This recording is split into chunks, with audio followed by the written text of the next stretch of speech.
Subscribe, like, comment and share to support the channel. Thank you for the support. In the dark forest, amidst the midnight hour, a blonde-haired individual struggled to walk with darts lodged in their leg. Frustration and anger consumed him as he felt the numbing sensation in his leg. Suddenly, his gaze caught sight of someone rushing towards him screaming out loud, and he called out the person's name. It was Dale, who shared devastating news of their companions' deaths, claiming they were slain by a monstrous creature. The blonde-haired person found it hard to fathom that their team of PK pros, with an average level of 40, could have fallen to a single naked psycho.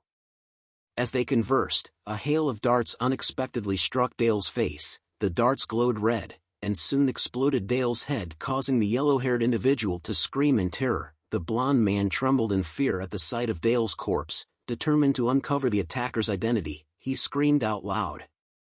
He points his sword at a creepy-looking guy who was glowing red, calling him a monster, but all the figure said was, "Who am I?" The scene shifted to the grand castle of the Demon King, with bodies of monsters laying on the ground, where our protagonist, battle god Damien, is seen resting after a fierce battle. Grimacing in pain, he realized the extent of his injuries. Despite his impressive level of 904 and his top rank in the field of honor, he struggled to stay alive. Notifications flooded his screen, one after another, alerting him to abnormal states affecting his character. Damien clenched his teeth as he read each message, discovering that his character had fallen into a weakened, bleeding, and sealed state, rendering him unable to utilize any skills. Frustration and despair welled up inside him as he fought to keep his character alive. Another notification arrived, informing Damien that his character had been petrified, causing his movements to slow down. Battle god Damien pondered whether such a multitude of abnormal states were a common occurrence in the game as he tried to navigate his way out of this dire situation.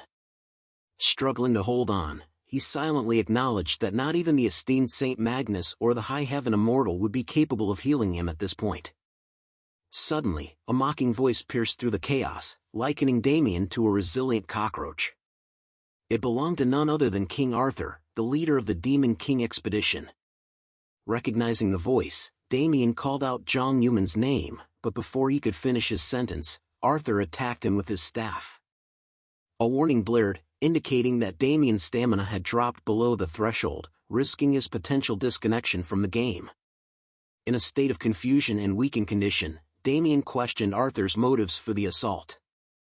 However, Arthur appeared to be distracted by notifications regarding the Lord of Abyss, Abraxas, who was raising his mana and attempting powerful techniques. Frustrated by the abrupt halt to the battle, Arthur grumbled to himself, lamenting that things were just starting to get interesting.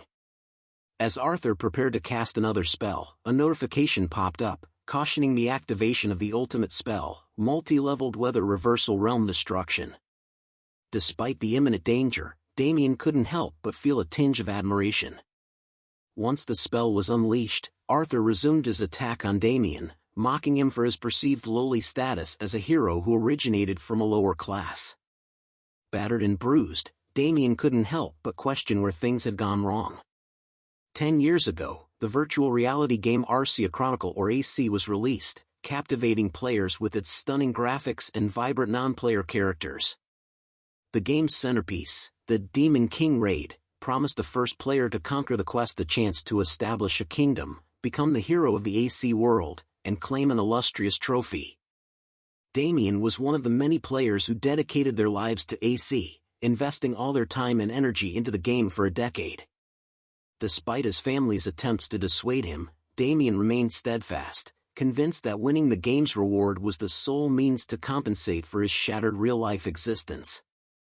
It was during the Demon King raid that Damien encountered King Arthur, also known as Zhang Yuman, a devoted servant of the goddess Arya, wielding the Infinite Circle, a source of boundless mana.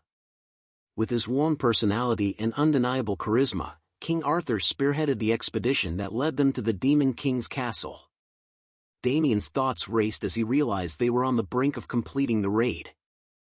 Suddenly, King Arthur acknowledged Damien's significant contribution to their success. However, Damien's trust wavered as he questioned whether King Arthur had intended to betray him from the outset. King Arthur chuckled at the inquiry, but his laughter swiftly transformed into violent aggression as he mercilessly pummeled Damien once more, hurling insults and labeling him as worthless. Overwhelmed with shock and fear, Damien contemplated the possibility of perishing without accomplishing anything, all due to the treacherous nature of King Arthur. Yet, in that desperate moment, a voice reached out to him, offering a chance for revenge and a new purpose. It was Abraxas, the Lord of Abyss, extending his assistance to Damien in exchange for the task of slaying the goddess of light, Arya, and embracing chaos as an avenger. Initially hesitant, Damien couldn't resist the allure of finally achieving something after dedicating himself to the game for countless years. As King Arthur continued his taunts and relentless assault, Damien made his fateful decision. He would seize Abraxas's offer and transform into Damien, the avenger who would sow chaos throughout the land.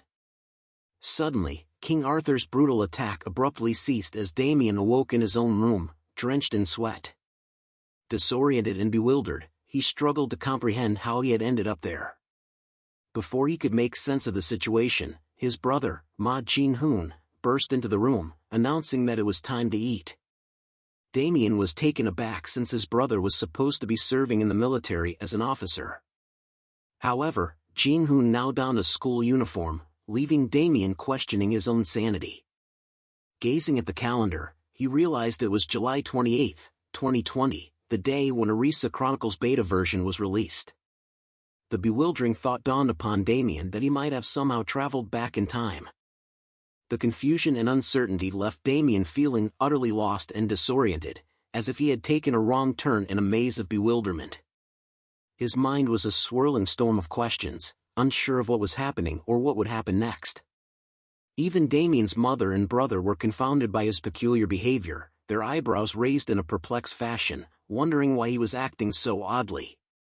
As they gathered around the dinner table, Damien couldn't help but marvel at the mouth-watering deliciousness of his mother's cooking, each bite conjuring memories of his carefree childhood. However, his nostalgic reverie was rudely interrupted by a raucous commercial blaring from the television, promoting Arisa Chronicle, the world's first virtual reality game. In that moment, a realization struck Damien like a lightning bolt to the brain. Today was the launch of the open beta for the game. With a mixture of excitement and urgency, he informed his mother that he was heading to his own abode, promising to take care of himself and dutifully call her often. Hailing a taxi, Damien urged the driver to race to Jumjong Station with the speed of a cheetah on roller skates. As they sped through the city streets, Damien's thoughts drifted back 10 years to a time of great turmoil in his life. It was a period when the Galaxy M24 app was the hottest gadget on the market, and Damien's own life was simmering with challenges. Taking on the daunting responsibility of providing for his family in his father's absence, he toiled relentlessly to make ends meet. The weight of this burden became an unwelcome companion, gnawing at his spirit until he sought solace in the virtual realm of the game, severing ties with his family in the process. It was a desperate escape from reality, a leap into a world where he could be someone else, somewhere else. Lost in his ruminations, Damien was jolted from his reverie by a blaring notification, its urgency akin to an alarm clock set to explode. It warned him that the countdown had commenced and he had to log into the game, or face certain death. Damien's brows furrowed in confusion as he hadn't even logged in yet. As he tried to make sense of the situation, a sharp pain pierced his skull, and a mysterious voice began to echo in his ears. Alas, the words were as clear as a foggy morning in a murky swamp, leaving Damien scratching his head in befuddlement. In the midst of his disorientation, the perceptive taxi driver noticed Damien's pained expression and kindly inquired about his well-being. Time passed, and Damien finally arrived at Sinsadong-Garosa-gil, a bustling street in Korea. He ventured into a virtual reality electronics store called Evertail Store, where a cheerful receptionist greeted him with a warm smile. She informed him that all the store's capsules were reserved on a first-come, first-served basis. Sensing Damien's eagerness, she suggested he undergo a customized examination. However, Damien was hell-bent on exploring a product that had just been released that very day. Unfazed by the receptionist's suggestion, he insisted on seeing the latest offering. With a mischievous twinkle in her eye, the receptionist led him to a refurbished product that had been cancelled by another customer, now serving as the store's demonstration model. Damien, without skipping a beat, enthusiastically agreed to purchase it, requesting delivery and installation that very afternoon. Later in the day, Damien found himself ensconced within the capsule, as if cocooned in a futuristic spaceship. The system's voice chimed in, notifying him of the progress in his user registration. He listened intently as the system announced the commencement of virtual reality mode synchronization, confirming that his registration was complete. Damien couldn't help but reflect on the fact that he had spent most of his hard-earned savings for this pivotal moment. However, there was no room for doubt in his mind. He believed with unwavering conviction that he had made the right decision. The voice of the Demon King Abraxas only solidified his resolve, leaving him with a sense of purpose and a dash of villainous charm. With the synchronization of virtual reality mode complete, Damien took a deep breath and bravely uttered the command to begin his epic journey within the game. Meanwhile, at the top-secret department of Oracle in Evertale headquarters in San Francisco, California, chaos ensued. Strange errors popped up on the screens, prompting urgent notifications about a potential mainstream detection and an accelerating blockage of the main protocol of Arcia Chronicle. Operator Chloe's voice trembled with urgency as she called for a code black emergency, instructing all employees to take swift action. In the midst of the commotion, team leader Master Hayek dashed over to investigate the situation, his cape billowing heroically behind him. He demanded to know when the error had begun, and Chloe reported that it had just reared its troublesome head. The Akashic record of blocking protocol for the mainstream was gradually gaining momentum, posing a threat to their control. If the situation escalated further, they risked losing all command. The mainstream, a realm yet uncharted, lay before them, while the Akashic record, a hyper-AI responsible for the creation of AC, loomed over it like a mystical gatekeeper. Hayekgen and Oracle had been entrusted with its guardianship, but if something went awry, the entire system, along with the game, could be wiped clean, as if devoured by a hungry digital beast. Notifications flickered across the screens, mercilessly reporting a decrease in control over the mainstream, plummeting from 48% to 36%, and finally dipping below 25%. The warning was clear: the Akashic record had started nibbling away at the server, much like a ravenous squirrel devouring a nutty snack. In a daring move to salvage what they could, Master Hayek made the difficult decision to relinquish control over the mainstream, sacrificing a slice of their dominion to prevent total annihilation. The Akashic record, sensing its opportunity, withdrew its grasp, temporarily pausing the blocking protocol, and activated the mainstream. Hayek confirmed that the operation was now in motion, taking a deep breath as the weight of the world rested on his shoulders. Back in the game, Damien found himself immersed in the virtual realm, greeted by notifications that confirmed his connection, displaying his player name, date of connection, and current location, the Whispering Island. Memories of 10 years of gameplay flooded his mind, along with the burning desire for revenge against Jong Yuman, the source of the humiliations he had endured. However, Damien quickly realized that he was not starting at the typical beginner's village, leaving him pondering the curious whereabouts of his virtual feet. Just as perplexity threatened to consume him, another notification popped up, confirming his connection log and initiating a countdown. The three conditions were laid out before him: failure to log in within 168 hours meant certain death, death within the game would lead to death in reality, and failing to accomplish a given goal within a specific time frame also spelled doom. Damien stood there, mouth agape, his frustration and confusion reaching new heights. The notification further taunted him by removing his sense limit and renewing his final goal as the Demon King's Descent, offering a whopping 87,599 hours, 59 minutes, and 59 seconds to achieve it. As if that weren't enough, the game had seemingly meddled with his physical form, leaving him in a state of bewilderment. Just when Damien thought he had experienced a full range of absurdity, another notification chimed in, announcing a class on the witch doctor specialization for his final goal. Damien could only curse the game in disbelief, hoping for a sliver of sanity to return to his rapidly unraveling reality. Witch doctors were enigmatic beings who harnessed primitive powers and had deep connections to death, ancient sorcery, and curses. Damien was taken aback to find that his in-game character, also named Damien, had become a level 1 witch doctor with abysmal stats. He felt disappointed with his newfound class, especially since it was a hidden class that was challenging to obtain and relatively unknown. The notification provided a description of the witch doctor class, highlighting their specialization in spells related to poison, curses, summoning, bones, blood, corpses, and souls. This class excelled in dealing damage over time, making them formidable damage dealers.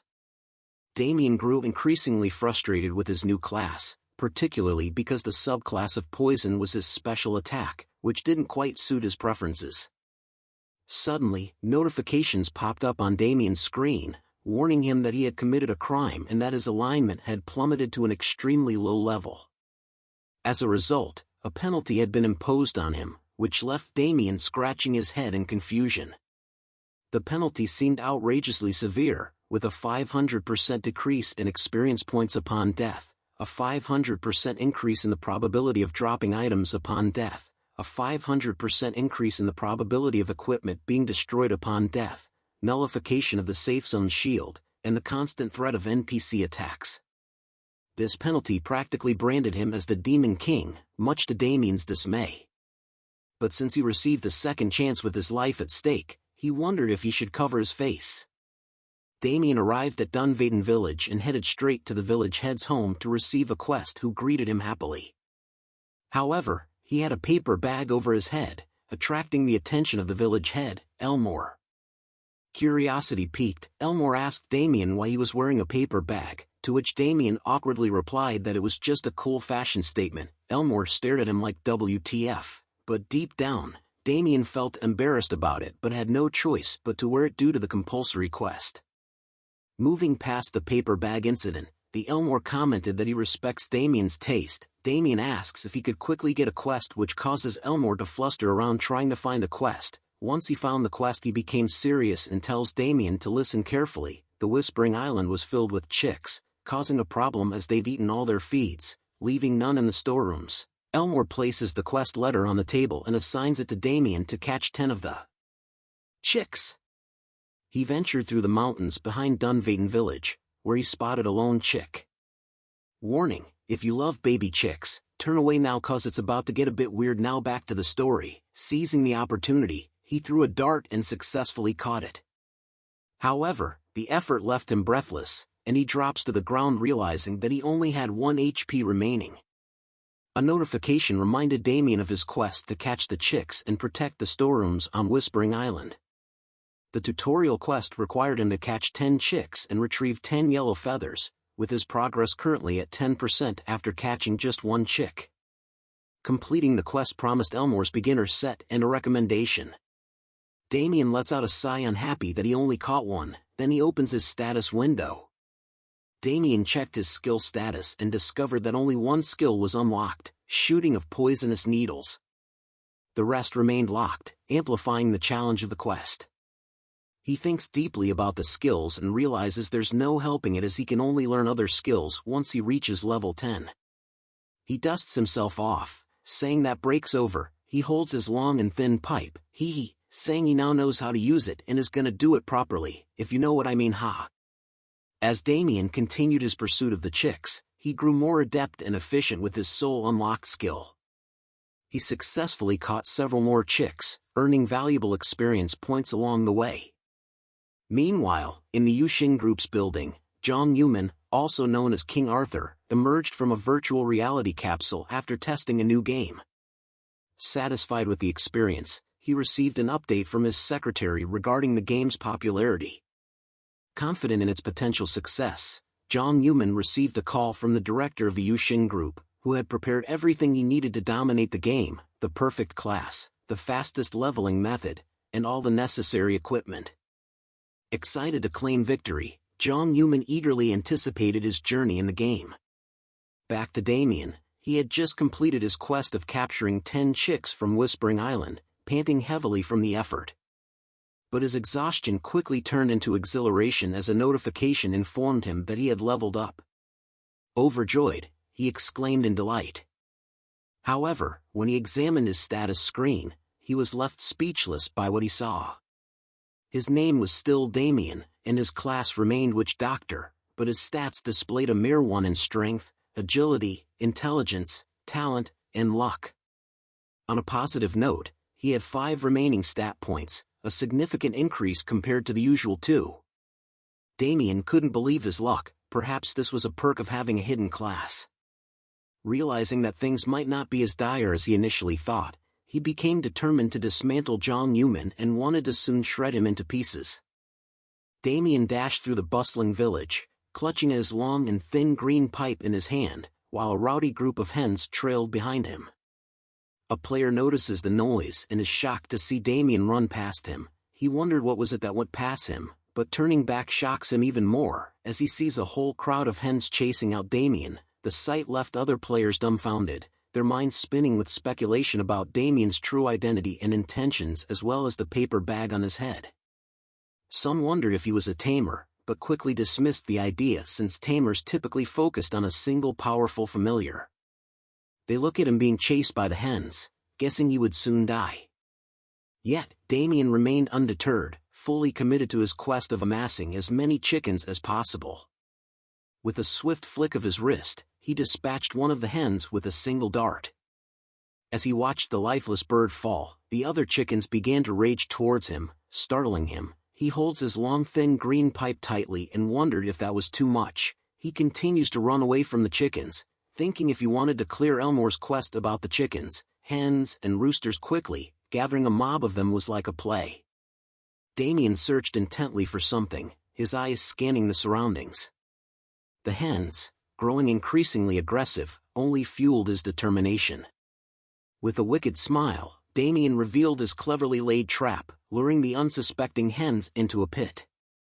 A victorious grin spread across his face. I think I don't really know since his face is covered with the paper bag. So back to the story as the feathery mob fell right into his clutches. He relished the prospect of converting the captured chickens into valuable EXP, eagerly anticipating the rewards that awaited him. Amidst his triumph, notifications flooded Damien's screen, declaring his victory over the hens and rooster as they lay dead inside his trap and announcing his ascension to level 9. Damien clutches his fist in excitement. He blushes at the thought of keeping this up to level 10 to obtain a new skill. However, another notification caught his attention as EXP increased only by 1.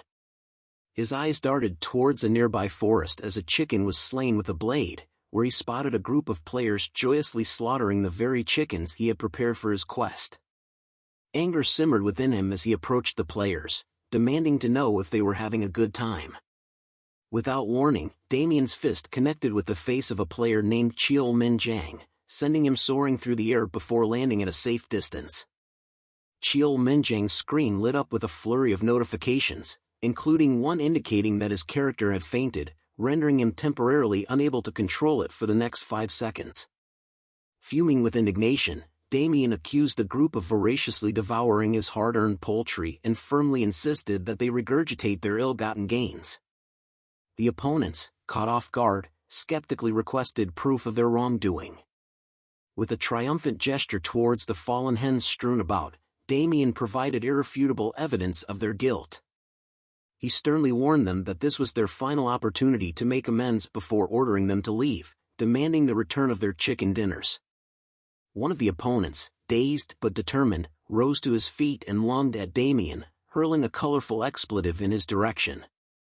Unfazed, Damien calmly warned him of the consequences and retaliated with a precise dart from his blowpipe, silencing the opponent's misguided bravado. Outraged, the remaining opponents launched a joint assault, seeking retribution. However, Damien's agility and skill allowed him to deftly evade each attack, countering with calculated strikes from his dart blower. With each successful hit, he reiterated his demand for the group to surrender their ill-gotten feasts. Bruised and defeated, the opponents questioned Damien's audacious conduct, prompting a notification that their party member, Dongcheol, had met an untimely demise. One astute player deduced that Damien must be a chaotic user, an infamous expert in player killing, akin to a notorious criminal within the game. As this realization dawned on them, panic set in, and they scattered in a bid to escape Damien's wrath. Yet, Damien had no intention of letting them slip away so easily. With swift precision, he unleashed a flurry of poison darts, ensuring that each opponent received a notification indicating their characters had been infected. Satisfied with his victorious display, Damien surveyed the battlefield, only to realize that one opponent remained unaccounted for. A puzzled expression crept across his face as he pondered aloud the whereabouts of the elusive player. Unbeknownst to Damien, the missing adversary had concealed himself within a nearby bush, muttering curses under his breath.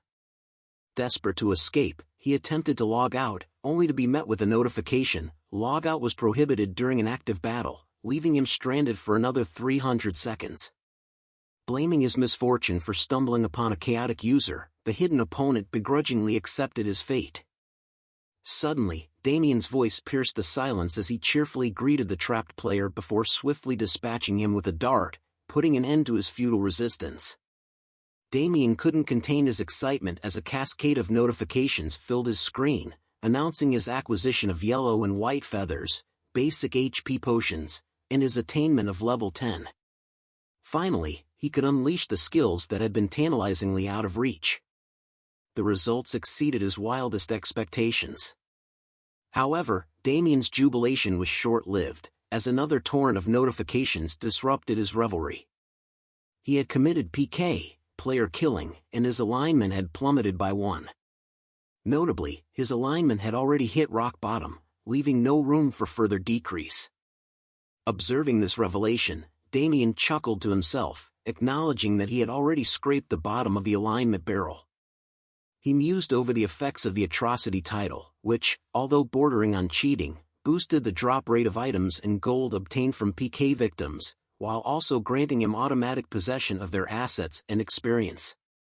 With newfound determination, Damien embraced his controversial path, eagerly anticipating his future advancements. Damien decided to visit the supermarket to stock up on food supplies. As he entered the store, he recognized the cashier as someone from his neighborhood, and they exchanged greetings. Damien began loading his cart with convenience foods, but the cashier expressed concern about the amount of processed foods he was buying. Damien explained that he was busy and couldn't cook as often as he would like. The cashier seemed unconvinced but continued to nag him about his purchases. When Damien pulled out his wallet to pay, the cashier told him to put it away, saying it wasn't even that expensive. He was surprised but grateful for the gesture. Damien finished packing his food supplies and was about to leave the store when suddenly a news story started playing on the TV screen by the cash register. The story was about Jong Yumin, the youngest player of the Tempest of Time and Space, retiring from the game. Damien was taken aback by the news and repeated the name in disbelief. The cashier noticed Damien's reaction and asked if he knew the famous player. He hesitated for a moment before admitting that Jong Yumin was indeed pretty famous. The cashier seemed surprised and started gushing about Jong Yumin's background, describing him as tall, handsome, and amazing at gaming.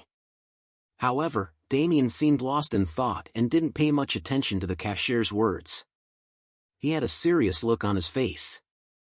In a dense forest near Dunvaden village, Damien hunted some chickens while thinking about Jong Yumin's impending arrival. Suddenly, he received a notification saying that he had leveled up and reached level 15. But Damien was not happy because he had realized that he needed to become much stronger than he was now and could not slack off. He muttered to himself that it was somewhere around there and pulled up a quest titled The Predator of the Whispering Island, which was classified as an epic quest.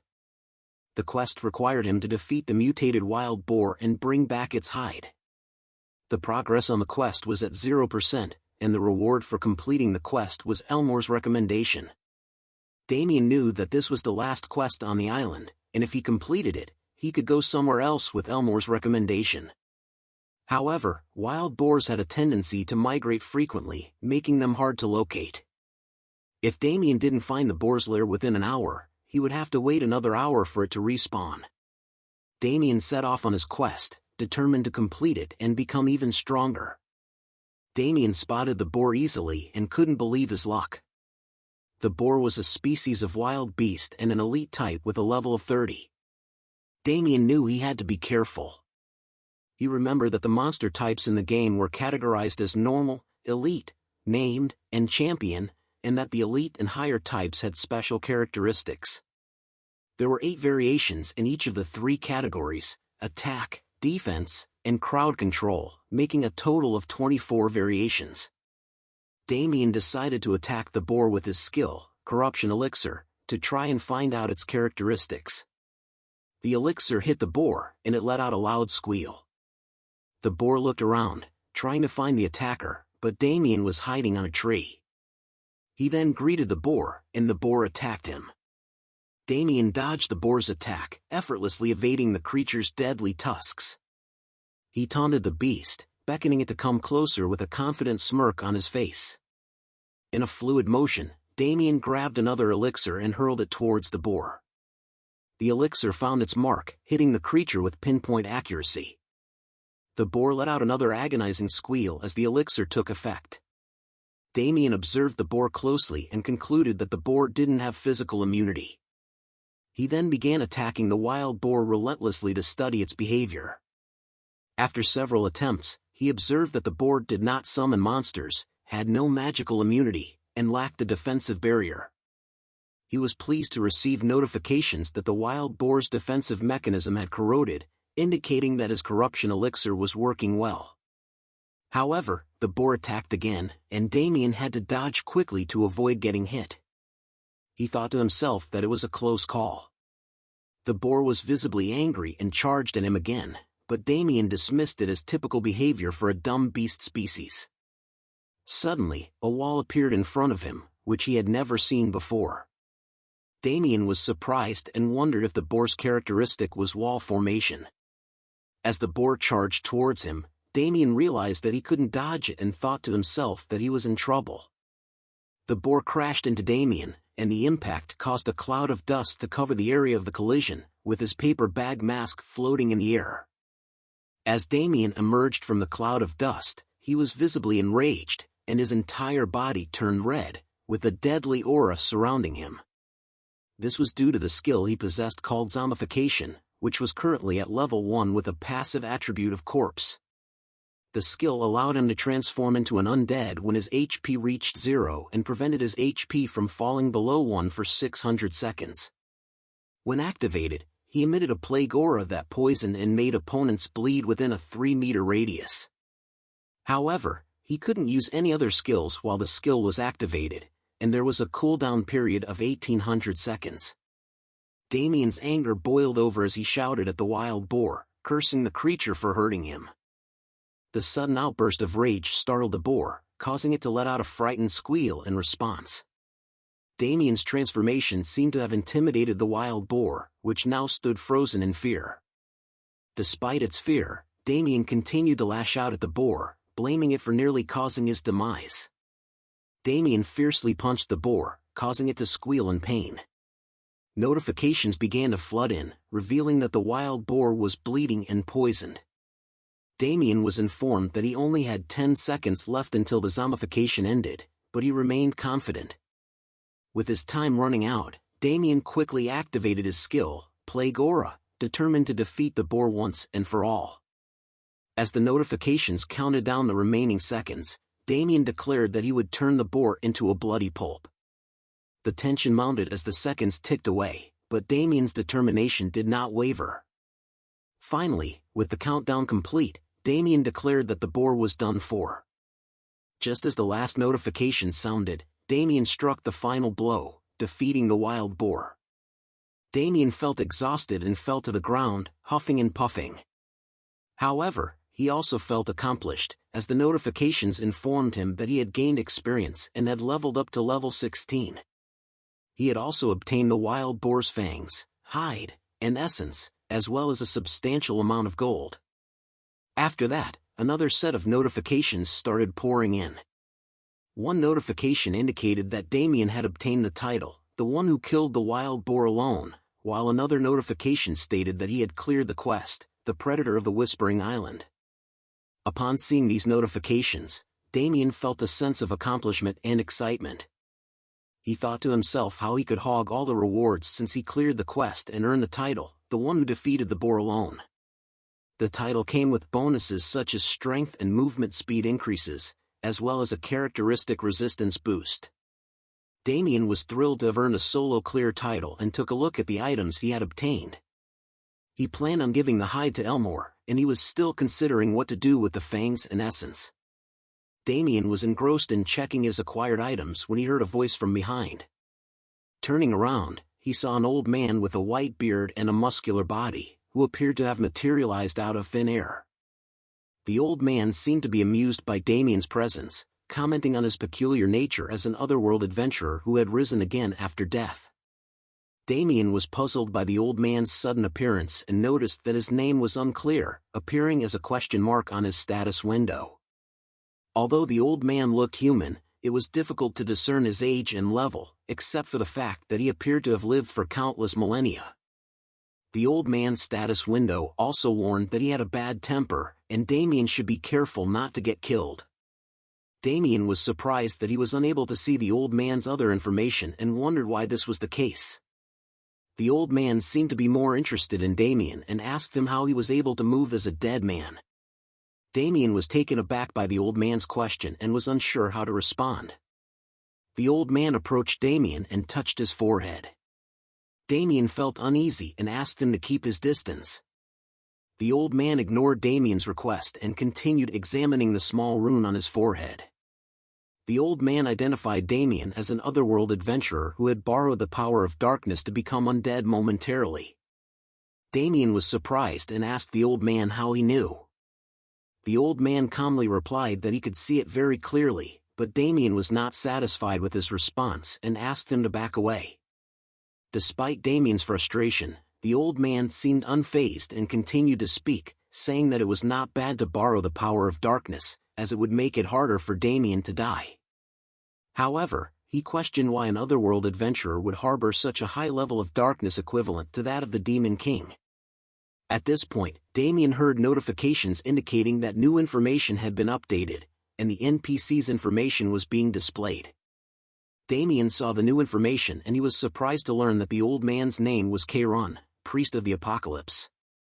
According to the information displayed, Kairon was a representative of the forgotten god Shaka and the chief of the Black Cult.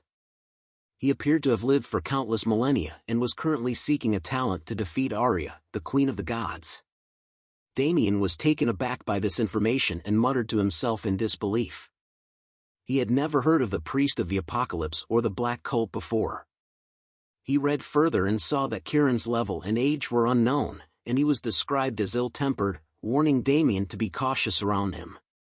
He couldn't believe what he was seeing and questioned whether the Black Cult was some sort of pseudo-cult. Kairon, the seventh chief priest of the god Shaka, was enraged upon hearing the term pseudo-cult being used to describe his beliefs. He declared that he would spread the gospel of the apocalypse across the land after defeating the Queen of the Gods. Damien tried to calm him down, but Kairon ignored him and attacked. Damien managed to dodge Kieran's first attack, but he was surprised by the force behind it.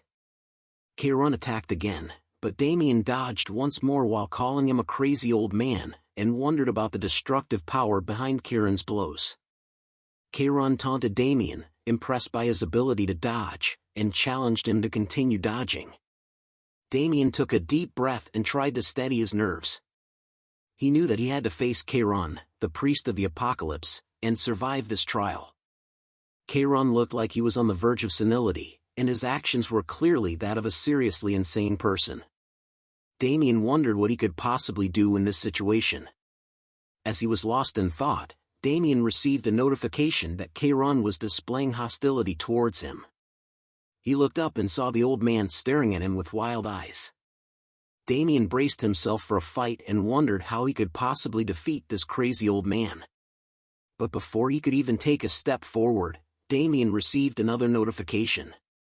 It was a quest, and he had to survive Kieran's trial to progress. But what surprised Damien even more was that it was a mainstream quest. Damien stood still, lost in his thoughts about the importance of the mainstream quests. These quests were only given to a select few users and could decide the future of the game.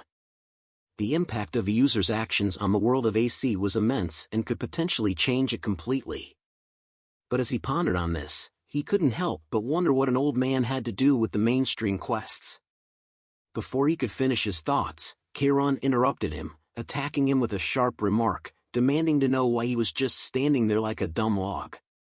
Damien quickly dodged the attack, but he couldn't help but think about the old man and his possible connection to the mainstream quests. Memories of his own experience as the battle god flooded his mind, particularly the time when he was tasked with defeating Abraxas alongside the 6 masters in the treacherous Abyss dungeon. He knew that the success or failure of these quests could have a massive impact on the world of AC, and he was determined to clear them no matter what. Suddenly, Kairon caught Damien off guard once again, attacking him while berating him for hesitating. Damien knew that he had to act quickly, so he chanted a mantra and activated a skill called Bloody Impulse.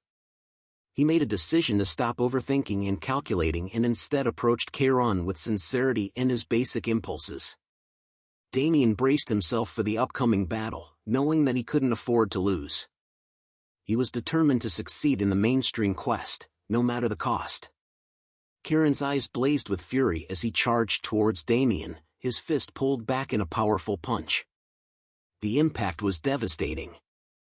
The ground shook violently, and the force of the blow sent shockwaves through the air. Kairon's powerful punch caused an explosion. As the dust settled, he shouted in frustration at Damien, asking how long he planned to keep running away. Damien activated his zombification skill and managed to survive Kairon's attack.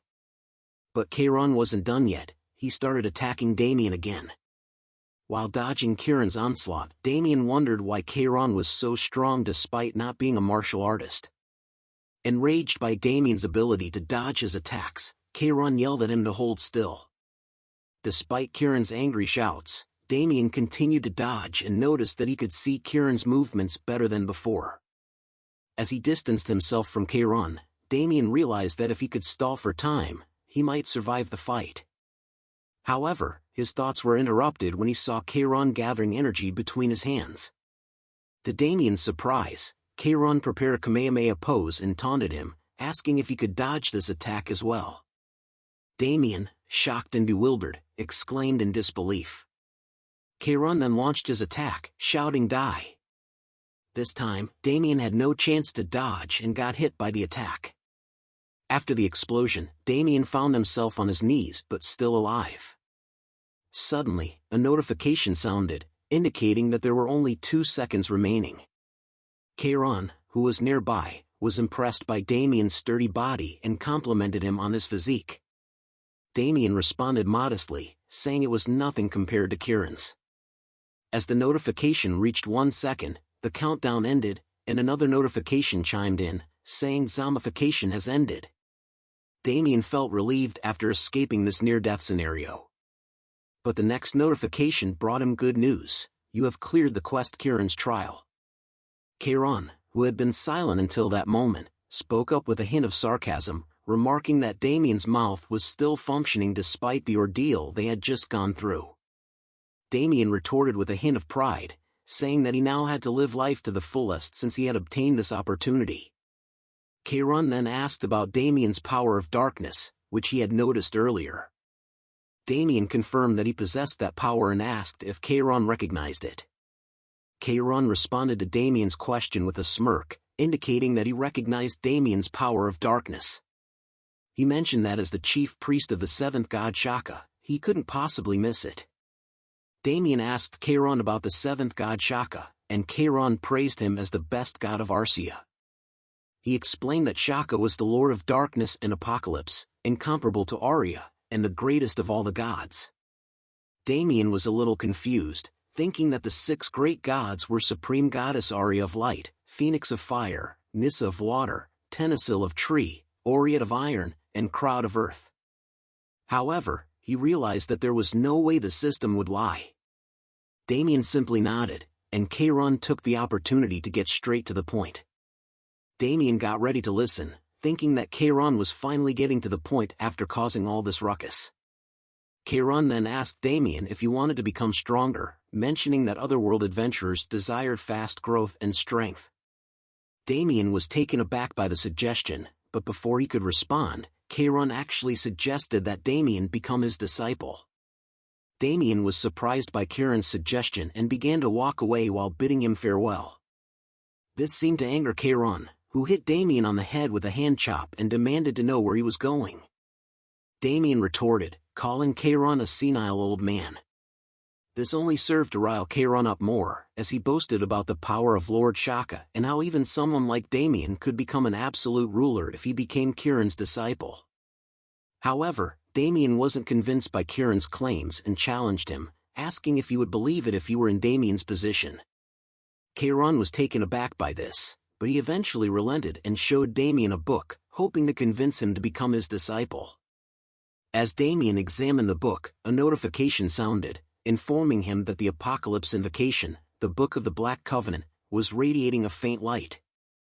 Damien was puzzled by this, and as he looked at the book, another notification popped up, saying that the mainstream encounter with the seventh god had been activated. Keiron then explained to Damien that the book was a divine object and the only tool that would allow him to meet Lord Shaka. Damien was skeptical, but Keiron instructed him to open the book.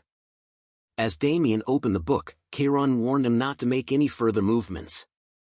Confused, Damien looked back at Keiron, only to see him attacking him with a dart blower. Damien was hit by the dart and lost consciousness. When he woke up, he found himself in a cave-like structure, muttering in frustration about Keiron's actions. As Damien tried to process his thoughts, he received a notification saying, "New location information has been updated," but his current location was still showing as unknown. Suddenly, someone appeared in front of Damien. As he looked up to see what it was, he found a small boy standing in front of him.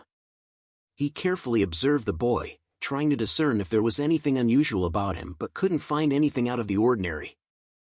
The boy, on the other hand, seemed completely unfazed by Damien's presence and started dancing around him. Damien, feeling a bit annoyed at the kid's antics, told him to stop fooling around and asked where they were. The boy stopped and looked at Damien carefully before commenting on his scent. Damien, confused, started to smell himself before the boy confirmed that he liked Damien's scent and asked if they could be friends. Damien was taken aback by the boy's sudden request and couldn't help but wonder what was going on. Damien asked the boy if he had any friends. The boy's response was an angry one, insisting that he indeed had many friends. He even went so far as to offer to give Damien a friend of his own. To Damien's surprise, the boy then pointed to a group of chicks pecking around on the ground nearby. They soon began to flock around him, playing and chirping with enthusiasm. The boy was clearly proud of his feathered friends and insisted that they were all his loyal companions. Damien was touched by the boy's kind gesture and agreed to be his friend.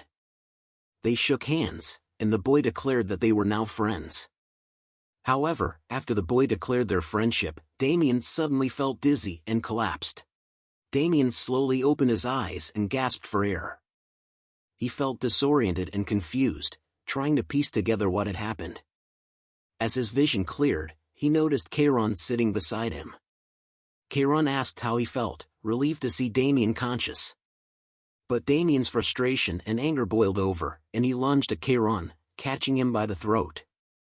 Keiron struggled to break free, telling Damien to let go of his throat, but Damien's grip tightened around his throat, saying Keiron nearly killed him, why should he let him go now? In a moment of desperation, Keiron headbutted Damien on the forehead, causing him to stumble backwards. Damien felt the world spin as he began to fall backwards. In that moment, he heard a notification alert, status effect. Your character is in critical condition. Until you have recovered your strength, your character is unable to move. Realizing that this wasn't the first time he had found himself in this situation, he thought, shit, here we go again. Damien slowly opened his eyes and saw Keiron sitting in front of him once again, asking if he was up. He winced at the pain in his head and muttered to himself about Keiron's thick skull being made of rock. Keiron asked what he had said, but Damien quickly brushed it off as nothing, knowing he couldn't afford to anger the old man any further. Damien thought to himself that Keiron may look homeless and senile, but he was incredibly strong. He knew he needed to swallow his pride and follow Keiron's lead if he wanted to survive. Kairon then asked about Damien's conversation with Lord Shaka, and Damien stumbled over his words, unsure of what to say. He eventually admitted that Lord Shaka had asked to become friends. Damien's response surprised Kairon. He explained that friendship was a relationship of brotherly affection and that Lord Shaka had internally decided that Damien should become his successor. Damien was confused and tried to ask for clarification, but Kairon interrupted him and said that he just needed to follow him from now on. Kairon laughed, and Damien wondered if it was really alright to go along with this plan. Suddenly, a notification appeared, signaling that Damien had cleared the mainstream encounter with the seventh god. Damien sighed and reassured himself that this was a good thing. Kairon motioned for Damien to take a seat, and the two of them settled down to hear what Kairon had to say. Damien couldn't help but wonder if they were going to meditate or do something spiritual. But Kairon quickly dispelled that notion and said that he wanted to talk to Damien about their upcoming plans. As Kairon began to speak, Damien's mind started to wander. He thought it was just going to be an old story, something he'd heard before. But then Kairon started to talk about the seven gods of their land. Damien was intrigued. Kairon explained that the circle of life and death was well balanced, thanks to the god of creation, Arya of light, and the god of the apocalypse, Shaka. However, one day Arya approached the other five gods, expressing her concern about Shaka's power of destruction. She suggested that they restrict it, and although there were differences in opinion, they ultimately decided to go ahead with the plan. The war between Lord Shaka and the six gods began, and it was fierce. The heavens shook, and the earth split open. It went on for a long time, and even though Lord Shaka was the god of apocalypse, he couldn't handle battling all six gods. Eventually, he was defeated, and he left everything else to his family, falling into an eternal slumber, maintaining only his divinity. The seventh god became forgotten by the people. Damien listened to Kairon as he spoke about the history of their world and the absence of Lord Shaka. He couldn't help but think that Lord Shaka's family member was the senile old man. However, as Kairon continued to speak, Damien's understanding of the situation deepened. He realized that Lord Shaka, who was the source of all darkness, was actually the pillar of balance that kept everything in place. And due to his absence, evil was created. Damien understood the gravity of the situation and the importance of what Kairon was asking of him. Kairon revealed that he had roamed the continent for thousands of years, searching for a force powerful enough to defeat Arya and the five gods and resurrect Lord Shaka. He asked Damien if he was willing to become his disciple in the sword of Lord Shaka, to defeat the six gods, including Arya of Light and their family. Damien heard the notification and realized that Kairon's wish had been activated. He was given the option to accept the quest or not. Damien's mind raced as he tried to process everything that had just been revealed to him. The forgotten seventh god, Lord Shaka, was actually the key to maintaining balance in the world. And because of his absence, the demons were born and evil had spread throughout the land. It was a daunting task, but Damien had accepted the quest to become the sword of Lord Shaka and defeat the six gods, including Arya of Light and their family. As he bowed down to Kairon, Damien felt a sense of determination and purpose wash over him. He had accepted the role of the agent of revenge and formed a relationship with the priest of the apocalypse. The old man's laughter echoed through the room as he welcomed Damien as his successor. With a newfound sense of purpose, Damien couldn't help but think of John Newman. But now, he saw an opportunity for revenge.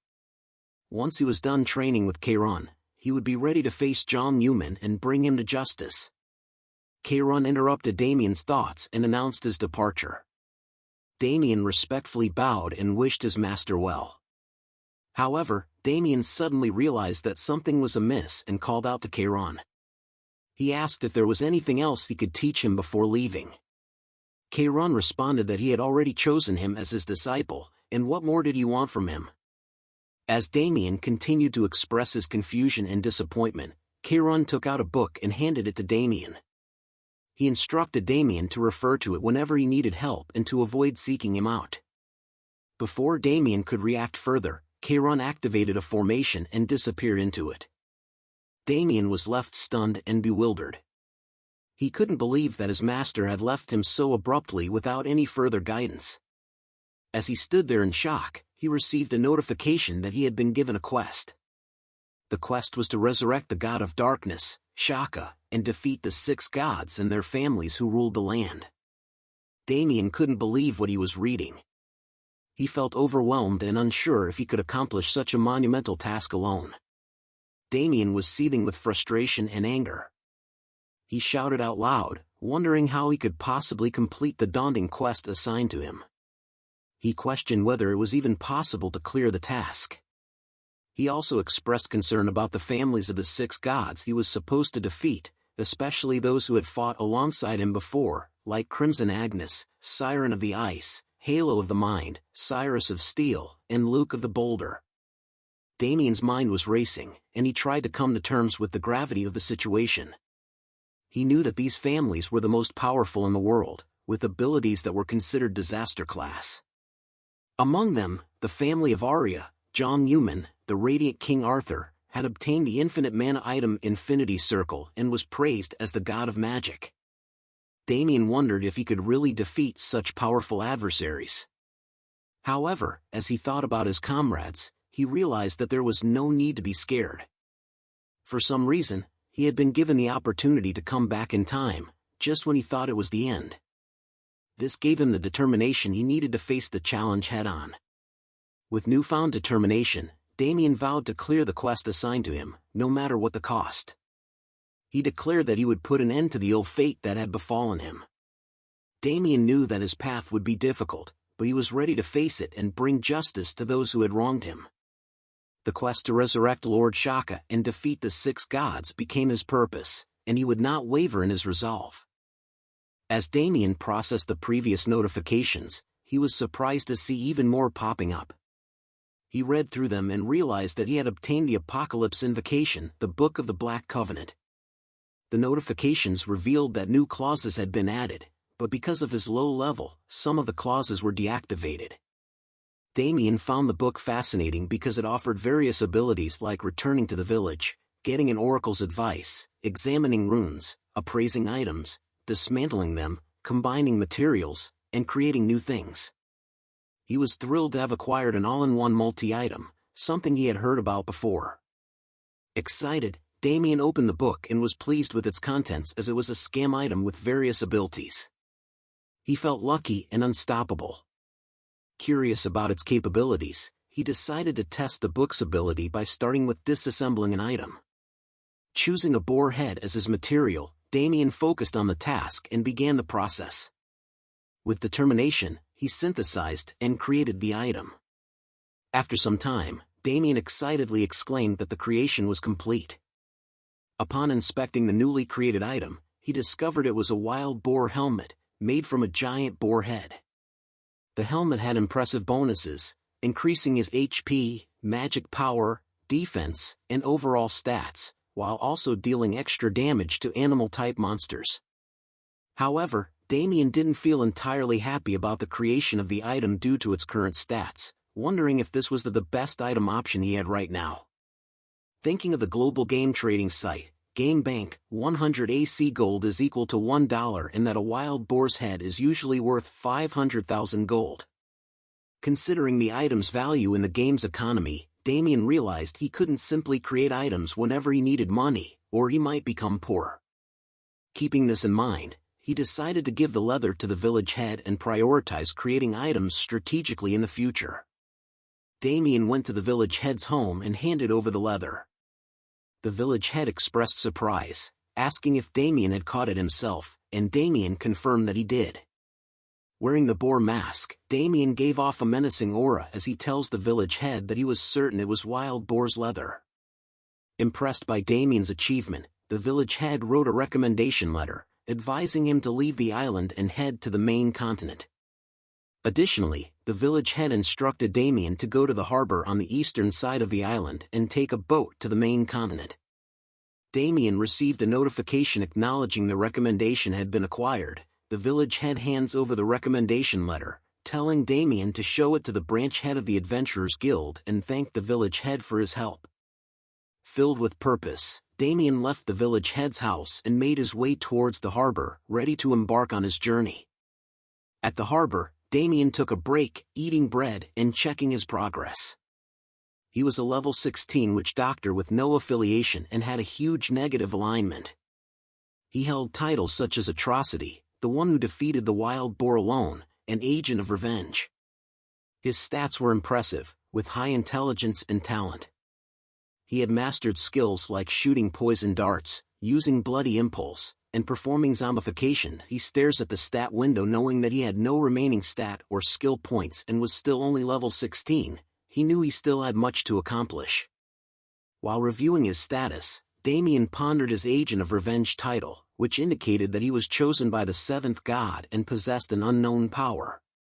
The title provided significant bonuses during PvP battles, including increased attack power, defense, resistance to attributes, and resistance to status abnormalities. However, Damien was hesitant to fully utilize his title because it basically told him to become a PK player, but he didn't enjoy killing people. Damien thinks to himself that he really had joined a pseudo-religion when suddenly, Damien heard a painful scream and quickly turned his attention to the source. He saw an injured man lying on the ground, pleading for help, while a mage stood over him telling the injured man that he should have listened to the mage while he was still being nice. The mage grabs the injured man by the hair, telling him he just needed to pay, and asked why he had to make it hard for the both of them. As the injured man whimpers in fear, Damien couldn't help but wonder if they were killer mages. Killer mages were powerful mages who used their overwhelming abilities in the beginning of the game to go around and PK. The killer mage continued to speak to the injured man, saying they weren't bad people and that the mood in the area had gone dark. Daimon could tell that the mage was the leader of the group, as he had managed to block off the wharf with only 20 people. Despite the situation, the killer mage still tells the injured man to pay the toll so that he can leave. In the midst of the crowd, an English foreigner expressed displeasure with how things were unfolding. He grabs his sword and unsheathed it and, without warning, charged at the mage, telling him to go F himself. The English foreigner's action grabbed the attention of the mage, but despite the sudden attack, the killer mage remained calm and collected, wondering who he was as he casts a spell. He activated his energy bolt skill and launched a powerful attack at the foreigner, leaving him stunned and bewildered. With an evil smile on his face, the killer mage taunted the foreigner, telling him he can't win, and continued to bombard him with the same spell over and over again. The audience watched in horror and disbelief as the foreigner was relentlessly attacked by the mage. The attacks stopped as the mage laughs at the cooked foreigner, saying what a sight it was to see.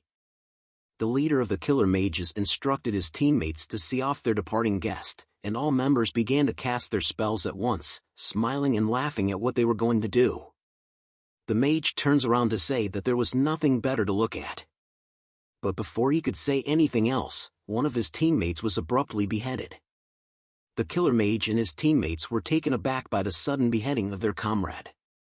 Confusion and fear swept over them as they tried to make sense of the situation.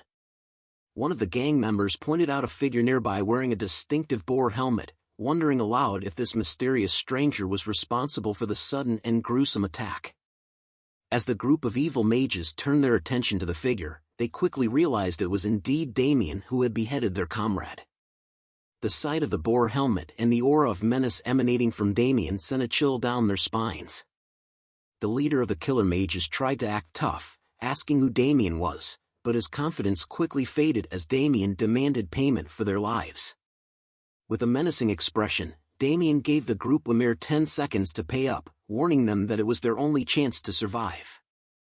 As Damien faced the group of menacing evil mages, he sensed their intense hatred and disdain directed towards him.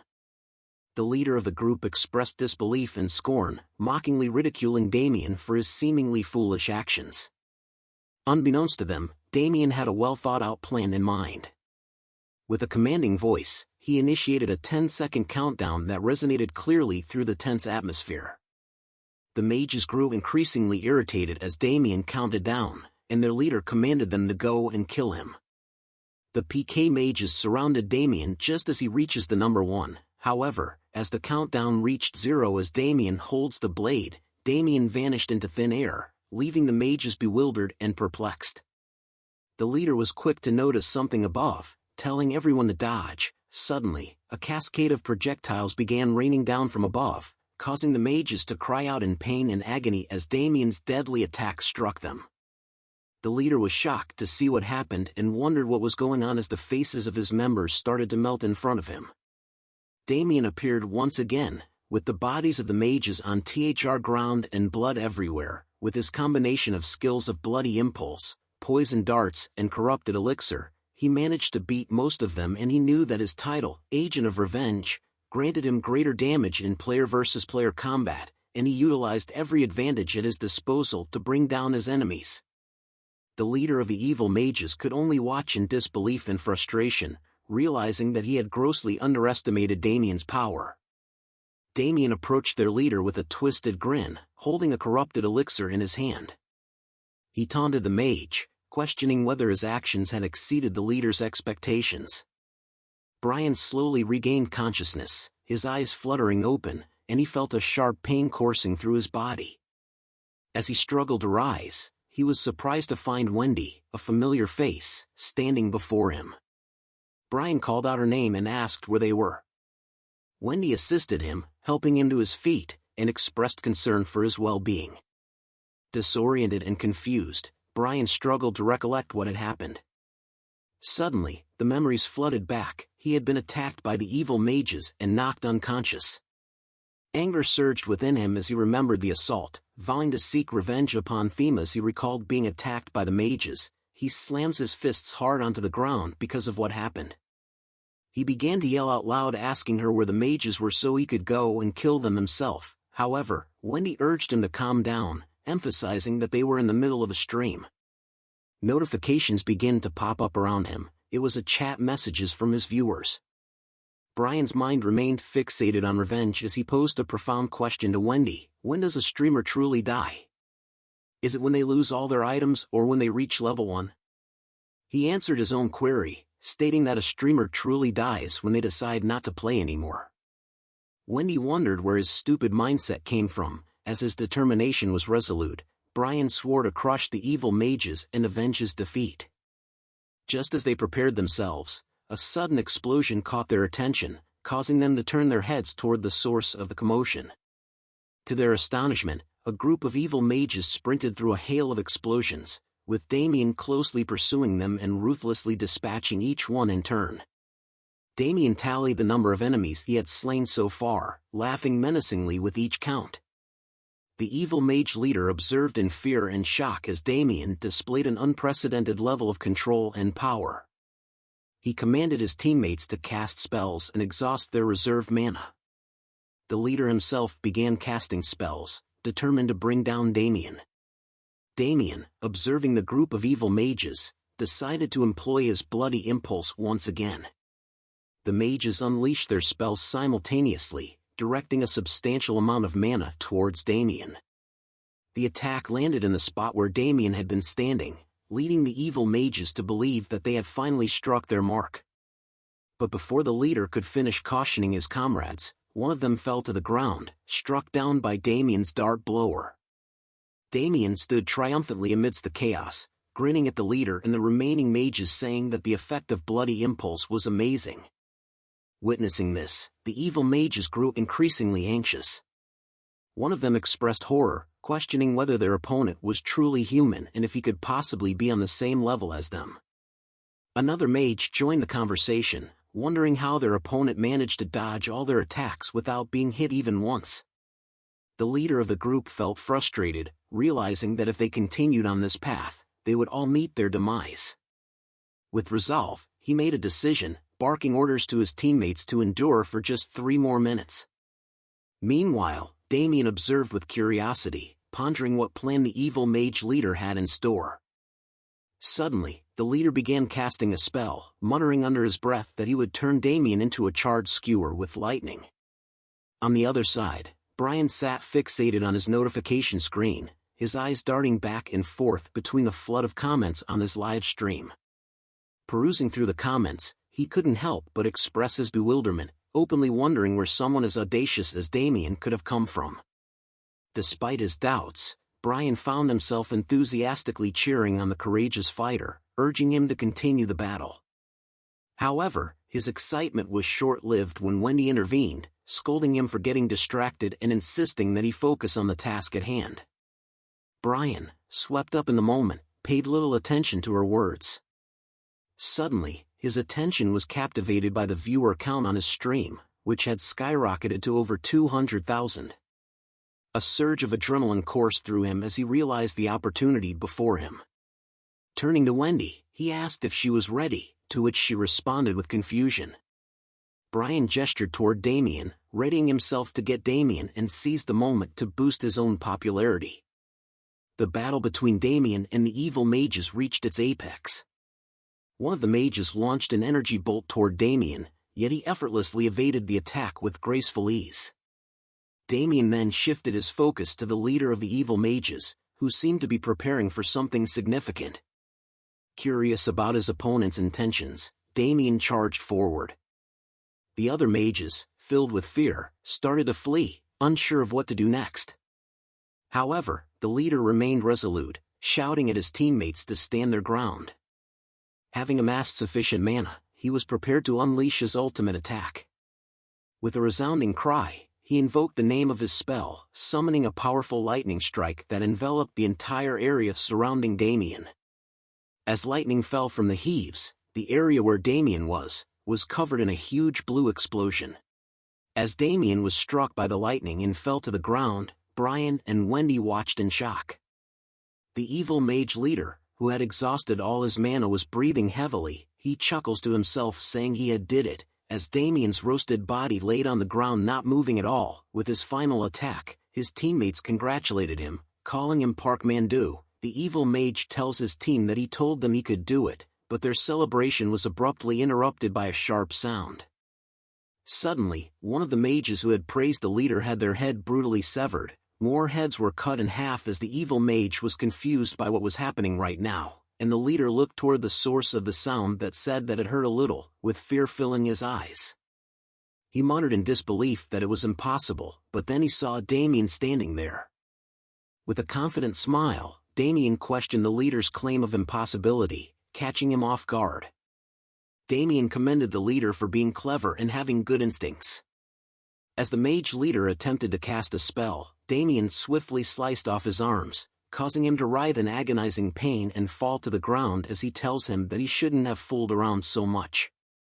Damien stood over him, telling him not to do what he was thinking of, as he can't run away now. Licking his blade with blood, Damien stated his belief in repaying kindness 100-fold and seeking revenge with a force 1,000 times stronger, was his creed.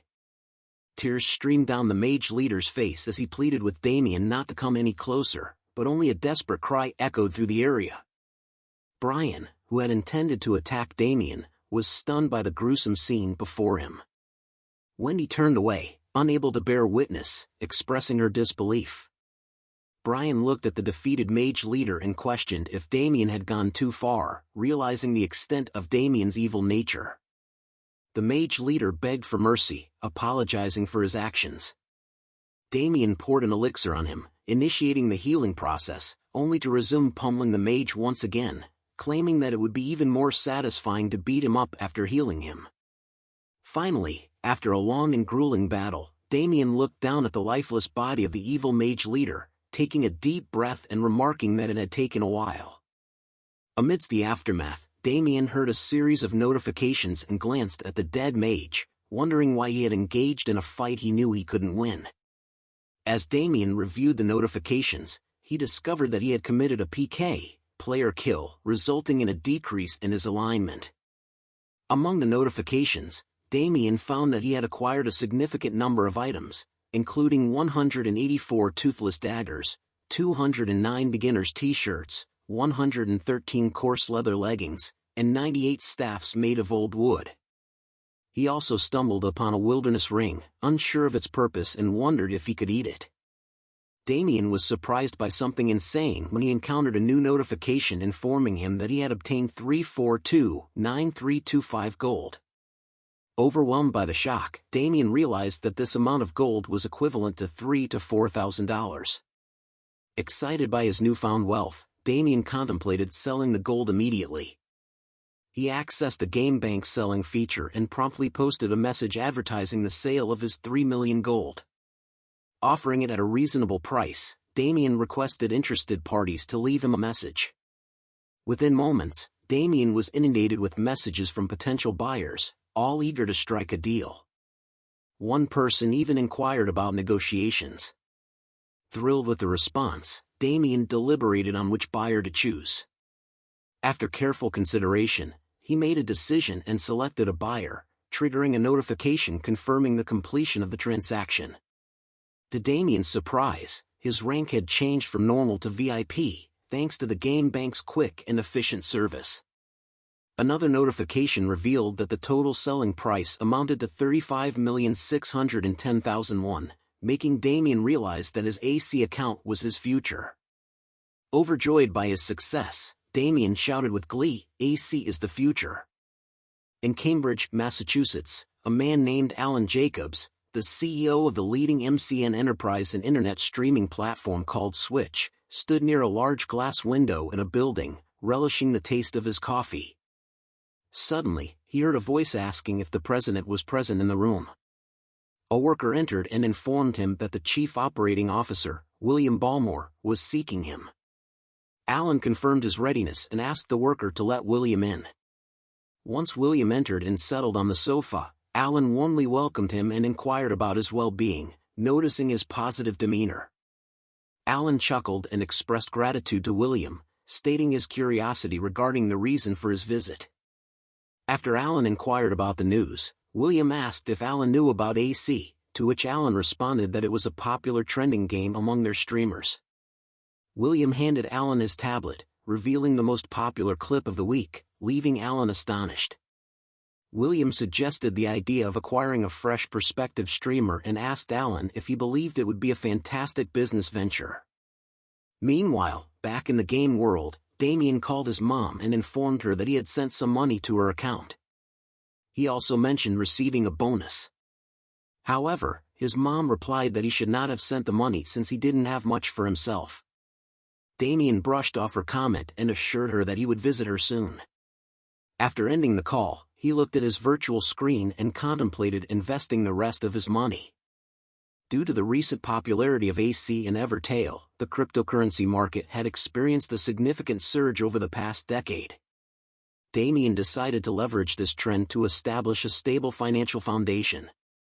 He considered investing 3 million won in one of the cryptocurrency future option stocks. However, as soon as he clicked on the buy option, he received multiple notifications about the cryptocurrency's sharp decline and loss rate. In just 3 seconds, he lost all of his money due to a forceful liquidation of his assets. Damien was shocked and frustrated as he revisited the fluctuation chart, only to receive notifications about the increased leverage rate of Bitcoin's future options. Damien realized that someone had interfered with his investment, and with tears streaming down his face, he understood that he now only had AC left. In Changchun City, Jilin Province, China, at the Jingsan startup business factory, an employee rushed into the room with a worried expression. The CEO, Mingchen, was lighting a cigarette and asked the employee what was so urgent. The employee reported that something bad had happened and the game bank had just revealed that 3 million gold had appeared. Mingchen was shocked and dropped his lighter, asking if the news was real. The employee confirmed that it was and showed him the proof. Mingchen was angry as he stares at the tablet knowing that it had been 2 weeks since he joined the gaming company called AC. He had invested a lot of time and money into AC, taking care of all the operational equipment with a huge investment from a higher up he knew and even purchasing a large amount of the Galaxy M24 apps capsules. However, the news of the 3 million gold sales was a significant setback. Mingchen slams his fist on the table as that the amount of gold exceeded the output of Jingsan. He holds his head in anger thinking that an individual, not a company, had made that much.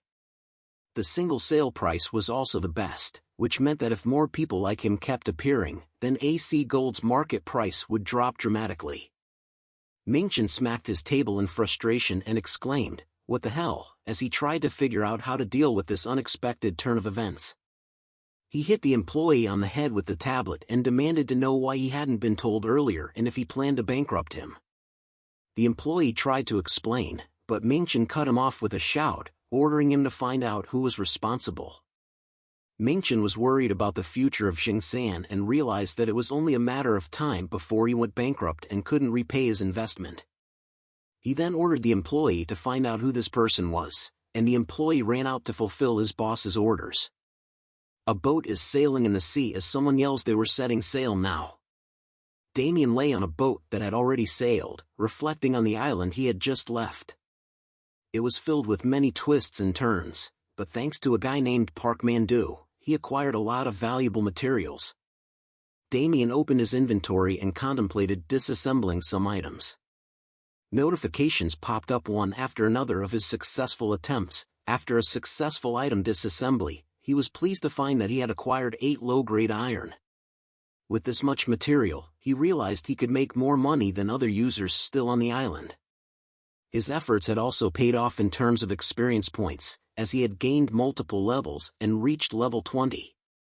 Damien thought about how the effect of atrocity had helped him level up a lot and decided to take a look at his status. He was a witch doctor with no affiliation and very low alignment. He had the title of Atrocity, the one who defeated the wild boar alone and the agent of revenge. His stats were impressive, especially intelligence, which was above 50, and with strength, HP, agility, talent, and luck all being over 10.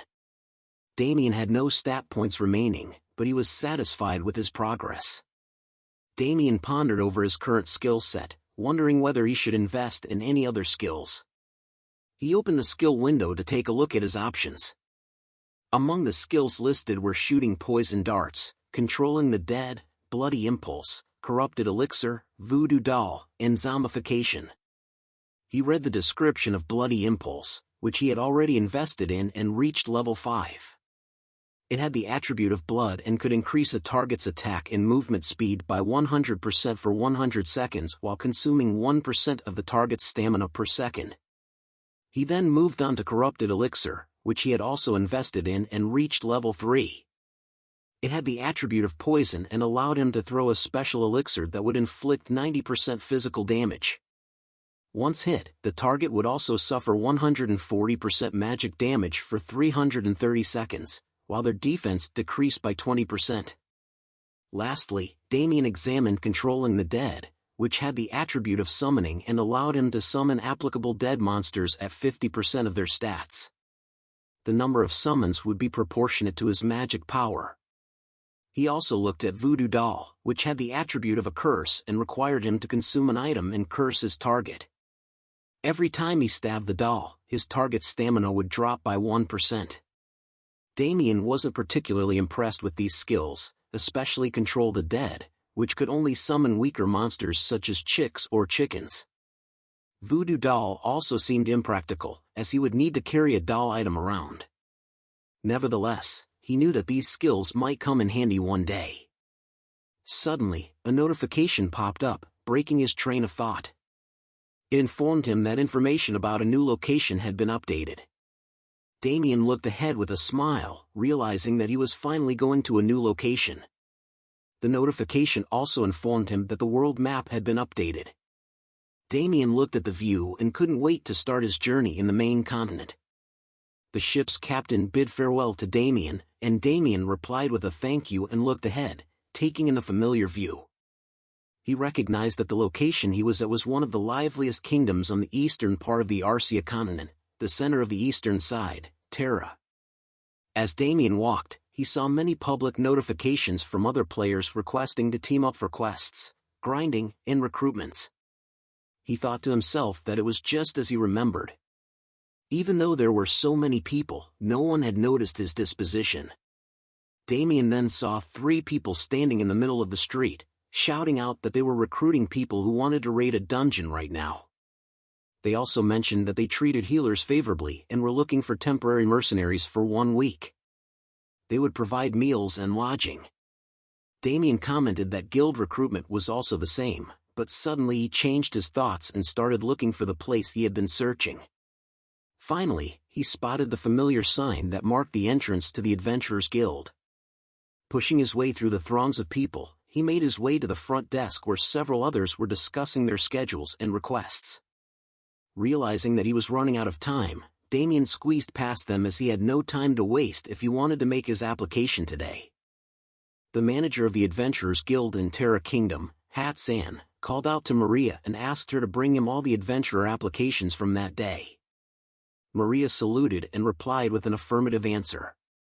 While Hat-san was busy, Damien called out to him with a greeting. Hat-san looked a little frustrated at first, but Damien continued and confidently stated that he would like to get a license. Hat-san was visibly happy when Damien called him by his name and remarked that he looked like a new adventurer with good eyes who had taken the time to research him.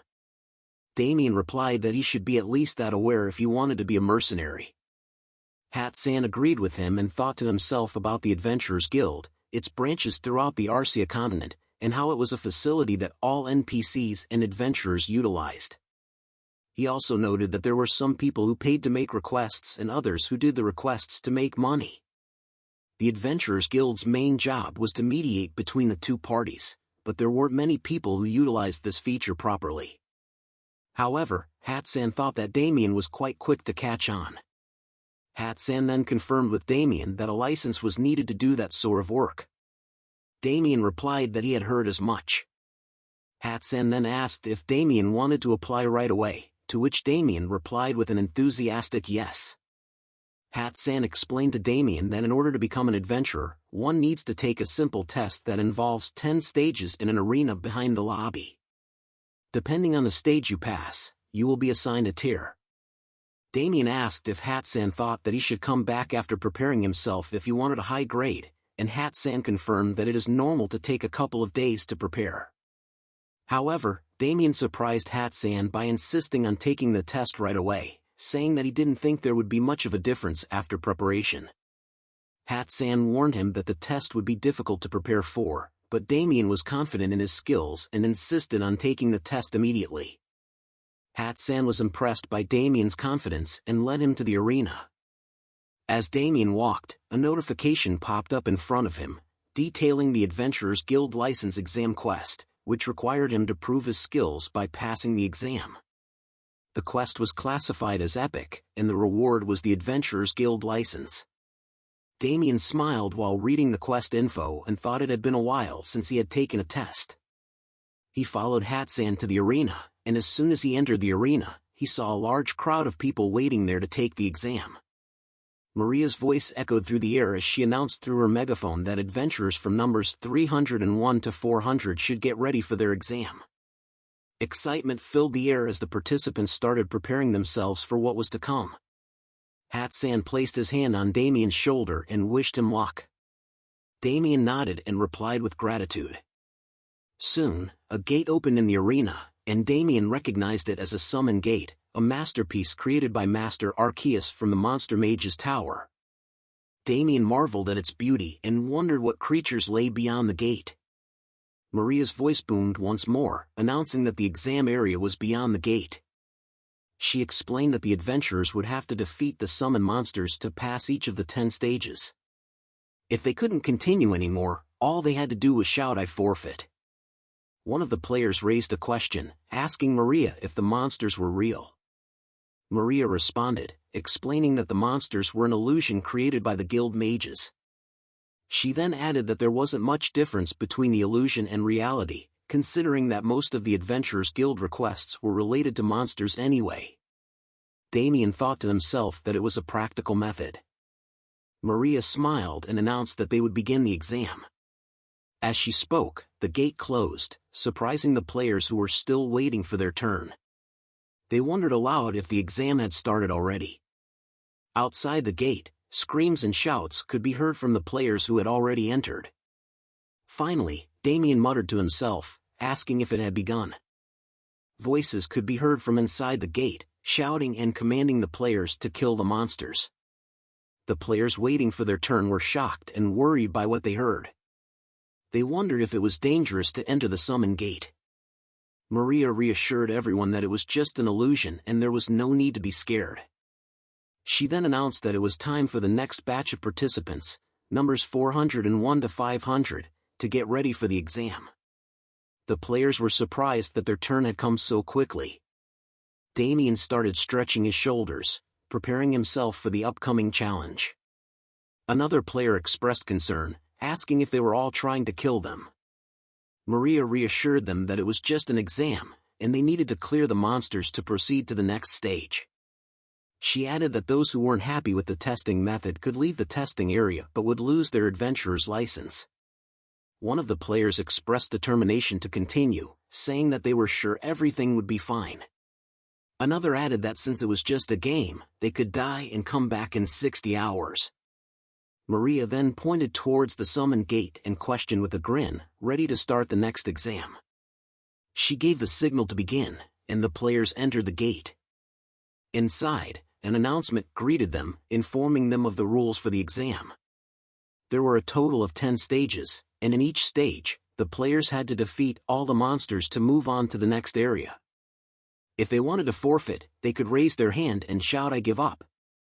Solo examinees who failed to defeat a monster would automatically be eliminated.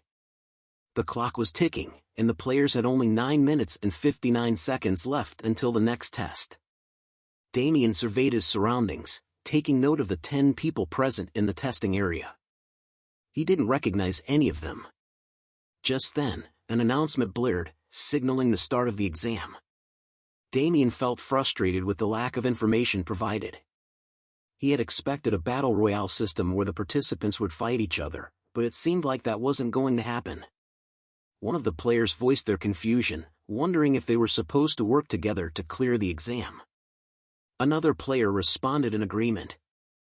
Meanwhile, Umju expressed her fear to her teammate, prompting Umju's husband to reassure her and promise her that he would make sure they leave quickly. After the announcement, a user named Gentle-Mannered Guy approached some of the players and greeted them with a smile. He introduced himself and suggested that they work together to clear the exam. He mentioned that it was said that when you brush up against someone, it's fate and that they should help each other. Gentle-Mannered Guy then pointed out that if they cleared the last stage, they would start as a silver tier instead of an iron tier. The other players were surprised by this information. Damien, who was observing the situation, noticed that Gentle-Mannered Guy had a rare and expensive 5-piece set of full iron armor and concluded that he had spent a lot of money on the game. Gentle-Mannered Guy introduced his party members, who he had been playing with since the open beta. He suggested that they all work together to clear the exam, to which the others agreed happily. Damien observed the scene, noting that Gentle-Mannered Guy's social skills were above average. He wondered if his tongue was his true weapon. After introducing his party members, Gentle-Mannered Guy noticed a woman with a mask whom he hadn't met yet. He greeted her and suggested that they work together. However, the woman didn't respond and gave him a cold look. Gentle tried again, but the woman interrupted him and told him to stop spouting nonsense. She refused to be in a party with a bunch of idiots and told Gentle to get lost. Gentle was taken aback by the woman's harsh words and questioned her if she was being too harsh. But the woman ignored him and looked away while saying that she had no idea what this gigolo-looking guy was saying. Suddenly, the announcement sounded, saying that the next test would begin soon. Everyone was surprised by the announcement, and a portal opened up from which goblins started to enter. Gentle-Mannered Guy warned everyone that the monsters were coming in to prepare for battle. The players agreed, with one player expressing enthusiasm to give it a try, and another suggesting that they fight together to earn a high tier. Gentle-Mannered Guy scoffed at the standards of the Adventurers Guild, believing that they were not high enough if they gave everyone a license. Suddenly, a dart flew by Gentle-Mannered Guy's face and hit a goblin. The goblin flew back and cried out in pain. As Gentle saw the goblin's corpse disappear, he was confused and asked what had just happened. But the next second, he was surprised to see Damien charging toward the goblins with his fists. As Damien smashed goblins with his fists, Gentle-Mannered Guy asked him what he was doing, but Damien ignored him and began to slaughter the goblins. As the goblins were defeated, notifications popped up, indicating the number of illusionary goblins that had been defeated. Damien stood victorious, and the other players looked on in surprise at the dead goblin corpses. Soon, an announcement was made that the first stage had finished, and the test results would be announced. The results revealed that Damien had earned 10 points and informed all the players that the second stage would soon begin. Damien continued walking towards the next gate, ignoring Gentle-mannered Guy's angry outburst. Gentle seethed in frustration, feeling like his plans to monopolize points had been ruined by Damien's actions.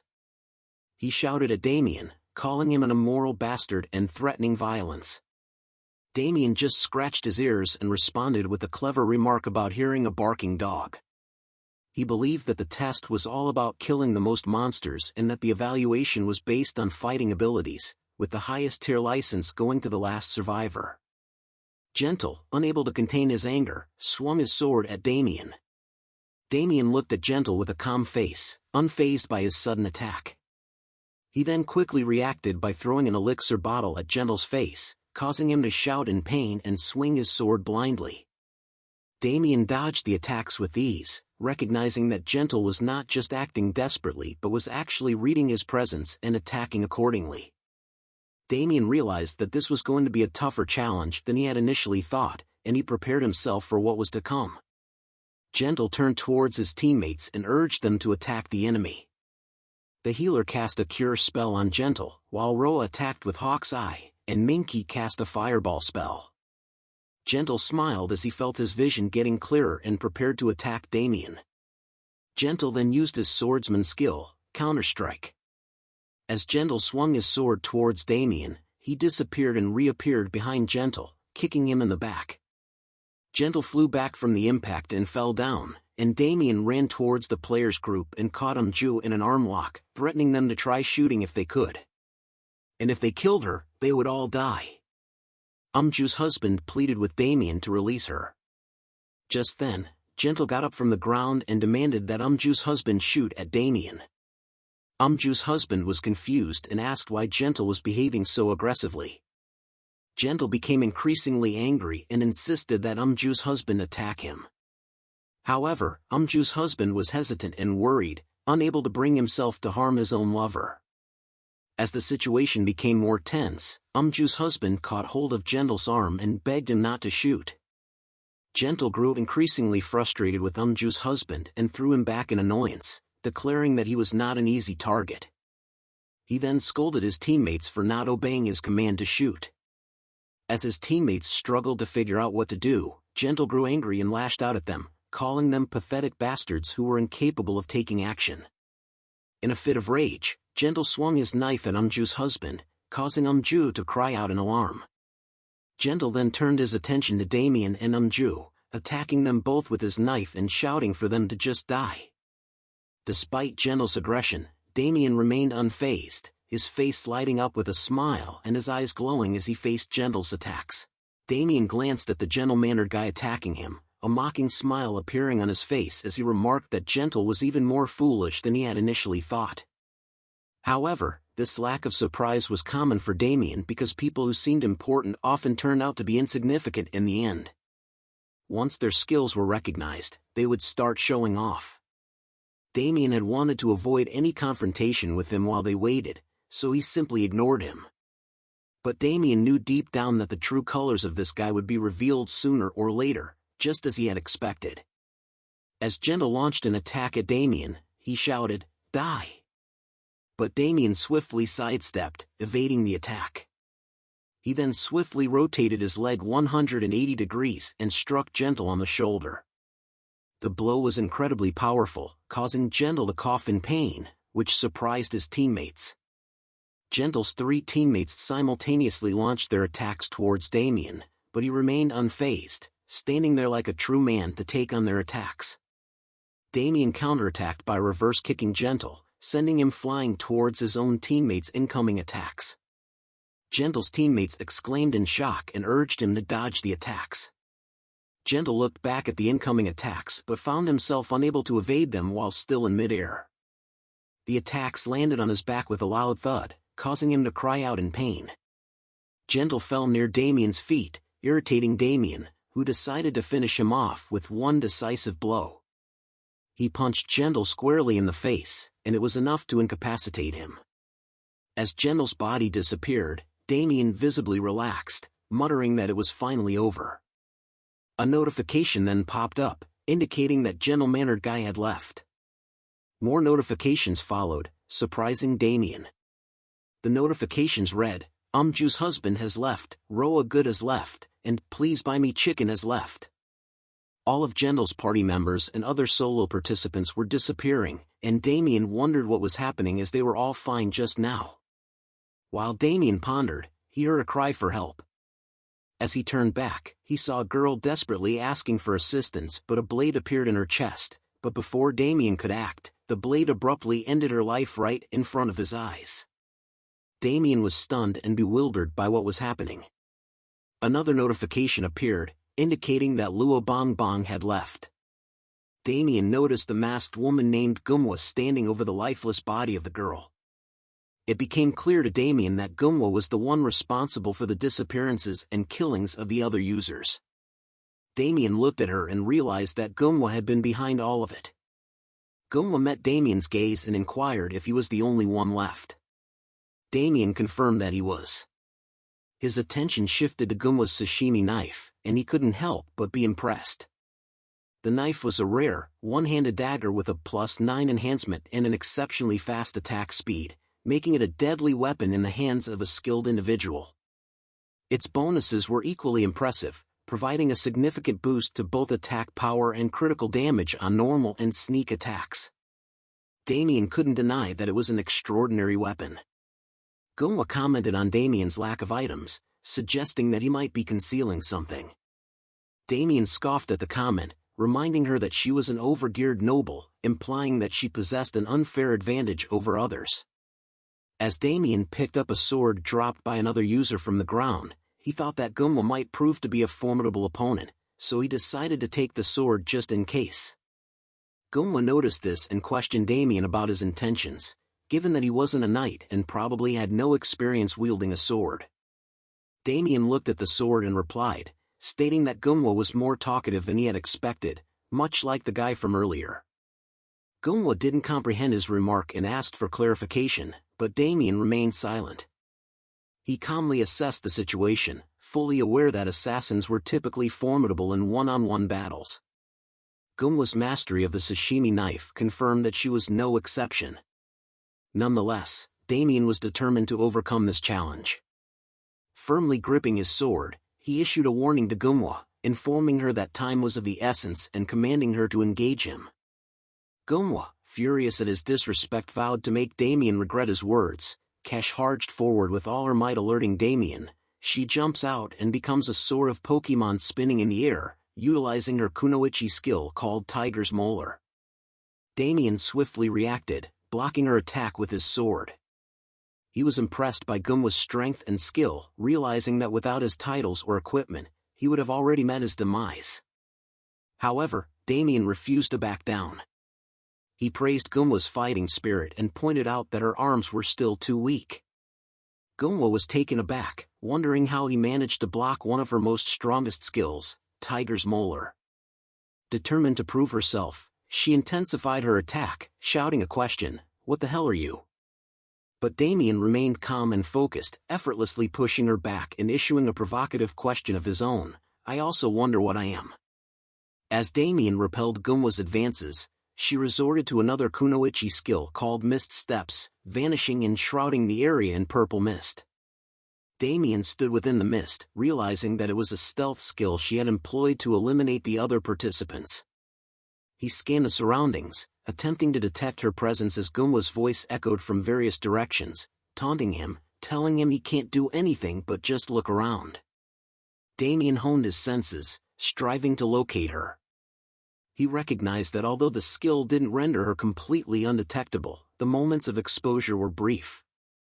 Suddenly, he spotted her positioned at the top right, at a 45-degree angle, and began evading her attacks with unwavering focus. While skillfully dodging her strikes, Damien determined that it was time to gradually prepare for a counterattack. Gumwa grew increasingly irritated and insultingly referred to Damien as a rat-like bastard, questioning how long he believed he could continue dodging. However, before she could finish her sentence, Damien's fist connected with her, breaking an elixir bottle upon impact. Gumwa was taken aback by the shattered elixir and inquired about its nature. The force behind Damien's blow sent her hurtling backward, crashing into a wall. Damien answered her question, wearing a mocking smile. It was a skill, what else could it be? Gunwa experienced a sudden pain and glanced down, noticing her clothes beginning to dissolve due to the elixir Damien had employed. Embarrassed, she exclaimed, questioning what was happening to her. She called Damien a perverted bastard and demanded an explanation for his actions. However, as Gunwa looked up, Damien stood before her with his sword, cautioning her not to shout, or he would dispose of her mercilessly. He further threatened her, proposing that if she surrendered everything she had, he would spare her from suffering. Gunwa's expression transformed into fear as Damien approached her, brandishing his drawn sword.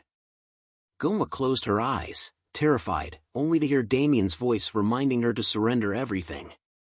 He initiated a countdown from 10, leaving Gunwa with 10 seconds to make a decision, leaving her no choice but to comply with his demands. Damien looked down with a creepy smile and examined the items that Gunwa had dropped before leaving the game, hinting that they were pretty nice. Among them were many pieces of equipment that he knew belonged to a overgeared noble, making them much better than the usual loot from regular players. As he picked up a kunoichi's discreet garter belt, Damien couldn't help but wonder what it was used for. Before he could think more about it, an announcement interrupted him, signaling the start of the next test.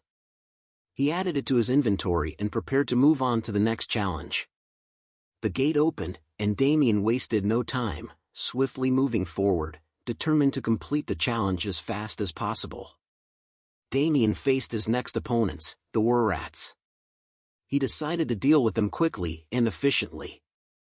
As he skillfully eliminated the Wurrats, notifications kept popping up, informing him of his progress. Soon, he received the notification that he had defeated 10 Wurrat Phantoms. The announcement sounded, indicating that test level 2 was complete, and Damien had earned 10 points. Test level 3 was about to begin, with 9 minutes and 59 seconds remaining. Confidently, Damien approached the gate, declaring that he didn't need to wait and demanded to start the test right away. A notification popped up, asking if he wanted to skip the waiting period forever, and Damien confirmed it without hesitation. He looked ahead, ready to face whatever challenges the next test had in store for him. Damien continued his journey through the test, easily defeating various monsters such as skeletons and two-headed creatures. As he defeated the red-skin monsters and cleared the stage, the announcement sounded, signaling that test level 7 was complete and test level 8 was now open. With a determined mindset, Damien thought about who his next opponent would be. It didn't take long for him to realize that the lizard men would be his next challenge. One of the lizard men attacked him with an axe, but Damien remained unfazed. With a cold look in his eyes, he swung his weapon and killed the lizard man in one shot. As he continued to fight, Damien noticed that he could use other users' weapons with great proficiency. He remembered clearing Gladiator mode, one of the challenge modes, before his regression. In Gladiator mode, he had to complete a level using only the given equipment. Damien had earned the title of Grand Weapon Master for being the first to clear 100 levels. The intense practice he underwent to master all those weapons had been ingrained in his memories, and he could still recall everything he had learned from it. Damien continued his battle, easily slaughtering the lizard men. Notifications kept popping up, announcing that he had defeated 3, 4, and then 10 lizard-man phantoms. Damien remained focused and determined, finishing off the last of them before saying next. As soon as he finished the last of the lizard men, the announcement sounded, signaling that test level 8 was complete and test level 9 was now open. Without hesitation, Damien started walking towards the gate for level 9, ready for whatever challenges lay ahead. At the Adventurers Guild, Maria stood before a globe, observing the ongoing tests through it. Hat-san, the manager of the Adventurers Guild, approached her and asked about the testing ground situation. Maria replied, stating that not much was happening and that all the participants were newbies who didn't know what they were doing. Hat-san asked if there was anyone skilled enough to send immediately to the front lines, but Maria responded that there was no one who met the required standards. Han-san wondered if Maria's standards were too high, but she tells him that there are some people he could use as human shields, although they won't last long on the front lines. Hat-san thought to himself, realizing that despite tens of thousands of people coming for a license, it was challenging to find someone the guild would want. At this rate, NPCs would be more useful than explorers. Maria acknowledged that the situation was better than in the earlier stages when people claimed to come from other worlds. Han-san yawns and agrees with Maria but said he can't help but be disappointed anyway. However, Maria tells him that they were still only selecting obedient battle machines, and she advised Hat-san not to be too greedy in the selection process. Explorer guilds were known for their inclusive policies, accepting members from all backgrounds, regardless of their social status, past, or race. While this led to the formation of large guilds, it also meant that truly talented individuals were often recruited by prestigious institutions like the Royal Academy or the Magic Tower.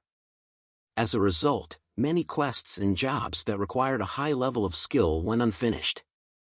Hat-san took a lit up his cigarette and contemplated the situation. He realized they needed to start from scratch and train their members to tackle difficult quests. Taking in new members at the moment wouldn't be enough to address the backlog of quests. This meant they would have to work harder this month to ensure everything was completed on time.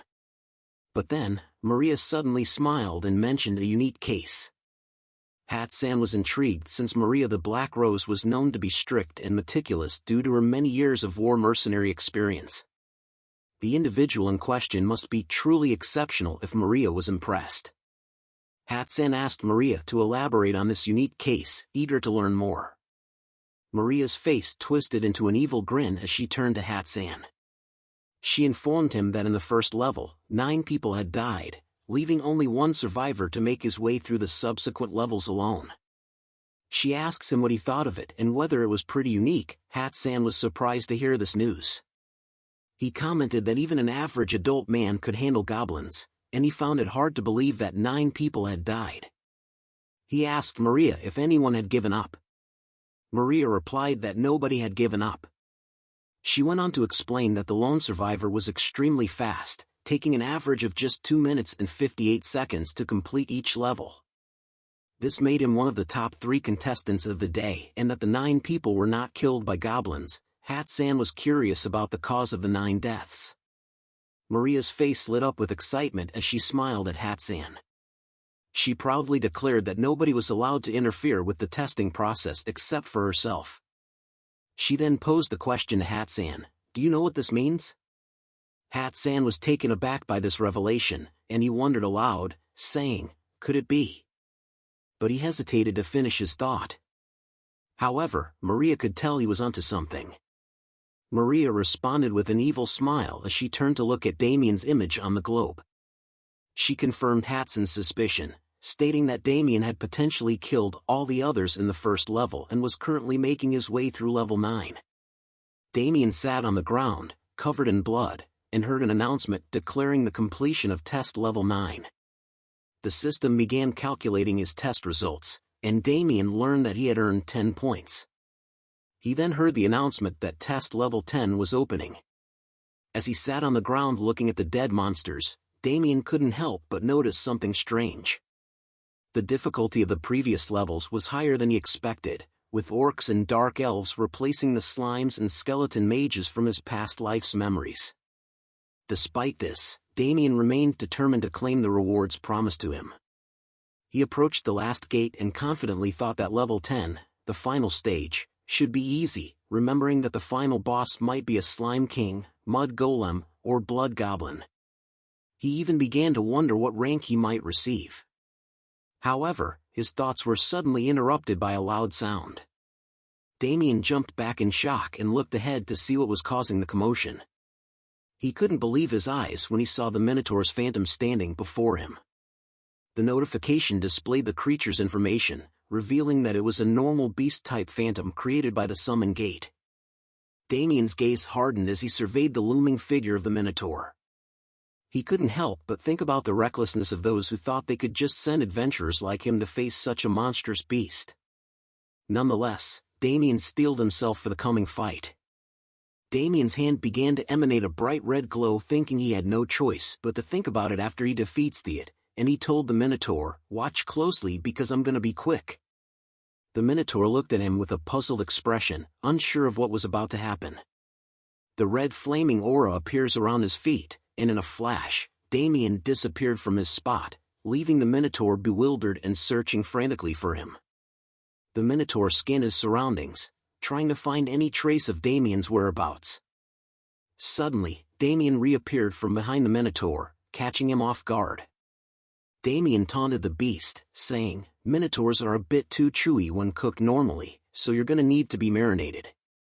Damien knew he had to act fast if he wanted to defeat the Minotaur, so he used the decay elixir skill and hurled the elixirs at the Minotaur's head and body, causing the beast to let out a painful scream. A notification appeared, indicating that the Minotaur Phantom's defense power had decreased. As Damien landed on the ground, he saw the Minotaur covering its eyes and took the chance to dash towards it to attack it, but the Minotaur was able to regain its composure. But the beast's anger was apparent as it launched a punch at Damien. In a split second, Damien jumped to the nearby wall, narrowly avoiding the attack. Using the wall as leverage, he rebounded back and straight up bitch slapped the Minotaur's head. With a smile on his face, Damien taunted the beast, saying, "You're just beef, you cowhead." The Minotaur cried out in pain as he fell to the ground, writhing in agony. He looked up and saw Damien charging towards him with fierce determination in his eyes. The Minotaur quickly crossed his arms to block Damien's attack.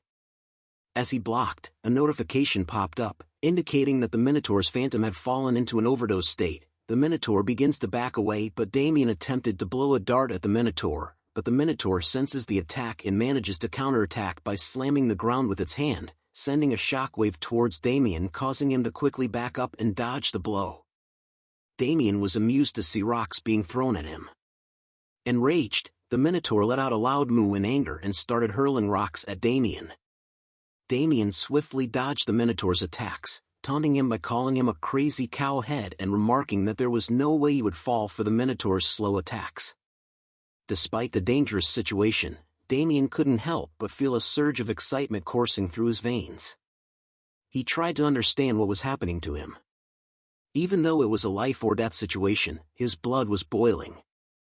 He realized that his heart was beating fast and he felt a sense of joy because of his fighting spirit. With a smile on his face, Damien turned to face the Minotaur and said, "Let's see how tough you've become." The Minotaur threw a powerful punch, but Damien was too quick. He dodged the attack and managed to injure the Minotaur's arm in the process. Jumping upward, Damien taunted the Minotaur by asking if he was still holding up well. He focused his attention, trying to find the Minotaur's weakness, knowing that he had to strike quickly. He soon discovered the weak spot and swiftly attacked the Minotaur's vulnerable area with his sword and dagger, making a cross motion. As he did so, notifications began to pop up. The first notification indicated that it was a critical hit. The next one revealed that the Minotaur's phantom had fallen into a state of bleeding. Finally, the last notification appeared, stating that the Minotaur's phantom had fallen into a state of near death. After landing back on the ground, Damien wondered if the battle was finally over. His doubts were soon cleared as another notification appeared, informing him that he had defeated the Minotaur's phantom. Damien stood still, hearing the announcement that test level 10 was complete and that he had earned 10 points. He hadn't expected to face such a monstrous creature, but it wasn't as challenging as he initially thought. He realized that he had grown significantly since he started, and he couldn't even tell what level he was now. Damien was amazed by his progress and reminded himself that he had to keep moving forward. Suddenly, the announcement interrupted his thoughts, declaring that Damien's total score was 100 points and that the test. Damien stored his weapon in his inventory and started walking towards the exit. He walked over to Hatson's desk, and the guild workers looked at him in shock. He greeted Hatsan, stating that he had arrived. Hatsan responded, acknowledging Damien's presence and commenting on how the test must have been quite the experience. Damien replied that it wasn't easy. As Hatsan looked at Damien, he couldn't help but recall Damien's impressive test results. Damien had cleared the summon gate in record time and ranked first in general combat skills, situational judgment, and execution of actions. Additionally, he had defeated all his fellow test participants, which made him a popular topic among the employees. Hat-san understood why Maria had called him a unique case. Hat-san remembered Maria's insistence on scouting Damien, stating that skilled individuals like him were rare, and he was exactly what she wanted. Hat-san couldn't deny that Damien's test results were impressive, but he expressed concern about making a decision like that so quickly. Han-san tells Damien that his test results were impressive, but the killing of teammates bothered him a bit. Damien stated that he was good at judging people and he was sure that the other participants were all bad. He clarified that killing people wasn't a habit of his. Hat-san chuckled and commented that Damien sounded like a psycho, to which Damien didn't know how to respond. As Hat-san and Damien talked, Damien couldn't help but think that his excuse for killing the other test participants wasn't random. It was because he had played the game for so long that he could easily understand what other people were thinking. Damien knew that if Hat-san still refused to accept him, he would have to say goodbye to the license. Hat-san then addressed Damien, saying that he didn't seem like someone who would cause trouble for them, but he couldn't act the way he did during the test from now on. Hat-san emphasized that a guild member's blade should be facing a monster, not a human. Damien assured Hat-san that he was aware of that. Hat-san then asked Damien one final question, inquiring if he would take the license and work as an Adventurer Guild mercenary. Damien answered enthusiastically, saying that it would be an honor to work with the Adventurer Guild. A smile grew on Hat-san's face because of Damien's answer. Hat-san and Damien shook hands, and Hat-san officially welcomed Damien to the Adventurer Guild. Hat-san expressed his excitement about working with Damien, and Damien couldn't wait to start his new adventure as part of the Adventurer Guild. Damien sat down in a nearby sitting area to relax when he received notifications. The first notification indicated that he had obtained an adventurer license, and the second notification informed him that his affiliation had been changed to Adventurer Guild. Damien felt relieved and looked at his new adventurer license, which was Gold 5 tier, feeling proud of his accomplishment.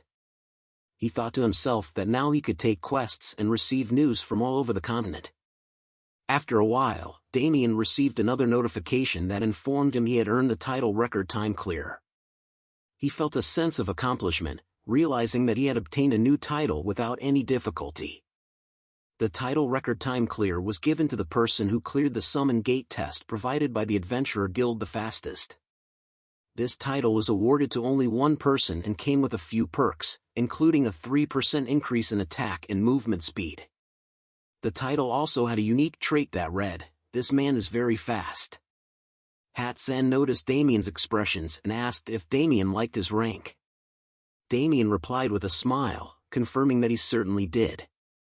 Hat-san sighed and thought to himself that Damien's gold tier license was unprecedented and was only given to those who had accomplished various difficult quests or passed Maria's challenging promotion test. Hat-san approached Damien and explained that gold tier licenses were awarded to those worth 10 iron tiers and 3 silver tiers, and Damien would be able to accept high-ranking quests as well. Hat-san showed Damien 3 missions to choose from, all of which were gold tier quests. Damien looked at them and saw that they included the exploration of the deep waterway beneath the royal palace and Drake's breath cultivation. However, the last mission caught his attention, and he asked Hat-san about it. Hat-san looked at the mission and informed Damien that it was about a village where sheep had been disappearing. The village was called Cornel, and the government had sent the mission. Since the village was located in the middle of nowhere, the government didn't want to send their precious knights for this task. Damien asked Hat-san if they thought it would be better to solve the problem by hiring adventurers with money. Hat-san agreed and added that, from what he had heard, the sheep kept disappearing, and he assumed it was a pack of wolves that had moved into the area. Hat-san also mentioned that the government wanted the problem solved at its root. Damien asked if he could do whatever he wanted to solve the problem, to which Hat-san replied that he could pretty much do so. Damien thought that these kinds of quests were usually not a lot of work and suspected that someone else in the village was stealing the sheep. He figured it probably wouldn't be a problem if he took care of the issue himself and made up a reasonable cost for the report. Hat-san interrupted Damien's thoughts and reminded him that he could do whatever he wanted as long as he brought forth results that satisfied both the village and the government. He asked Damien if he was willing to take on the quest, and Damien replied that it didn't sound bad and that he would do it. Damien received the quest notifications, asking him if he was willing to accept the quest, and without any delay, Damien accepted the quest. Excited about the fact that it was a gold-tier mission, Damien thought to himself that he was up for the challenge. As he started leaving the guild, he told Hat-san that he would be back, and in reply, Hat-san wished him good luck. Damien looked back with a smile and said he would see him soon as he set off on his quest. Damien looked ahead and wondered if the path was in that direction. Shortly afterward, he received notifications that the new location information and the world map information had been updated, revealing that his current location was Sala's Valley 3. Examining the map, Damien realized that he was still far from his destination. He checked the location of Cornel Village, situated between Terra Kingdom and Principality of Pharma, also known as the Ivory Tower of Truth. He thought to himself that he still had a long way to go and understood why the knights hadn't taken on this mission. Damien then realized that even though he had accepted a gold-tier mission, he didn't have any equipment or party members. He acknowledged that equipment was crucial for mercenaries and he couldn't even dream of joining a party as equipment meant the most to them. Damien said to himself that it was better to go alone than waste time searching for party members, though it wasn't because he couldn't find any. Suddenly, an idea popped into his mind, and he smiled to himself. He thought that if he couldn't find party members, he could create them. Damien decided to utilize his skill, Control the Dead, which was at level 1 and allowed him to summon applicable dead monsters at 50% of their original stats. The number of summons depended on the summoner's magic power. A summoning circle appeared, and Damien wondered if the skill had worked. He received a notification stating that he had successfully summoned a creature. Suddenly, something leaped out in front of Damien and asked if he was its owner. He soon realized that the creature was a chick fluttering its tiny wings. The chick greeted him by saying, "Nice to meet you, owner." Damien sat down and observed the tiny chick, wondering what it was. Just then the chick told him that it was his summon and Damien was surprised to hear it speak. He then placed a finger on the chick's head and wondered if it would be useful. The chick wasn't pleased with his remark and seemed to be angry, telling Damien it would kill him. Damien received a new notification asking him to choose a name for the creature. Damien found it difficult to name the seemingly useless creature. Damien asked the chick if it already had a name, to which the chick replied that it couldn't possibly have a name since it had just been born. Eventually, Damien settled on the name Bundle. The chick questioned the name, and Damien explained that it was cute, like a bundle of fur, immediately correcting himself. However, the chick didn't seem to appreciate the name and began poking Damien in anger. Taken aback by the sudden aggression, Damien exclaimed that the chick's personality was terrible. And so, this was the moment when Damien's first summon, Bundle, was born. As Damien and Bundle walked through Sala's Valley 6, Damien instructed Bundle to stay close and warned that he would abandon him if he fell behind. Bundle obediently agreed.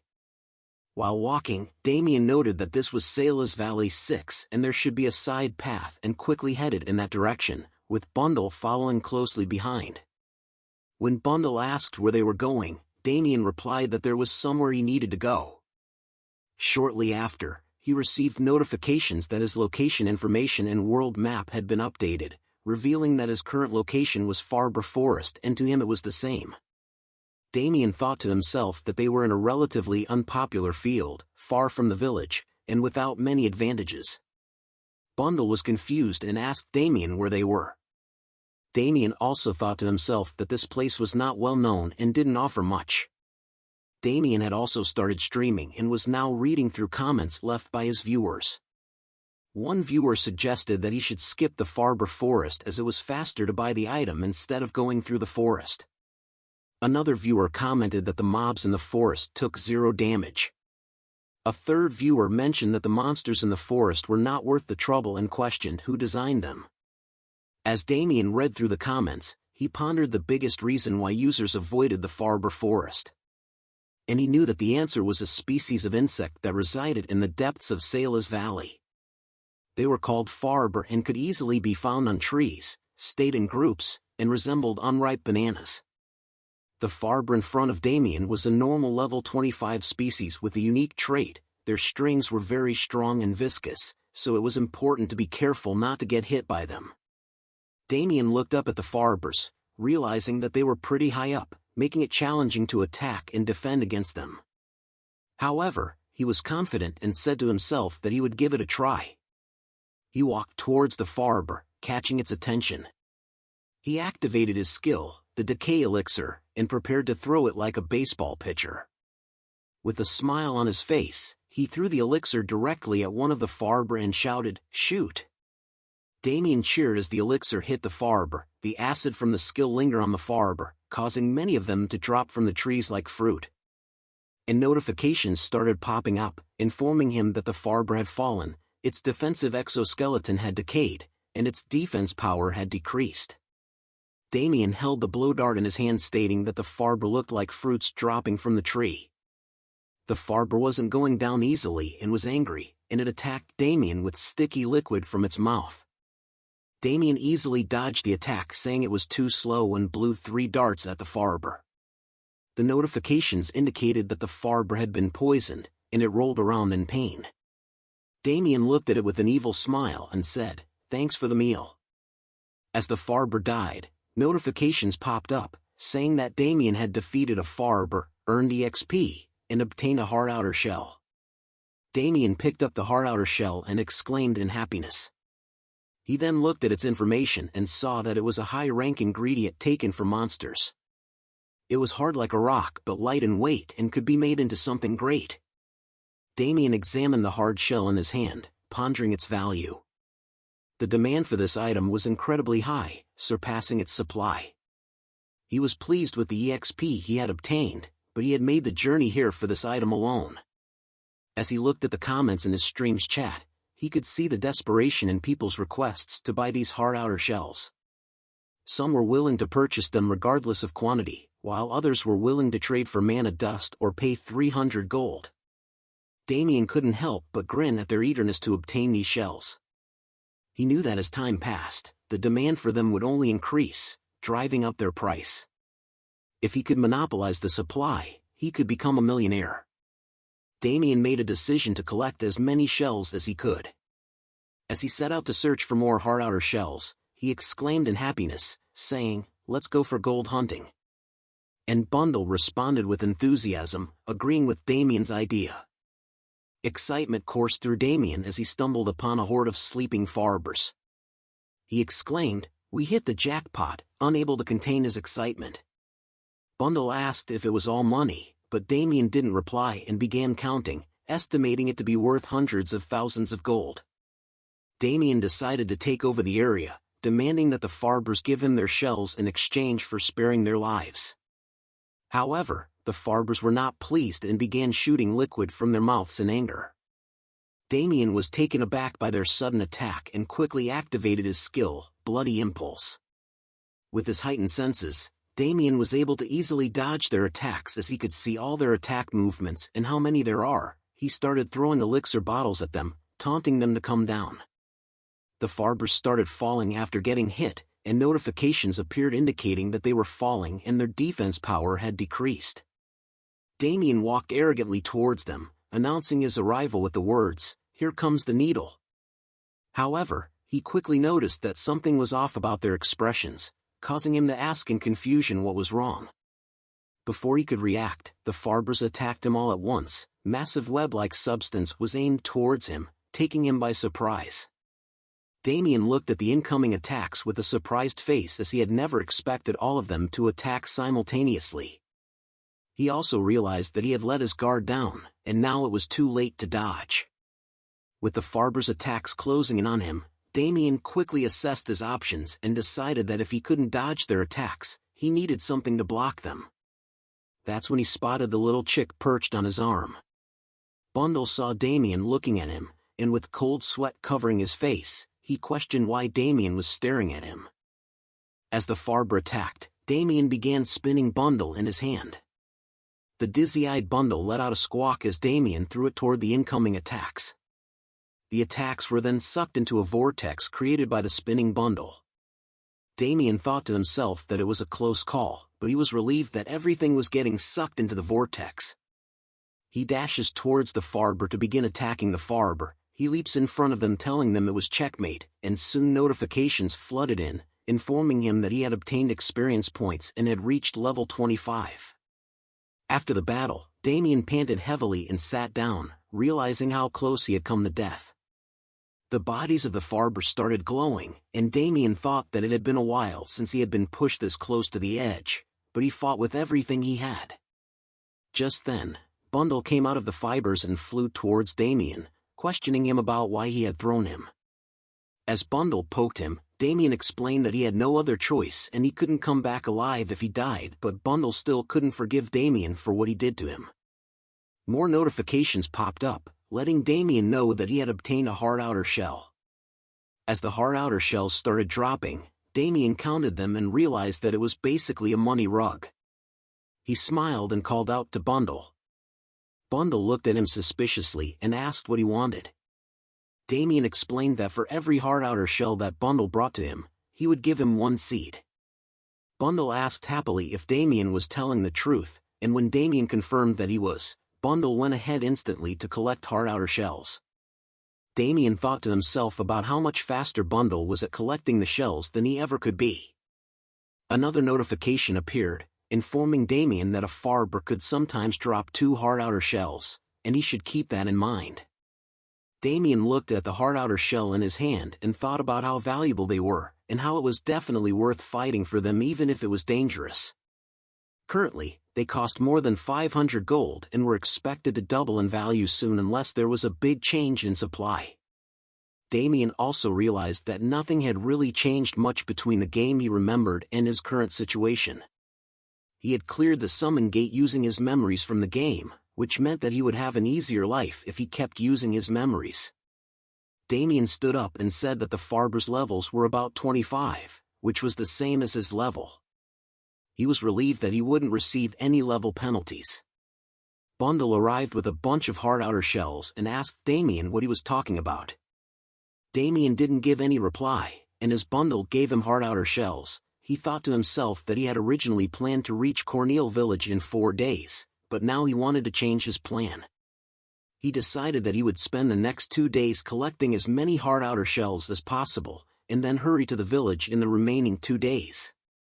Damien then prepared himself and said, "Let's sweep up some money." To which Bundle, sitting on his shoulders, responded with excitement and got ready for the adventure. On the edge of the forest, a mercenary heard blasts in the distance. He was immediately alerted by the sound and turned his attention towards the forest. Before he could investigate, his elder brother, Liang Chao Ming, who was leading the Jingsan startup Team 1, smacked the back of his head and scolded him for spacing out. The mercenary tried to explain that he heard a noise, but Liang Chao dismissed it and reminded him that there was no one else in the forest beside them. The mercenary still seemed unsure, but Liang Chao appeared uninterested and unimpressed. He firmly stated that they would die regardless and suggested that they continue on their journey. The mercenary hesitated but eventually complied with Liang Chao's decision. Liang Chao reminded his team that they had a quota to meet for the day and they needed to hurry. The team responded with enthusiasm, acknowledging his order. As they walked deeper into the forest, the mercenary asked Liang Chao if he was sure they could collect everything they needed for the day. Liang Chao, in a frustrated tone, told him that it didn't matter if they could or not, they had to do it somehow. He knew that hunting Farbers in this hidden and dangerous forest was difficult, but the outer shells were a major profit item for Jingsan startup. He couldn't afford to come back empty-handed or risk being reprimanded. So, he urged his team to move faster and fill their quota for the day. Liang Chao was visibly exhausted and frustrated. He wanted to get over with their task and log out. He led his team deeper into the forest in search of caterpillars, and in frustration, he asked his teammates where the caterpillars were. His teammate pointed ahead in shock, saying that all the caterpillars were dead. Liang Chao couldn't believe it and questioned his teammate's sanity. He turned his gaze forward, claiming that they must have gone blind since he couldn't see any reason why the Farbers would be dead.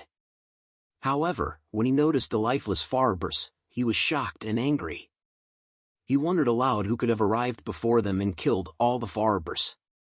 This was a major blow to Jingsan startup, as they had been monopolizing the supply by killing all users who came across their path. Liang Chao couldn't understand how someone had managed to get to their territory without them knowing. In a fit of rage, Liang Chao demanded his team member to find the person who had invaded their territory and killed the Farbers. The teammate, visibly panicked, agreed and promised to find the culprit. Just then, Damien suddenly appeared there. Liang Chao stood nearby and looked at him in shock. Damien picked up a hard outer shell and exclaimed that it was right there. He then continued to pick up more hard outer shells while muttering to himself as Liang Chao wondered what the hell was it. Liang Chao looked at Damien and noticed the boar head, as Damien tells himself that they forgot some shells and needed to look around more. Liang Chao began to rage as veins appeared on his face. He also noticed that Damien had only equipped himself with some cloth and a boar head. He wondered how a guy who looked like an NPC could have entered the area. Liang Chao shouted at Damien, calling him a bored bastard and asking him what he was doing. Damien turned back and looked at Liang Chao calmly, asking if he had a problem. Liang Chao's teammates became angry and started shouting at Damien, threatening to split him open if he didn't give them everything he had taken. Damien looked at them with a questioning expression on his face as he didn't understand their language. He couldn't even tell if they were from North Korea or China. Liang Chao asked Damien if he knew who he was. Damien casually responded with a question, asking, "Who are you?" Liang Chao, angered by Damien's response, revealed that he was Liang Chao Ming.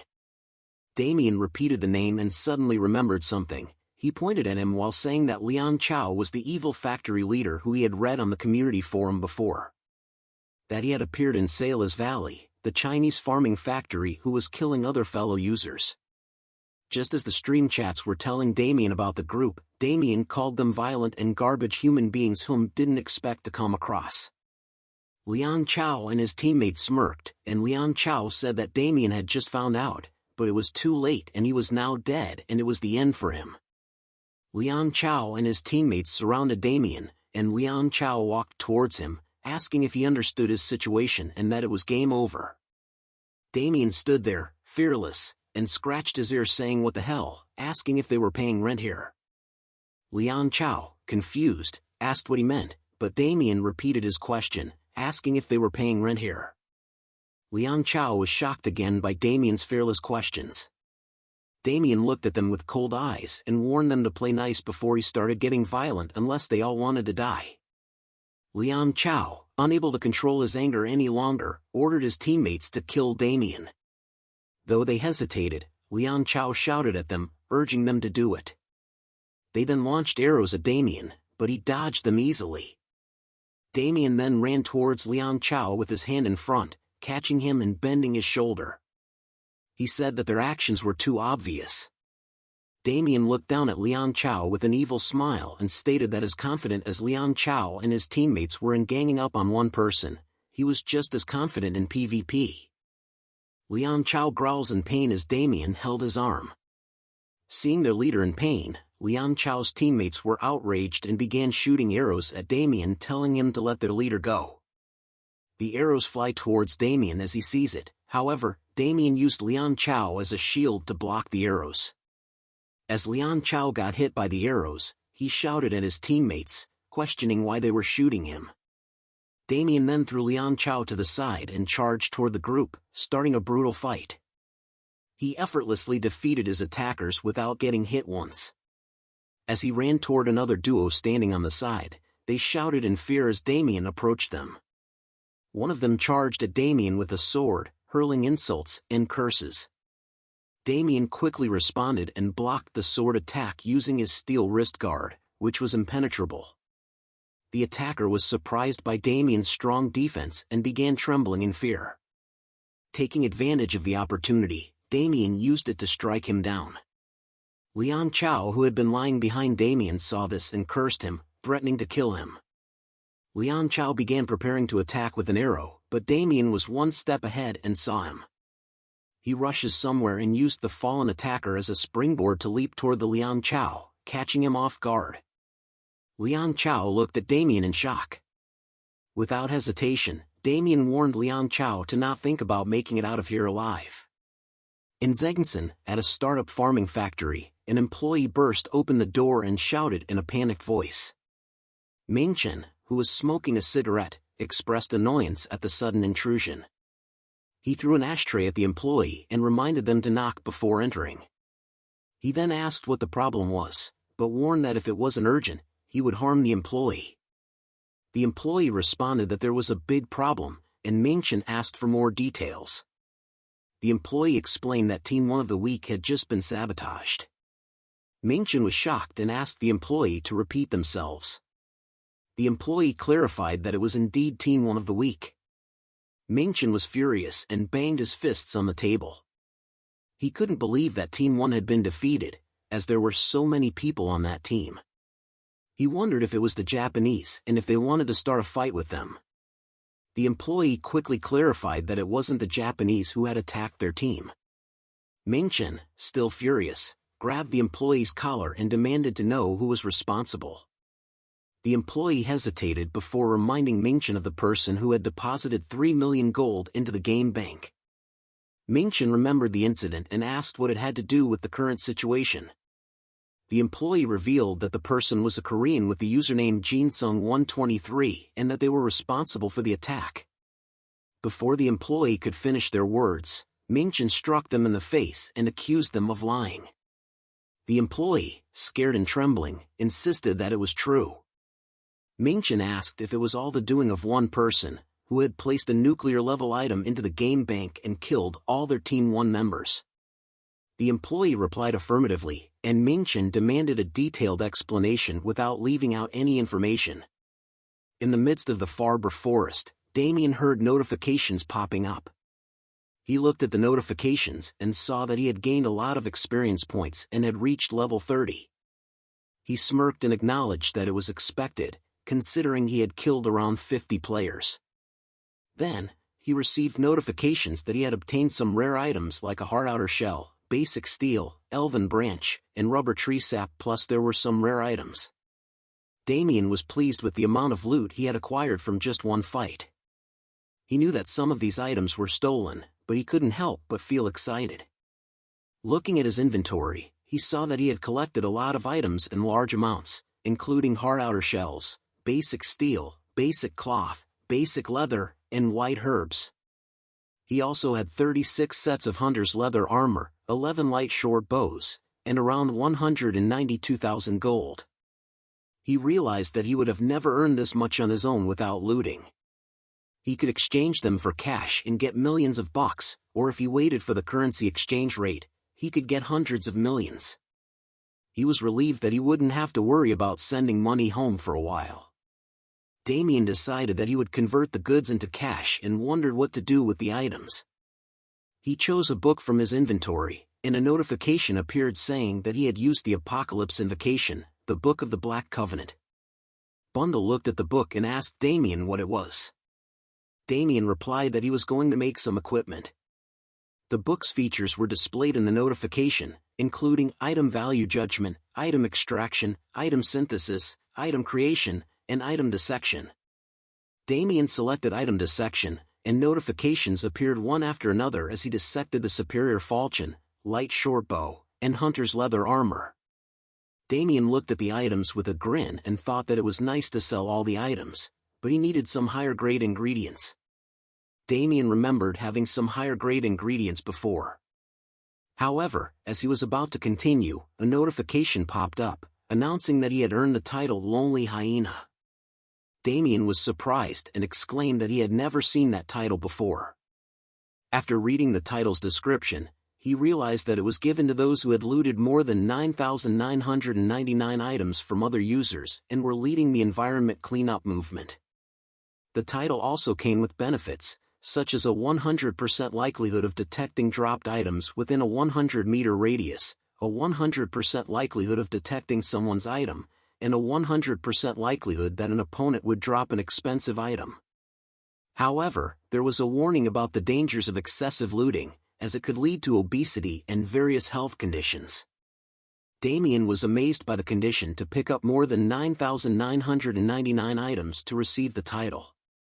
He realized that before his regression, he only fought in large-scale wars with blood alliances or organizations, so he never really had the time to pick up dropped items as he didn't really need them.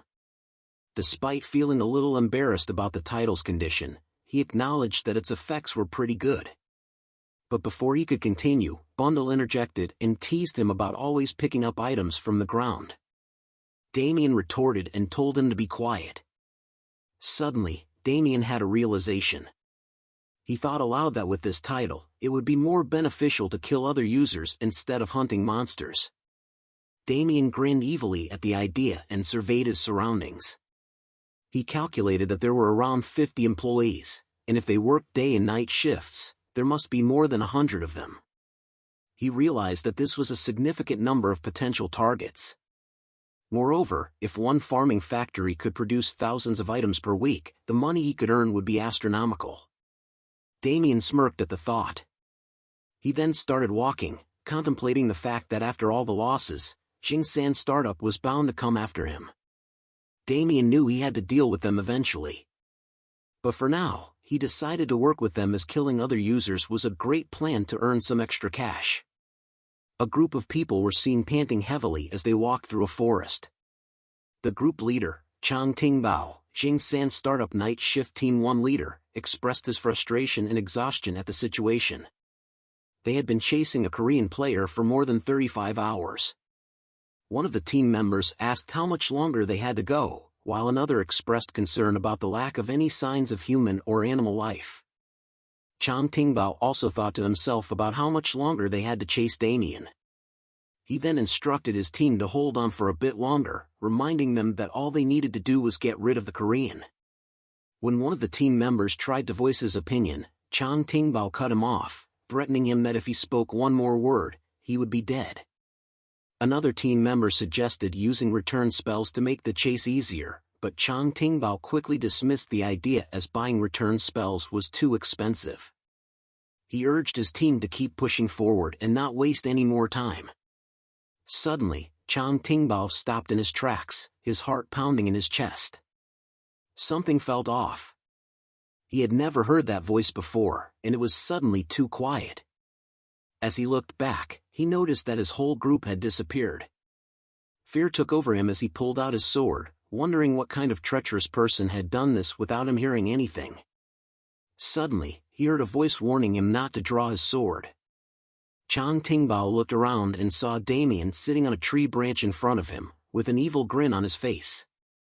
Damien challenged Chang Tingbao to come forward and then threw a punch, suggesting that Chang Tingbao take a little nap. Chang Tingbao slowly opened his eyes and tried to shout, but quickly realized that his mouth was gagged with cloth. He looked around and saw several people, whom he referred to as chicks, standing over him. Some of them were tightening the ropes that bound his hands and legs, making it impossible for him to move. Chang Tingbao felt confused and disoriented, unable to understand why he was tied up and surrounded by these unfamiliar individuals. One of the chicks, who was standing on his arm, informed the others that Chang Tingbao had woken up and suggested informing the captain. Suddenly, a voice spoke up, questioning whether Chang Tingbao was properly secured. Chang Tingbao recognized the voice and turned his head towards the source. He realized that it belonged to the Korean he had met before. Damien told Bundle to think of better lines next time, but Bundle refuted back saying Damien sucked at acting. Panic started to set in as Liang Chao realized he needed to find a way to escape. Damien noticed that Chang Tingbao was awake and commented on it. He then ordered Bundle to pull up Chang Tingbao's sleeves. Bundle complied and started pulling up Chang Tingbao's sleeves. Damien revealed 3 poison darts and taunted Chang Tingbao, assuring him not to be scared as they hadn't even started yet. As Damien attacked him, he told Chang Tingbao that it would sting a little. Chang Tingbao felt the impact of the darts and heard notifications popping up. He saw that his character had been poisoned, and his health points, HP, were gradually decreasing. Damien grinned at him and remarked that it didn't hurt that bad. He warned Chang Tingbao that this was just the beginning and to prepare for what lay ahead. As time passed, Damien lay exhausted on the ground, listening to notifications popping up on his screen. He had obtained a pair of Ranger's gaiters, an old hinge belt, and 3,888 gold. Damien sighed, feeling tired. He had managed to eliminate all 100 members of Jingsan's day and night shift teams without resting for 48 hours straight. He was even more exhausted from summoning all the chicks. Damien checked his status window and noticed the skill Necromancy, which was at level 1 and allowed him to summon creatures. The summon stats were lower than he had expected, but he had no limit on how many he could summon. Most summoning skills had time limits, and the summons would disappear once the user ran out of mana, but this skill had no such restrictions. Damien told the chicks that their work was done and that they should go home. However, one of the chicks refused to leave, saying that the Soul Realm was boring and that it was much more fun where they were. Damien thought to himself that although these chicks' abilities were not great, with enough mana and casting time, he could summon an infinite number of them. They had proven useful when he used them to locate the Jingsan guys. Damien questioned if there were any more pursuers after them. The chick confirmed that there weren't any. Damien smirked and said that killing and looting them had been fun, and their reactions were priceless. Bundle looked at Damien, confused, and asked what he was talking about.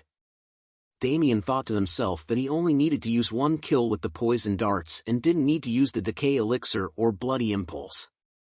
He believed it would be better to use necromancy since avoiding the death penalty was difficult. Damien opened his status window and selected the Apocalypse Invocation, the Book of the Black Covenant. He thought to himself that the items created with this book were more expensive but also had higher stats and efficiency. As he flipped through the pages, he found the formula he was looking for. Damien called out to Bundle and the chicks, then showed something in the book to Bundle and the chicks and asked if they wanted to try it out. In a skyscraper in Shanghai Pudong, a man is walking and noting that something had happened in AC which was a bit of a concern. It was Zhang Wei, the chairman of the Business Kirin Society, looked concerned upon hearing about the incident in AC. He lit up a cigarette and thought about Jingsan Startup, which was one of his sources of funds for money laundering. One of his brothers had led its development, and he had invested his funds there. Although it was a small amount of money, the fact that one person had killed everyone there was definitely concerning. As Zhang Wei started calling someone on his smartphone, he expressed his disdain and stated that he would have to get rid of the person responsible for the incident. Outside the skyscraper, one of Zhang Wei's bodyguards received an order from him on the call and confirmed his acknowledgement of Zhang Wei's order. In the world of AC, a man ran in fear, convinced that he had encountered a monster. He thought about how dozens of his teammates had been killed by just one user and how he needed to escape quickly. Suddenly, a spell appeared from above him and went towards him to attack him from above, but he managed to dodge it by jumping forward. However, he injured his knee in the process. The attacker approached the injured man thinking he didn't expect the man to dodge his spell, who turned out to be King Arthur, also known as Zhang Yuman, the man who had betrayed Damien. King Arthur complimented the man on his dodge and remarked that he wasn't a captain for nothing. The man shouted at him to stay away, but King Arthur just smirked and asked if he was scared. He reminded the man that this was what he and his teammates had wanted.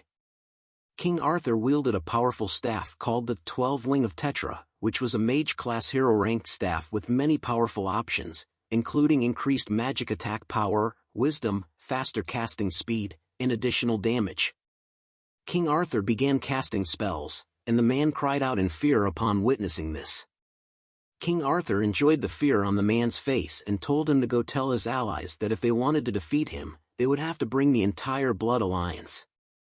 As the man continued to cry out in fear, King Arthur's spell engulfed him. Meanwhile, Damien scratched his ear and wondered if someone was talking about him behind his back. Bundle saw this and jokingly asked if he was digging for gold there. Damien replied that it was just itchy. Suddenly, a notification appeared, informing him that new location information and world map information had been added, indicating that they were currently in Corneel Village. Damien admired the beautiful view and commented on the nice and fresh air. As they walked around the village, Bundle asked where they were. Damien explained that they were at their workplace and noticed the tension in the atmosphere, so he advised Bundle to hide. Approaching the chief's house, Damien realized he had barely made it on time and had wasted a lot of time due to Jin-san. He had received valuable items and experience, but being late for his first quest was not ideal. Damien knocked on the door and asked if anyone was inside. An old man opened the door and inquired about Damien's identity. Damien introduced himself as a member of the Adventurer Guild and reminded the old man that he had requested government support. Albert, the chief of Cornell Village, was overjoyed and shed tears of happiness. He invited Damien inside, offering him a seat and some refreshments. Damien noticed that Albert's wariness towards him, a foreigner, had instantly disappeared, making him realize that the problem must be quite serious. The village chief then explained that the village's sheep had been disappearing, causing anxiety among the villagers as their numbers dwindled. He requested Damien's help and asked him to be understanding of the tense situation. Damien inquired about the number of sheep that had disappeared, and the village chief responded that it was around 20 every week. He was at a loss as to where they had gone, and the problem had started about a month ago. Damien asked about the person responsible for herding the sheep and whether different people took care of them at different times. The chief explained that there was an orphan named Joseph who was in charge of the sheep. However, the chief was unsure if Joseph was actually herding the sheep or just fooling around. According to Joseph, the sheep were taken by wolves. Damien pointed out that if 20 sheep were disappearing each week, then it would make sense that wolves were behind this. The village chief shared that Joseph had a history of pranking people by lying about wolves appearing. This caused the villagers to dislike him, and he had been imprisoned because they thought he was responsible for the missing sheep. However, even though Joseph was in jail, the sheep continued to disappear. The chief pleaded with Damien to do something, as the villagers might starve to death if this continued. Upon hearing the village chief's plea, Damien agreed to help and asked to meet Joseph.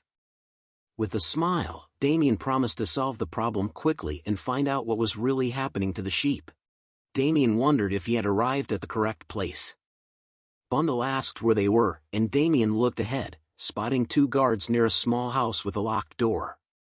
Inside, someone was banging on the door, claiming their innocence. The guard instructed them to be quiet, as Chief Albert wanted silence until the issue was resolved. Bundle inquired about the villagers' behavior, and Damien speculated that they probably believed Joseph was responsible. Though Damien was primarily interested in his reward, he found the circumstances unexpected. Joseph's guardian had recently passed away, and Joseph had been taking on odd jobs like herding sheep. Damien felt this was insufficient treatment for an orphan shepherd, particularly when the sheep were disappearing. He also noticed that this village appeared more reasonable than expected for a rural area in the middle of nowhere. Despite everything, he decided to meet the villagers. Damien approached the guard and greeted them with a simple hello. The guard recognized him as someone who had been speaking with Chief Albert. Damien confirmed that he had indeed spoken to Albert and inquired about Joseph's well-being. The guard replied that Joseph was doing the same as always. Inside the house, Joseph shouted for someone to open the door urgently. The guard pointed to the room and explained that Joseph was fine but had endless energy, which exhausted the guard. Realizing time was running short, Damien requested the guard to step aside for a moment, expressing his desire to meet Joseph. He then addressed Joseph with his fist aiming towards the door, cautioning him to move away from the door. Damien prepared to swiftly punch the door, causing the guard to shout in worry, questioning his actions. The door blasted open, revealing a boy inside as Damien asked him if he was Joseph while Bundle tells Damien it appears so. Damien informed Joseph that he wanted to ask him a few questions and asked if he had the time. Joseph looked bewildered and asked who he was. Damien introduced himself as a mercenary from the Adventurer Guild. Bundle chimed in, introducing himself as Bundle. Damien reassured Joseph not to mind the talking chicken and the broken door, acknowledging the unusual circumstances. Joseph found himself frozen, wondering what was happening before him. Soon, Joseph found himself sitting on a bed as Damien began questioning him. Damien had heard about wolves hunting Joseph's sheep, and Joseph confirmed the truth of the matter. He explained that there was an enormous wolf, much larger than a human, which he had seen hunting a bear. As they conversed, the guard burst into the room, filled with anger. He objected to Damien listening to Joseph's account, finding it absurd that a wolf bigger than a human would hunt bears. Joseph, however, insisted that he was telling the truth. Damien pondered the situation, considering the possibility that such occurrences could exist. Mountainous areas like this often housed various monsters and beasts. Damien decided to delve deeper into the matter and asked Joseph where he had witnessed this remarkable event. Joseph informed him that it happened at the peaks of the Caliph mountain ranges. He had seen a pack of these wolves there, and if Damien followed the peak and headed north, he would reach a wide plain. The location was situated at the end of the forest, making it relatively easy to find. Taking all this information into account, Damien nodded in acknowledgement. At that moment, notifications appeared, presenting a quest titled Caliph Peaks Wolves and prompting Damien to accept it. Damien, after accepting the quest, sprinted towards Caliph Peak, his mind filled with thoughts about the benefits of having excellent items and money. Bundle agreed, affirming Damien's sentiment. As Damien ran, he reminisced about the impressive set of witch-doctor items he had obtained through the Apocalypse Invocation, the Book of the Black Covenant. The Flame Lizard bracelet boosted his defense and wisdom, providing some resistance to fire attacks. The bracelet's special ability, Flame Banquet, created flames for 30 seconds, continuously damaging enemies at the cost of durability. Nijawala's leather pants increased Damien's defense, health pool, wisdom, and provided some magic resistance. By consuming durability, the pants activated Dark Green Blessing, which increased casting speed, mana regeneration, and stamina recovery by 100% for 1 minute. The Golden Rabbit sandals boosted Damien's defense, increased his agility, and granted an increase in moving speed. By consuming durability, the sandals triggered Golden Flash of Light, exponentially increasing Damien's first step speed by 10,000%. Damien recognized the rarity and value of such exceptional equipment, emphasizing that they couldn't be simply purchased with money. It had required a significant investment of hundreds of thousands of gold, as well as rare ingredients not readily available on the market. Damien realized the importance of having superior equipment, especially since the area he was heading towards was inhabited by monsters with levels exceeding 30. Damien came to a stop, a smile spreading across his face as he gazed ahead, saying he had found it. A notification appeared, indicating that new location information had been added, revealing their current location as the peak of the Caliph mountain ranges. Taking in the surroundings, Damien noted that it resembled a place where a wolf den would be and that the place was huge. The area was filled with boulders, creating numerous blind spots, and that there were cliffs several meters tall. He looked at the gap in front of him, which seemed too small for a wolf larger than a human to pass through. Nevertheless, he acknowledged that Joseph had claimed to have seen them with his own eyes. Without hesitation, Damien commanded, "Come out." A notification appeared, introducing a witch doctor skill called necromancy. As Damien activated the skill, multiple summoning circles materialized in front of him. Meanwhile, a group of adventurers was climbing the same peak as Damien. The party leader, Seo Hyun, urged her team to prepare, assuring them that they were close and would reach their destination soon. However, user God from afar questioned if there was anyone already present. Seo Hyun replied that she hadn't come across any information about someone successfully raiding this location, indicating that the quest had not been cleared yet.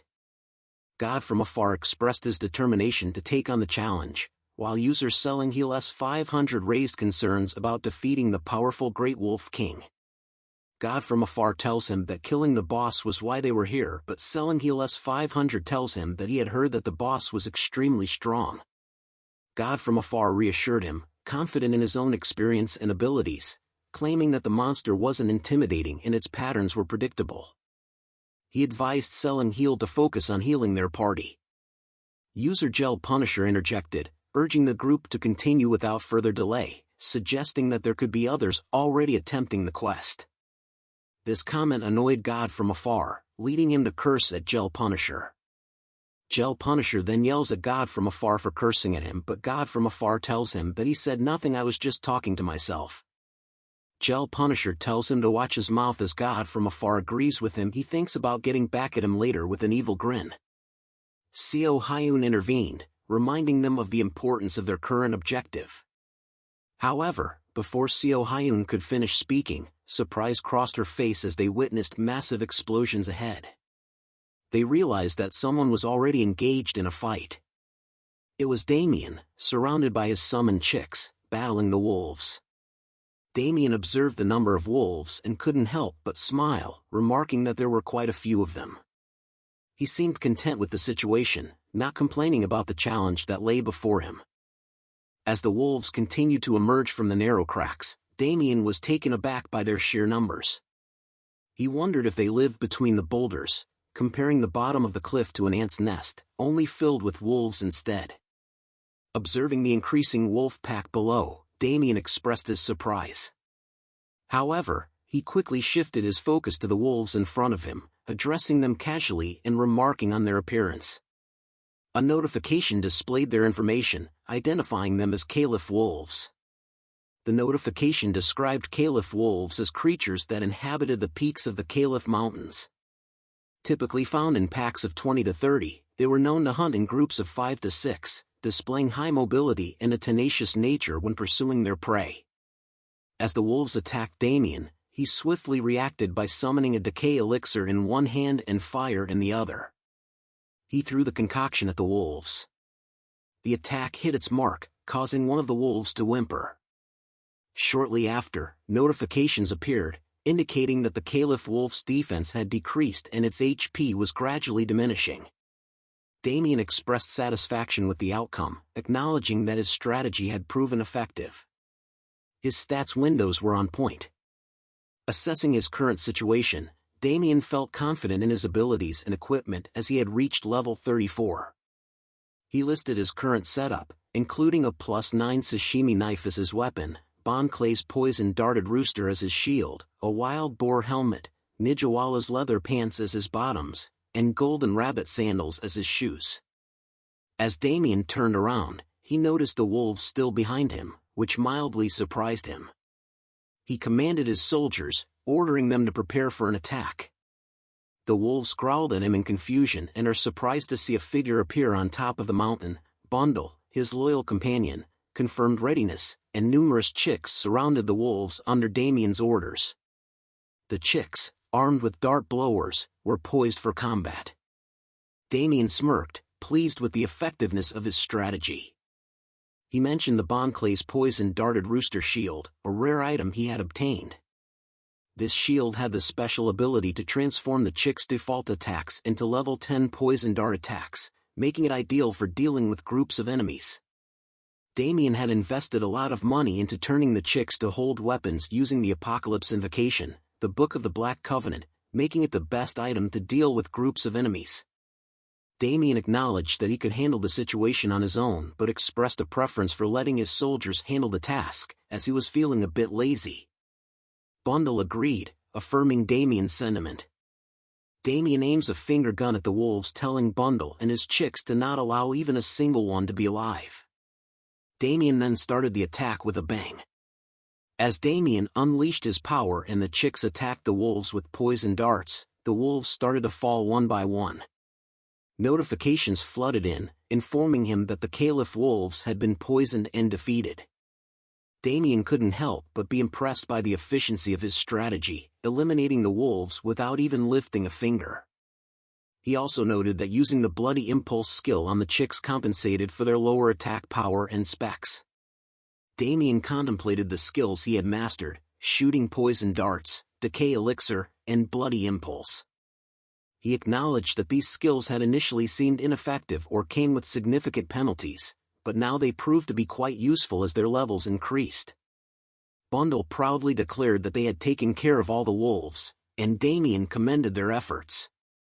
He received notifications of items obtained, including wolf canines, gray eyes, and gray fur. However, Damien knew that there must be an alpha wolf somewhere, as Joseph had mentioned a massive wolf. he decided to check the quest details once more. Examining the quest information for Caliph Peak's wolves, Damien discovered that he needed to defeat 200 Caliph wolves, with 20 already defeated, and also defeat the Great Caliph Wolf, with 0 progress so far. The completion percentage stood at 0%, and the rewards were listed as the Adventurer Guild's mission completion package.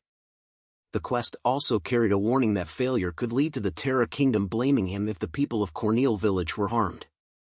Realizing the magnitude of the task at hand, Damien acknowledged that it wouldn't be easy. Suddenly, a notification appeared informing him of Chick 34's death.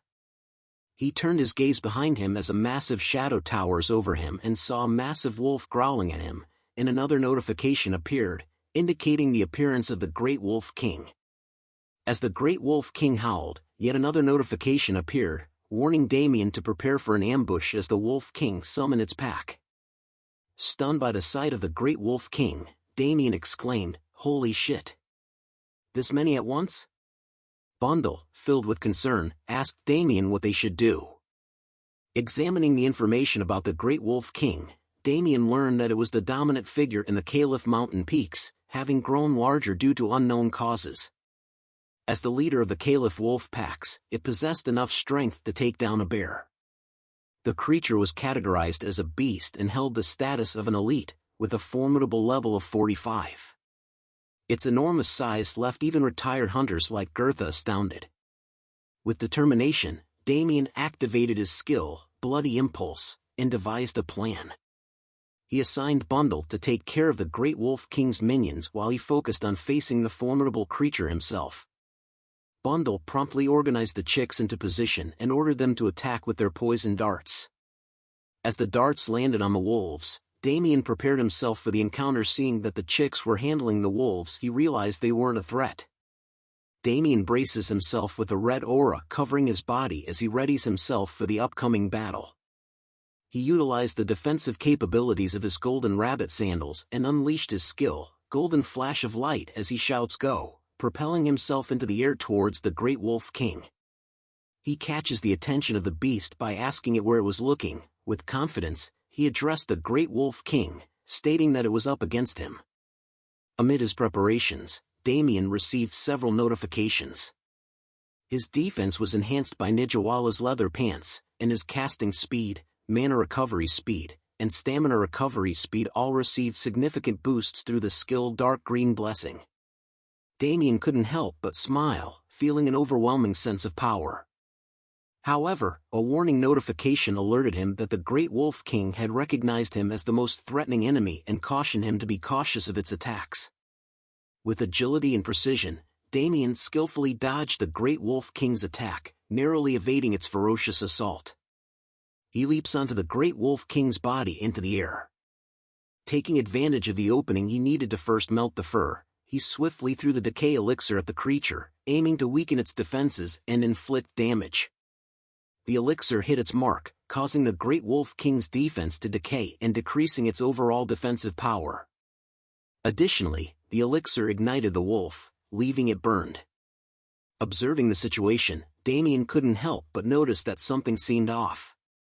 The Great Wolf King, being an elite-type monster, should have already unleashed its powerful attack or utilized defensive skills or commands to its pack.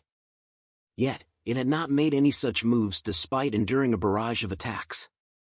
Undeterred, Damien brandished his knife, knowing that he had inflicted enough damage to potentially defeat the Great Wolf King before it had a chance to employ its skills. With determination, he prepared himself for a final, decisive strike, aiming to end the battle swiftly and emerge victorious. The Great Wolf King roared into the air, feeling the pain of Damien's earlier attacks. As Damien engaged in a fierce battle with the Wolf King, he swiftly analyzed its behavior and deduced that its trait was likely attack-oriented or leader type. Regardless of its trait, Damien knew he needed to finish the fight quickly. As he dashes towards the king, he looks down and notices that he doesn't have to pay attention to the minions below as the chicks were handling it well. His eyes gleamed brightly as he shows the long blade, thinking that it was his turn to do his part in the battle against the king. With determination, he approached the Wolf King and delivered a powerful blow, eliciting a painful howl. Meanwhile, a group of adventurers led by Seo Hyun arrived at the scene, witnessing the dust-covered battlefield. Confusion and speculation filled the air as they observed the ongoing battle. Gel Punisher wondered if the monsters were fighting each other, while Selling Heel pointed out movement in the fog. God from afar expressed frustration, questioning what was happening. Seo Hyun suggested that it was unlikely to be another user since they had left early in the morning after the quest had recently appeared. Selling Heel speculated that it might be monsters fighting over territory. Seo Hyun quickly assessed the situation and called for everyone to prepare for battle, instructing the healer to ready their buffs. As the fog began to dissipate, Selling Heel exclaimed that something unexpected was happening. They couldn't believe that a single player was fighting against the Great Wolf King by himself. God from afar was shocked to realize that it was a single person fighting the Great Wolf King alone. In a panic, God from afar exclaimed that someone might steal the kill and immediately started running toward the battlefield. As the Wolf King's attacks narrowly missed Damien, he expressed his frustration, acknowledging that the creature seemed unkillable. After landing on the ground, Damien pondered the situation, recognizing the formidable nature of a field boss. He reflected on his previous actions, having weakened the Wolf King's defense and reduced its HP with the Decay Elixir, while utilizing the synergy of the Deep Green Blessing and Flame Banquet techniques. However, to his dismay, he noticed that the creature still possessed half of its HP. The Wolf King lunged at Damien once again, but with agility and quick reflexes, Damien managed to evade the attack. Assessing the situation, Damien acknowledged that dodging the Wolf King's assaults was becoming more challenging as the creature closed in on him.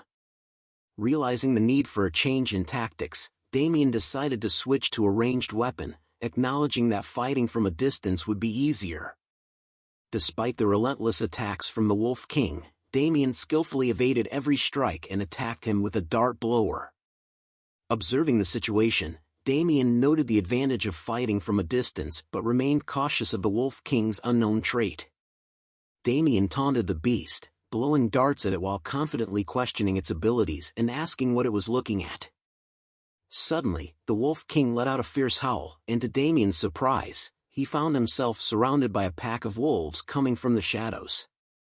Realizing it was too late as the shadow wolves lunged at him, Damien finally understood that the Wolf King's elite trait was the ability to summon its pack. As the wolves sank their teeth into him, Damien cried out in pain while notifications flooded his vision. He received notifications of an abnormal status, being inflicted with bleeding and muscle rupture. Warnings about his falling HP levels urged him to be cautious as his eyes began to close. Fearing for his life, Damien's thoughts raced, realizing that he was on the verge of death. He soon began to put his hands together as if he was about to pray. When suddenly pieces of the shadow wolves began to fly around, which even startled the Great Wolf King. A purplish skin tone foot slams heavily onto the ground where the shadow wolves were. The activation of a skill called Zombification with limited remaining time allows for the user to transform into the undead once their life reaches 0. Damien reveals himself as is shown to have completely changed his looks into an undead as he spits out blood with a deadly crimson aura surrounding his body. Notifications began to pop up reminding him of his remaining duration of the skill Zombification. The Great Wolf King growls in anger as it notices Damien's changed appearance. In a mixture of anger and pain, Damien directed his frustration towards the Wolf King, taunting it while vowing to tear its snout apart. Despite the excruciating pain he felt, Damien declared his determination to kill the Wolf King without hesitation. One of the wolves tried to attack him from behind, but Damien swiftly caught it by the neck, lifting it high in the air and telling it if they all wanted to die that badly and finally slamming it forcefully into the ground. As the whimpering wolf lay defeated, a notification appeared, indicating that the Caliph wolf had been inflicted with bleeding and poison. Finally defeating a Caliph wolf. Damien's victory over the Caliph wolf was because of Plague Aura, a poisonous curse that affected opponents within a 3-meter range. The severity of the abnormalities depended on Damien's mana amount and the opponent's level. With grim determination, Damien readied himself for the next phase of the battle and challenged the Wolf King. Recognizing the urgency of the situation, he warned the Wolf King that time was of the essence, demanding it to come at him or face his wrath. Meanwhile, God from afar, who was en route to Damien, couldn't help but feel frustrated with his teammates' doubts and reluctance. Recalling their conversations, he remembered them questioning whether they should give up, expressing their unwillingness to proceed. God from afar couldn't accept the idea of retreating without any gains. Upon reaching the scene, God from afar was taken aback as he witnessed Damien relentlessly smashing the Wolf King. He couldn't help but exclaim in disbelief at the sight before him. As Damien delivered the final blow, notifications flooded in, signaling his victory over the Great Wolf King. Experience points were gained, and Damien's level increased to 36. Additionally, he obtained valuable items such as the Essence of Wilderness and the Great Canine. Sitting down to catch his breath, Damien muttered to himself, acknowledging that he had ultimately succeeded in killing the creature. Notifications continued to appear, indicating the acquisition of the wolf head leather and the token of heresy, as well as the completion of the quest Caliph Peak's Wolves. Damien was instructed to return to Chief Albert in the Caliph village to claim his rewards. Picking up the drops left behind by the defeated Wolf King, Damien recognized the value of obtaining the Essence of Wilderness.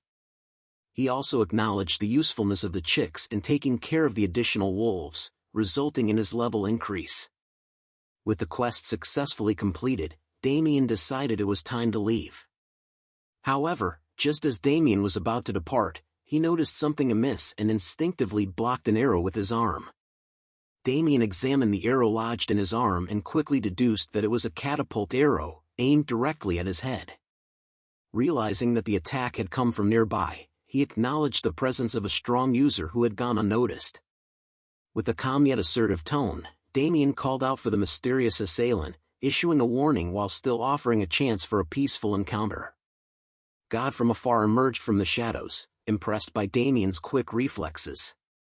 He cautioned Damien against making any sudden moves, threatening him with the consequence of death. Unfazed by the warning, Damien calmly pulled out the arrow from his arm, displaying an unsettling smile. He directed his question towards God from afar, demanding to know his identity. A standstill begins between Damien and God from afar as he looks at Damien with his pointed crossbow. Damien finally removes the arrow in his arm and throws it to the side. Damien examined God from afar's weapon and noticed its resemblance to the ones used by the Xingsan startup guys. He deduced that God from afar was a ranger class due to the crossbow and semi-automatic catapults, known for their mobility rather than raw destructive power. This realization made Damien somewhat confident that the encounter might not be as challenging as he initially thought. However, his confidence was short-lived as God from afar swiftly fired another arrow, grazing Damien's face and leaving a cut. Annoyed, God from afar reminded Damien to not move and to just listen to what he wants him to do.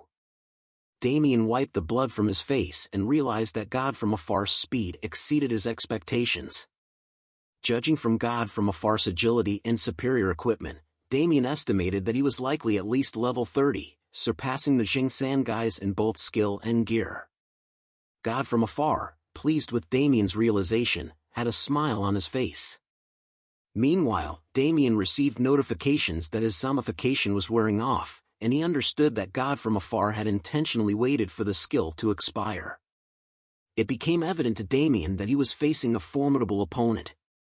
God from afar acknowledged Damien's accomplishment of killing the Great Wolf King as a close-range fighter and expressed his surprised admiration.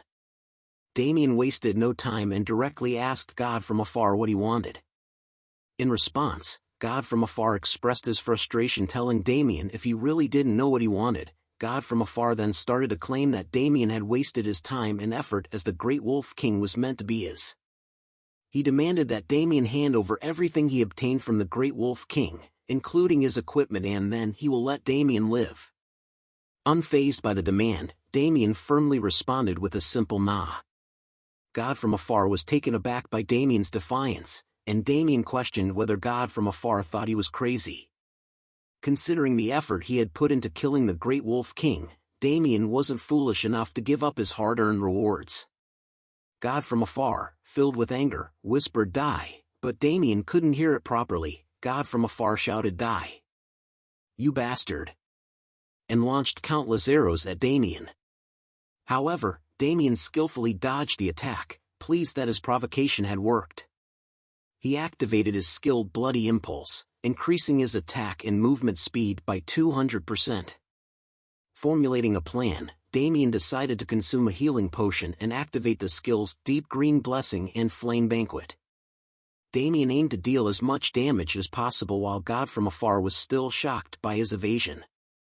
Smirking, Damien noticed that God from afar's attack pattern was straightforward, allowing him to easily dodge and counter.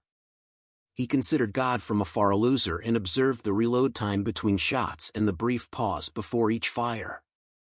Meanwhile, God from afar grew frustrated, realizing that Damien was successfully evading all his attacks as he calls him a little rat and keeping his attention fixed on him.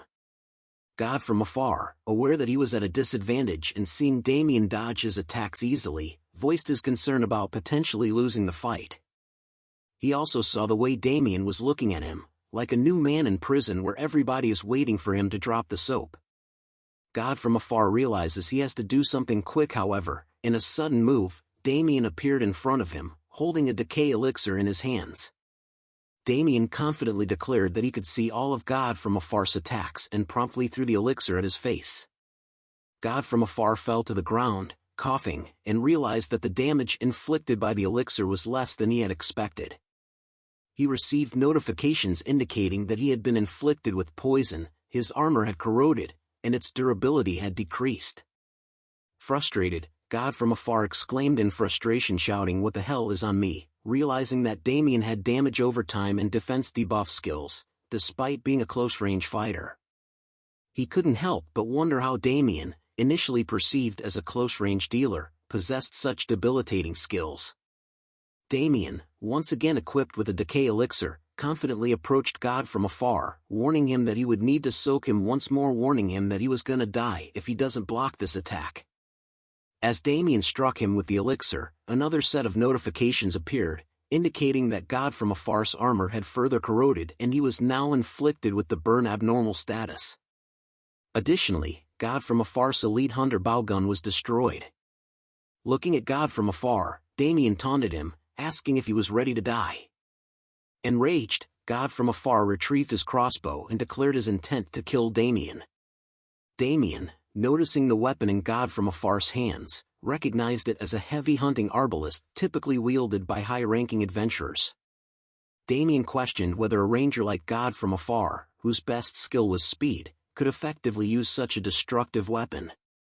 Damien continued to taunt God from afar, questioning him if a ranger with his weak skills could pull off using that weapon. Fueled by anger, he wonders how long Damien can stay arrogant for. With his new weapon pointing at him, God from afar takes a shooting stance and attacked Damien with an arrow, but Damien managed to dodge the attack, narrowly avoiding harm. To his surprise, the arrow exploded upon impact, creating an unexpected blast. Confused by the unexpected nature of the attack, Damien realized that this weapon was different from the heavy hunting arbalist he was familiar with. He couldn't see the arrow, and even the system didn't detect it. Suddenly, God from afar appeared behind Damien, asking where he was looking at, catching him off guard. Damien turns around and swiftly reacted, jumping to the side and evading another arrow attack. As God from afar appeared at another location, taunting Damien, he asks if Damien has trouble seeing him as God from afar body has smoke coming out of it. Damien deduced that God from afar's ability to become invisible was not due to an invisibility cape or potion, as those advancements were not yet possible. He concluded that it must be an exclusive skill. God from afar mocked Damien, stating that he should have used a weapon to stab him instead of relying on punches, claiming it would be the reason Damien would die. Unfazed by the taunting, Damien dismissed God from afar's words, remarking that he talked too much. God from afar retorted, saying that Damien wouldn't even have the chance to hear him speak once he was dead. As God from afar started disappearing, he provocatively urged Damien to try holding on for longer, confident that Damien would not be able to endure. Damien, now aware of God from afar's skills, including the invisible bow shot from the Dark Hunter skill set, dodged multiple arrows. He realized that these skills allowed God from afar to remain invisible while rolling on the ground and made use of the heavy hunting arbalist much quicker. Damien understood that the key to overcoming this challenge was to end the battle swiftly. The intense battle between Damien and God from afar reached a critical point. Damien, utilizing his defense, golden rabbit sandal and the skill golden flash of light, swiftly closed the distance between them, surprising God from afar. In a swift movement, Damien plucked some of God from afar's hair, causing him to shout out in pain. God from afar, in a mixture of anger and disbelief, questioned Damien's actions, calling him a psychopath. Damien maintained a serious tone and offered him one final chance to apologize, urging him to think wisely and consider his actions carefully. However, God from afar responded angrily, questioning Damien's sanity and expressing his refusal to apologize. But before he could finish his sentence, he experienced a sharp pain and realized something was wrong with his heart. Damien, with a smile on his face, remarked that the effects of his actions were indeed quite effective. Holding a voodoo doll in his hand, Damien asked mockingly where he should stick it. God from afar, filled with horror, asked Damien what he was doing. Damien, with an evil smile, responded that it was quite obvious, it was God from afar's own body that he was manipulating with the voodoo doll. Seo Hyun and Selling Heel were reflecting on recent events. She asks if that was God from afar who had been launching a series of arrows and what has happened, but now there was an eerie silence. Suddenly, a piercing scream startled them, and a notification appeared, showing God from afar's diminishing HP. Observing the situation, Seo Hyun expressed her concern about God from afar's rapidly decreasing HP. The group realized that something was wrong and feared for his life. Gel Punisher voiced his frustration, questioning what was happening. Selling Heel added that if things continued this way, God from afar would meet his demise. Seo Hyun decided to investigate the situation firsthand, disregarding Gel Punisher's advice to think things through. She refused to stand by and watch God from far die without taking action. Gel Punisher pondered the situation, wondering if Seo Hyun was thinking clearly. He acknowledged that God from afar was a strong player and unlikely to be easily defeated by another user. The rapid decline in his HP indicated the presence of a formidable adversary. Soon, they received a notification stating that hostility was detected from a user. The notification further indicated that the user's strength was immeasurable, signaling a dangerous opponent. They were surprised to learn that Damien's strength couldn't be quantified. Gel Punisher, still concerned about Seo Hyun's impulsive decision, reminded her of Damien's impressive accomplishments, including single-handedly defeating the Great Wolf King. He cautioned her not to underestimate Damien's capabilities. However, Seo Hyun paid no heed to his words and instructed the group to prepare for battle. She requested buffs from Selling Heel, who readily agreed. God from afar screamed in agony, bewildered by the pain coursing through his body, wondering what Damien had done to his body. Damien taunted him, questioning if he was curious about the source of his suffering. God from afar, filled with anger, glared at Damien and muttered curses. Damien, wearing a malevolent smile, revealed his sinister plot. He explained how he had used God from afar's hair to create a doll that represented him. According to Damien, the pain inflicted on the doll was mirrored in God from afar's own body. God from afar dismissed the idea as utter nonsense, still in disbelief. But to demonstrate his power, Damien cracked the doll's arm, and instantly, God from afar's arm twisted in tandem, causing him to cry out in agony.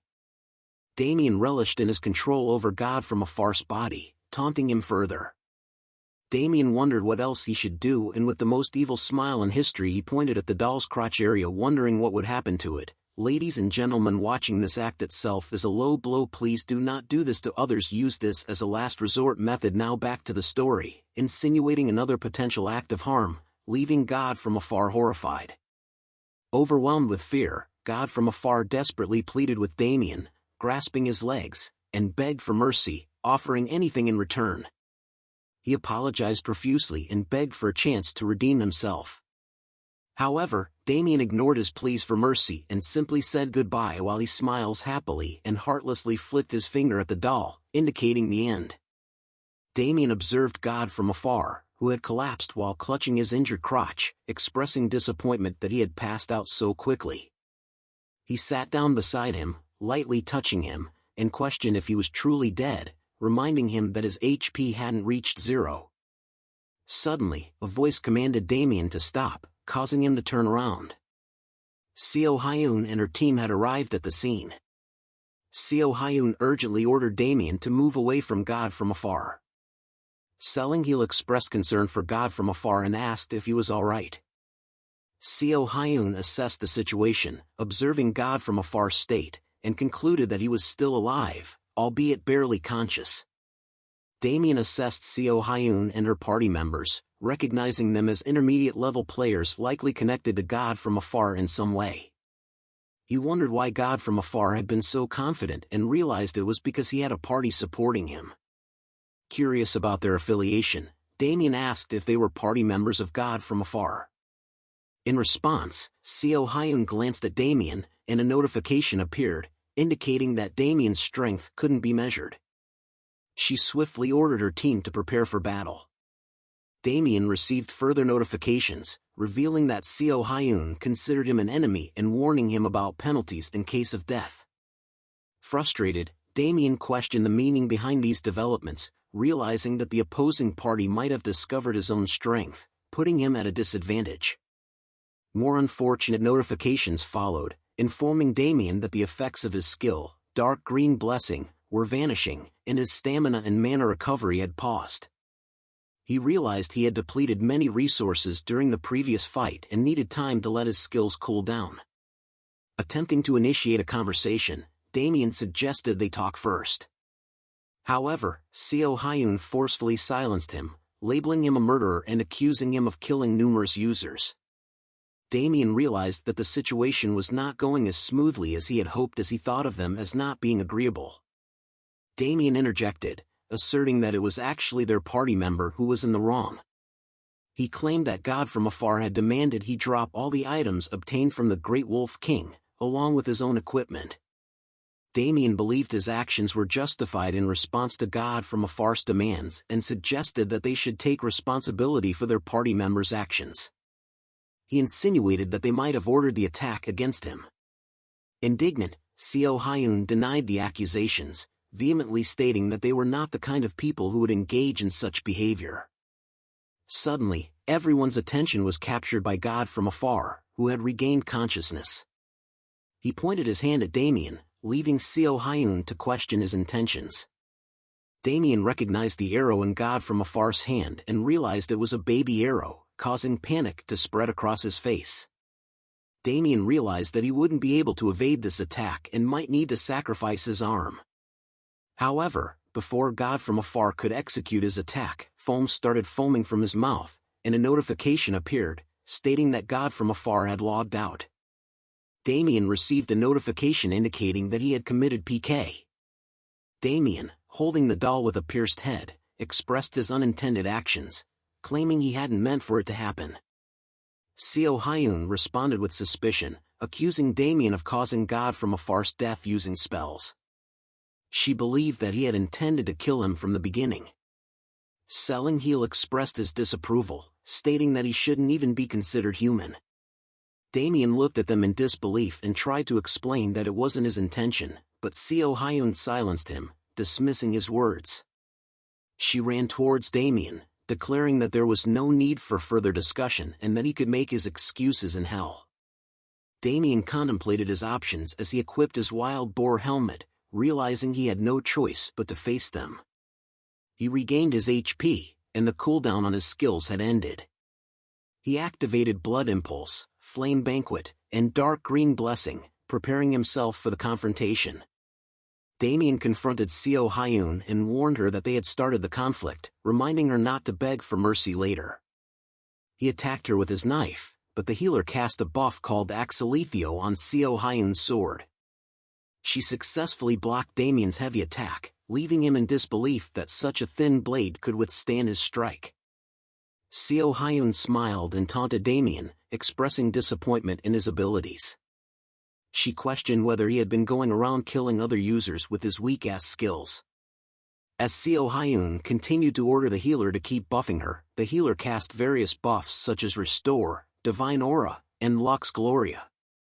Damien observed the situation and realized that there was no chance of winning unless he eliminated the healer first.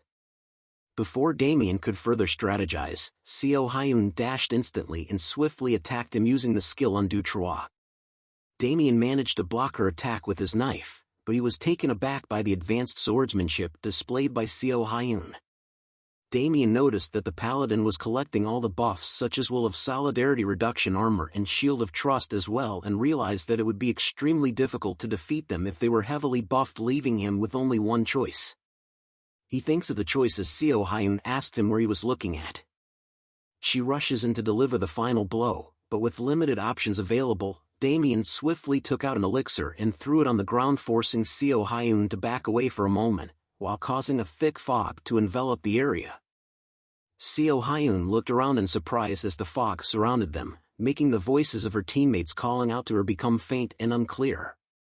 A voice calls out to her saying hi. Just as she turned around, Damien appeared behind her with a sinister grin and informed her that she was now trapped within the fog. Seo Hyun calls Damien a bastard as the fog covers the area. She prepares her attack thinking of killing him in one attack. She leaps forward with immense power, appearing right in front of Damien using her skill counter-attack, but Damien easily dodges her attack by moving his head. He counter-attacks with an elixir in his hand. The attack lands on her as she backs away screaming in pain. A fog is created and her teammates call out to her in concern. Gel Punisher asked her if she was okay, but Seo Hyun noticed something and couldn't respond. She slaps him in the face telling him to close his eyes, which causes Gel Punisher to be confused. Seo Hyun wondered why it was melting in shock just as Damien appears. He was surprised to see that not everything had melted away. Seo Hyun calls him garbage, but Damien refutes back saying it was just self-defense. Damien then takes notice of the healer, who was now trying to run away as he was unprotected. The healer begs Damien to not shoot at him, but Damien was like, nah fam, I'ma shoot away. With his long dart blower, Damien's attacks lands on the back of the healer who tried to run away, causing notifications to appear telling the healer that his character has been inflicted with poison, and that his HP was slowly decreasing. Soon afterwards a notification appears, indicating that selling Heal S500 has died. Damien watches the healer disappear due to his death and calls out next. Gel Punisher sees Damien walking towards him and begins to panic, thinking that it was all over him and that the team should have think beforehand. He opens his window thinking that this wouldn't have happened if they had just threw out God from afar, and attempts to log out from the game, but a notification appears telling him that he cannot log out during battle. Gel Punisher wonders why he couldn't log out and repeatedly presses the log out button, causing notifications of the countdown to appear until he can log out, but Damien appears behind him with an evil grin, asking what he was doing. Gel Punisher turns around with fear in his face, knowing that he cannot win against Damien as he was too good. Gel Punisher then decides to kneel before Damien, calling him brother and saying he was sorry and to spare him this one time. He continues to tell Damien that he will stripe everything and crawl on all fours if that's what he wanted. Damien scratches his thinking that he was one strange dude. Damien looks at him and sees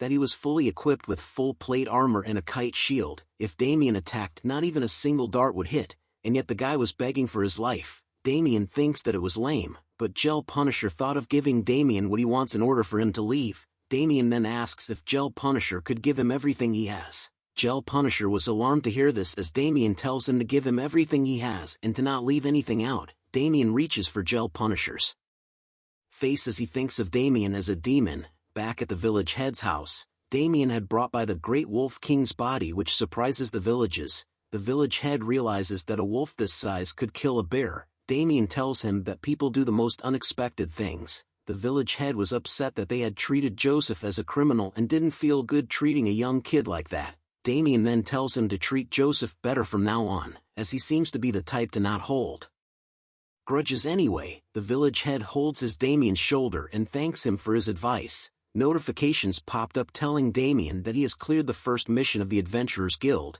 and to return to the Adventurers Guild and report. Rewards appear around Damien as the village head hands over the promised reward to Damien. the village head tells Damien that he could return any time he wants, as he was their hero. Damien then asks for permission to get going and the village head agrees to see him out. As the village head leads Damien to the exit, he thinks about how he has to apologize to Joseph and to calculate the damages caused by the wolf, and to have a meeting on what to do from now, but he has motivation now thanks to Damien. As they open a door, a voice calls out asking for Mr. Explorer. Joseph appears running towards them asking if Damien was leaving already as the other villagers try to calm him down. Damien tells him that he had gotten rid of the wolf he had mentioned and that the sheep would no longer vanish anymore. Joseph was breathing hard from running all the way and was happy to hear that. Damien walks to leave and tells Joseph to stop lying as liars would get their hands cut off. As Damien tries to leave, Joseph calls out to him once again. Joseph bows his head to thank Damien for saving his village. Damien simply let out a deep breath and smiled. He waves them goodbye and walks towards the sunset telling them to have a good life. At the Terra Kingdom Golden Lark Lodgings, Damien was finally resting on a bed belonging to a 4-star lodging. Notifications pop up telling him he feels comfortable in the cozy bed and that his exhaustion level has decreased largely. Damien opens his window seeing that lots of his stats had recovered and asks Bundle how he felt about the suite's room blankets. Bundle replied that it was so soft while enjoying his snacks. Damien checks on his loot that he had gotten from the field boss, quest completion and SEO Hyun's party equipment.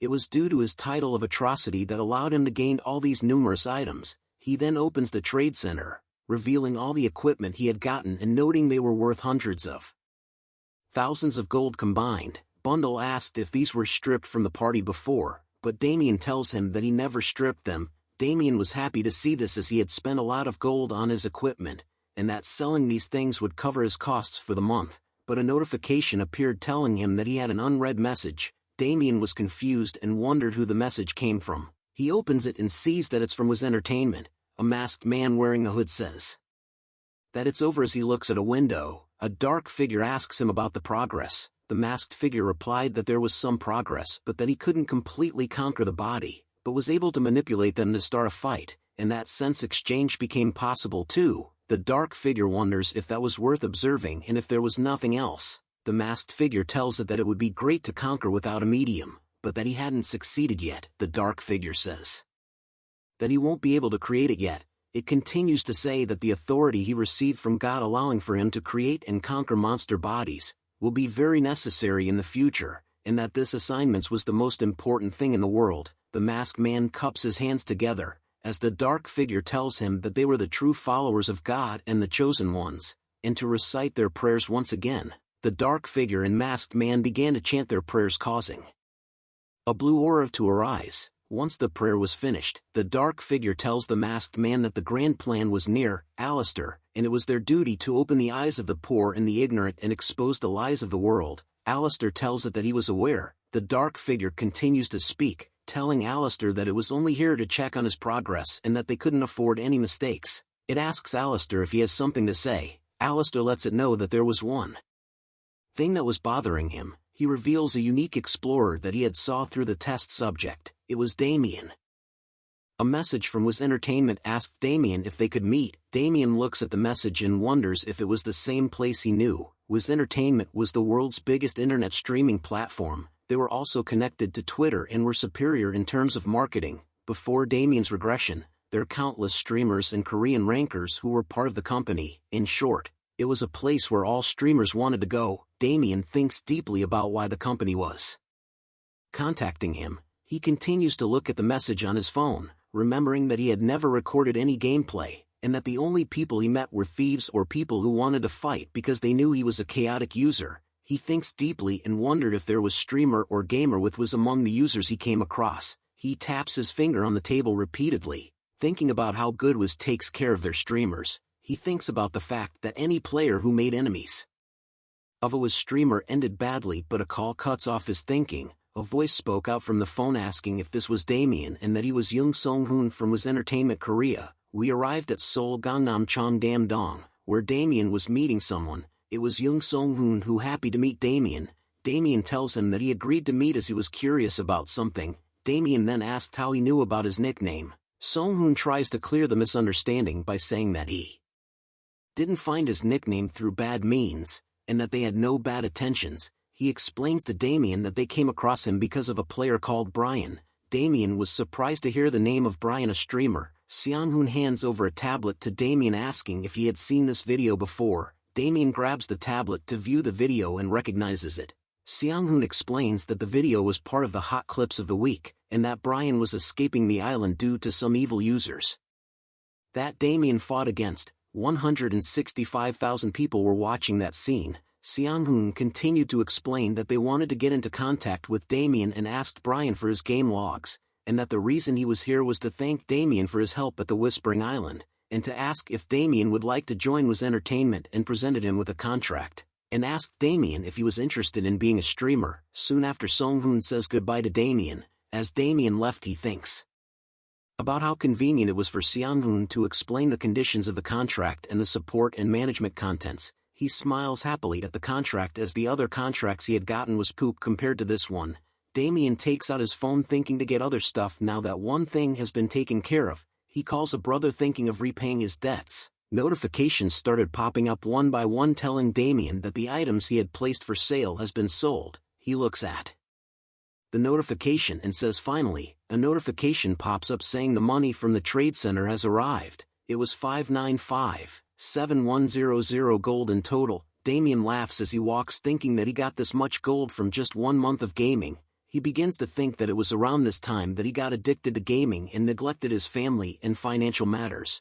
But a red window interrupts his thoughts. It tells him that if he does not log into the game within 168 hours, he will die, and that if his character dies, he will die too, and that if his character has not reached the goal by midnight, he will die. A warning is given saying if he forcefully removes the system, he will die alongside the character. Damien couldn't believe that it was happening again. Damien stares at the red window, thinking that he still doesn't know what the system was, or how he regressed 10 years back. He slaps himself back and forth trying to forget about it, and to focus on his family right now, but he knew that he still had some problems to tend to. Damien viewed the recent activities of King Arthur, seeing that he was becoming more famous each day, and that he was the weekly hot topic. Damien couldn't believe that his rate of growth was this fast, as he was already ranked first in Magic, ahead of millions of people. Damien grew angry upon seeing this and starts to recall that Arthur forms the Blood Alliance half a year after starting the game, and that it didn't take him more than a year for him to get within the top 10 of the Blood Alliance. Along with the 6 Masters, Arthur had obtained the hidden class Dragon Mage, and became one of the 6 Masters as Radiant King Arthur. Damien needed to keep an eye on what Arthur was doing and to think about when the 6 Masters would appear. It was important to think about what had happened to him too, but he decided against it as he had received the hidden class Witch Doctor,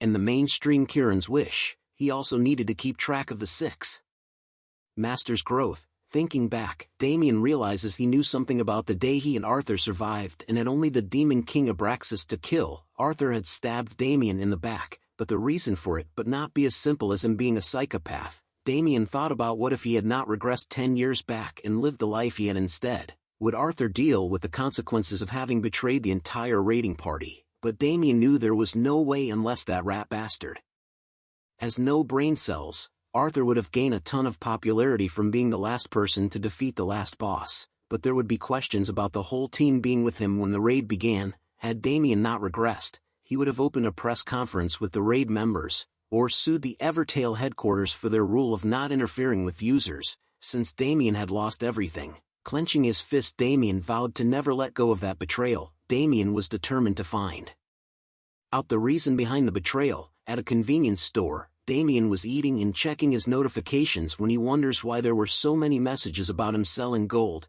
Damien realized that it was messages about the item he was selling. His friend asked if he makes good money playing games, and Damien tells him that there were a lot of people asking to buy, making it difficult for him to choose who to sell to. 2 notifications appear telling Damien that the deal was complete and the money was transferred into his bank account. Damien takes a sip of his drink thinking that he will be able to pay off his father's nursing home, and that the rest of it will be for the family's living cost. Damien receives a phone call from his mom wanting to hear his voice, but Damien tells her he was a bit busy right now. He tells her he loves her and to take care, while thinking that hearing her voice made him more determined. Damien then asked his friend about him wanting to get into AC, and His friend tells him that he thought about reducing his working hours to play instead, as it seems to bring in more money. Damien asks if he needs a capsule as one was needed to play the game. The friend refuses his offer as he knew that Damien was broke. Damien raises his drink, telling his friend not to worry about the capsule, and to take it as a form of repayment for a debt that he had for him. The both of them laugh and drink as his friend tells him that there was no debt between them. Damien continues to talk and think about doing nice things for the people who were nice to him before his regression. Back in AC, Damien summoned the token of heresy. It was a wooden card that had an ominous symbol and an unknown aura, looking like it was cursed or casted onto somehow. Damien looks at it saying it was a bit suspicious, thinking that it was probably a collectible, but he smiles happily thinking that the rank unknown was interesting. He opens his inventory, thinking there might be a chance that the item was super valuable. He hopes to find something good by using the Book of Covenant later to find its value. A foot appears saying what an interesting item. Damien turns around and couldn't believe what he was seeing. Kayron had appeared asking how his stupid student was doing. Damien wondered what he was doing here. Damien asks him what he was doing here after running away for his life before. This made Kayron furious as he yells at Damien. Damien tells him it was nothing and just has been a long time since they saw each other. Kayron tells him to mind his manners, asking where he got the thing he was holding. Damien explained to him that he went to the Caliph mountain range to do a gold tier rank quest from the Adventurers Guild and got the item after killing the boss monster there. Kayron was impressed by this and tells him to hand it over. Damien did so reluctantly. Kayron then decides to see what the item was and to look at Damien's stat. He stares at Damien and sees his stat window, revealing that he was now level 38 and had impressive stats. His equipment was also off the charts. Kayron laughs out loud being impressed by Damien's stats, but he tells him he still had a long way to go. Damien wonders if his standards were too high, but Kayron tells him he needed to reach a level where he could withstood 3 of his punches without dying. Kayron then gives him a piece of advice, saying that if he couldn't make the things inside him his own, he will end up being eaten by them. Damien was startled at the things inside him, but Kayron points out that it was about the darkness, which was comparable to a demon king, which was the foundation of his power. Damien was impressed by Kieran's ability to see through everything, about the OVO system that he earned and the stats he got from regressing because of Abraxas. Kayron then tells him to find a way to renew his body. It was either take everything out of him, or make everything inside his own. Kayron throws the item back at Damien saying that it might be the answer. Damien holds the token, questioning whether or not it could help him, as it exudes unholy deadly aura. Min Young sees that Damien had logged on and messaged him about whether he was doing this right. Damien tells him to get stronger by killing chickens and doing the village citizens quest, as those were the quickest ones. Min Young sees this and agrees, hoping to see Damien on the main continent. Damien stares at the token, thinking that he had told Min Young everything he needed to know, and needed to understand the token now. Thinking back to when he asked Kayron about the inscription on the token, Kayron told him it was the Rune of Domination, and that it was a power similar to what Damien has. Damien thought to himself that the token was either used to amplify the force of a spell or to complete an incomplete spell. He opens a window thinking that if his penalty was a form of a curse, he needed to find a solution to find the origin and destroy it. Damien didn't want the curse to affect him in the real life, as he trusts Kayron. Damien opens the quest window, Heresy's Traces, which needed him to find out more about the organization that was using the token of heresy. Damien thinks of it as the most important quest after the mainstream Kayron had left him. Damien was determined to find an escape outside his stupid penalty, and to find out how he was able to regress 10 years. Back at the Adventurers Guild, Damien was greeted warmly as having completed his first mission and for coming back so quickly. Everyone in the guild knew about him, making Damien embarrassed. The guild leader tells Damien he hopes that he enjoys the reward, as the government liked how good of the job he had done. He further asks if wanted to work for the government, but Damien declines, saying he was only a gold tier adventurer. But the guild leader adds on that people were desperate to hire gold tier adventurers all over the nation. Damien was happy with that, but he thought about how nice a treatment it was since he went through all that work. Guild leader praises Damien about his debut in the guild going smoothly, and that with his skills, he could get a job easily anywhere, even with those high risks. Damien was happy about that. The guild leader thought about Damien's great potential, and that even though there were many that surpassed him in martial arts weren't the only thing that will carry you in this field. Damien proceeded to ask if he had heard any rumors, and the guild leader told him about an expedition team that went to the swamps and all died. Damien thought about it and wondered if it was the Karakoram swamps. It was a swamp that lays in the path between the harbor city Masis in the east, and the Arno kingdom in the south. Damien thought that there was something else there, as there was no way an experienced expedition would die in such a place. The guild leader added on that the swamp wasn't that dangerous, and the worst it had was a zombie or skeleton. Just like in Minecraft, the team was also made up of 20 people who were mostly silver-tiered adventurers, and that people mocked the leader for sending such a team for an expedition. Damien hinted that it was strange. The guild leader then said that a dungeon might have appeared. Damien became more curious and asked if there was an extra expedition, but it hasn't been decided as. They needed to bring in a more experienced team. Damien slams his hand on the table, asking Hatsan if he could do it, but Hatsan was confused on what Damien wanted to do. Damien smiled brightly, telling him he wanted to figure out what happened at the swamp. Damien checked on his window, and sees the quest mission, thinking that it was strange. He looks at it and sees that even the system was telling him that the quest was difficult, and that he needed a party, even so as the Karakoram swamp was. A place where hidden streets and dungeons popped up often even before his regression. Damien thinks that he needs to do what he needed to do. As Bundles lets out a peep upon seeing the window, Damien looks at the recording wondering if it was working. Deep in a dungeon covered with blood, an announcement states that a lycanthrope has been defeated and that the test level 10 has been completed. A player says how lame in Chinese, where a group of men bow their head towards him, congratulating their older brother, who was Chang Wei, the first dragon of the Eastern 5 dragons. An employee tries to tell him that the test has ended and what the results were, but a man interrupts him. It was Lu Lei, the second in command, who tells the employee that he can speak to him instead. The employee felt scared as he believed that this person was a higher up. He tells him that Chang Wei had passed the test faster than anyone has, and that if he takes into account as doing it with a team, the score might change. He asks if they wanted to register right away. Lu Lei tells him that they will send someone right away. The eye patch man tells the employee that they should go, and the employee agrees, saying that certification won't take long.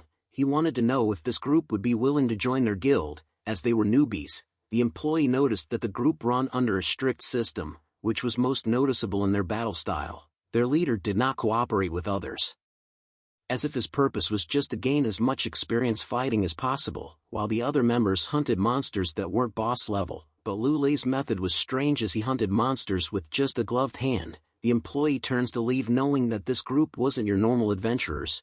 Just as Lu Lei asked how Chang Wei was feeling, he grasped his bloodied hands, saying it was not as bad as what that guy had said. Chang Wei had previously received a capsule from a friend and tried the game for fun, but the feeling of killing the monsters felt too real, as if he couldn't differentiate between this and reality. Though all games were child's play, Lu Lei informs him that he had received some news upon opening his window. He tells Chang Wei that everyone in the Rising Dragon Assembly group had died. This made Chang Wei angry. Chang Wei asked if it was the Black Tortoise Society who went after the Azure Dragon Society, as the 5th dragon was not strong enough to win against the 4th, but Lu Lei apologizes as he meant that the members died in the game. Chang Wei smokes a cigar, asking if he was kidding and if he had forgotten the meaning behind all dead or something.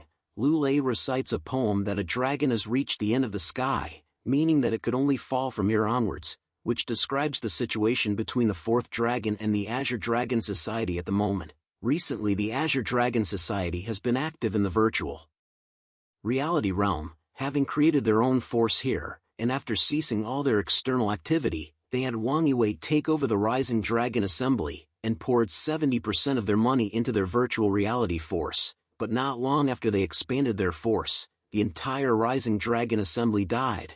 But it wasn't a group that killed them, it was just one person. Chang Wei snaps his cigar in half upon hearing this. He couldn't believe that the Azure Dragon Society all died against one person. Chang Wei was pleased to hear about how the 4th dragon went down based on Lu Lei's report. He smiles while holding his cigar, knowing the fact that the 4th dragon's reputation was at rock bottom. Decades ago, blood was spilled on all sides because of a fight within the factions of the Triad. The groups began quickly rallying into 5 forces, including the Business Kirin Society. That is how the Eastern 5 dragons were formed. They quickly recovered the losses from the era of the Triad, and became a much larger and more powerful organization than the previous one. Chang Wei thinks about how the Eastern Five Dragons had fallen to some unknown bastard, which ruins the reputation of the entire Eastern Five Dragons. He thinks about the fourth dragon Chung Bing of the Azure Dragon Society, who must be enraged since he was always putting his focus on gambling and entertainment. He must have taken a big loss from the investment. Chang Wei wishes that he could have seen his face when he heard about the news. Chang Wei then snaps his cigar, informing Lu Lei about how interesting it was for two of the five Eastern Dragons to have met the same fate. Chang Wei was beginning to get curious about the person who was challenging the Eastern Five Dragons and asks Lu Lei if he agrees. Lu Lei gave a weird expression but ultimately says yes to Chang Wei's question. Chang Wei grips his hand hard while thinking that the deaths of the Jingsan startup and the Rising Dragon Assembly could not have been done by the same person. He did not have a good feeling about this but knew that he could not let it go. He releases the crumps the cigar left and looks at Lu Lei, asking him to reveal who the person responsible was. At the Shinsadong Gil Road, a person is seen snapping a clapperboard close as a voice yells out, "Cut." Okay. The direction tells the actors standing together that they had worked hard and had done a good job as the people around cheered them on. This was the last scene filming of the Friday and Saturday K-drama called Why Am I the Only One Not in Love? The drama became a big hit and the actors gained popularity. Arthur was the man who had benefited the most from the drama. He smiles at the crowd, causing them to go crazy and wild while telling him that they love him. The film director Kong Mansik, who envious of Arthur, asking whose son that is, but he sure is popular, while assistant director Kong Jae-ha commented on how he was incredibly good looking too. They then commented on the guy wearing the brown coat as he takes a photo with the actors and crew. They talked about how the director has a big smile on his face but was usually extremely strict, plus the fact that he couldn't even yell at Arthur because he was the only chance for the director to have a connection to the Yushin group. They then talked about how Arthur was so bright even after 15 hours of filming a day. They had heard rumors that he used to be a pro gamer, plus he was a great actor belonging to a rich family while being multi-talented and kind too. They remarked that Arthur had everything and how life was so unfair. The crew decides to get drinks later on in the day, while the cameraman was done taking photos and told everyone that it was good work. The actors bow and the crowd cheered. The female actress asks Arthur if he was going to go to the after-film party. Hearing this made Arthur ask what time the after-party was. She blushes while telling him that she would like him to, as she was probably going to go as well. Her thoughts were filled about why she was feeling this way towards him, as she had never felt this way with a fellow actor before. Arthur was happy to hear her reply and told her that he will go if his schedule permits it. He then leans close to her face, asking her if she wanted him to come, as he would love to see her. The female actress blushes hard and was flustered. She tells Arthur not to joke with her, but Arthur tells her that she wasn't. He then hands over a piece of paper to the female actress, telling her to contact him anytime even if it is not about the after-film party. The paper had his personal number on it. The female actress was surprised to see that Arthur was handing over his personal number to her. She holds the paper carefully as Arthur tells her that if it feels too overwhelming she could reject him, but the female actress told him that she really likes it. He smiles and winks at her while informing her that his personal number was only meant for her and that he would be waiting to see her. Seeing this sight caused the female actress to exude a mean face aura which startles everyone around her. But secretly Arthur was thinking that she looked fun to play with. He soon enters his car and asks Kim Woozing, who was his executive, about what was next. Woozing informs him that he had a contract with the Sun Hai Group to sign, a talk show filming that he was a guest in and a brand commercial filming. Arthur lets out a tired sigh, asking if there was a fan meeting too. Woozing informs him that there was one in 15 days that Sangamdam, which an entertainment program had requested for it. Arthur then tells Woozing that he was going to log onto AC and that he should message him once they were there instead of waking him up. Arthur was using the mobile virtual reality capsule called Galaxy H55 Apple to log into AC. But before he entered into AC, Arthur asks if Woozing had found the group he wanted him to find. Woozing turns around to inform Arthur that the group of guys belonged to a hefty organization and that they were called the Rising Dragon Assembly, which was connected to the Triad, but he didn't think that they were directly connected, only that part of their group was funded by them. Woozing further explained that the group had been doing anything to expand their forces in the game, but it seems like the reason why they ambushed Arthur was to get some valuables. Arthur questions if it was because he was equipped with expensive items. Woozin agrees and tells him that the group probably wanted it to reinforce their strength. Arthur smirks and commented how the group was a bunch of funny guys who came at him like dogs without even knowing who he was.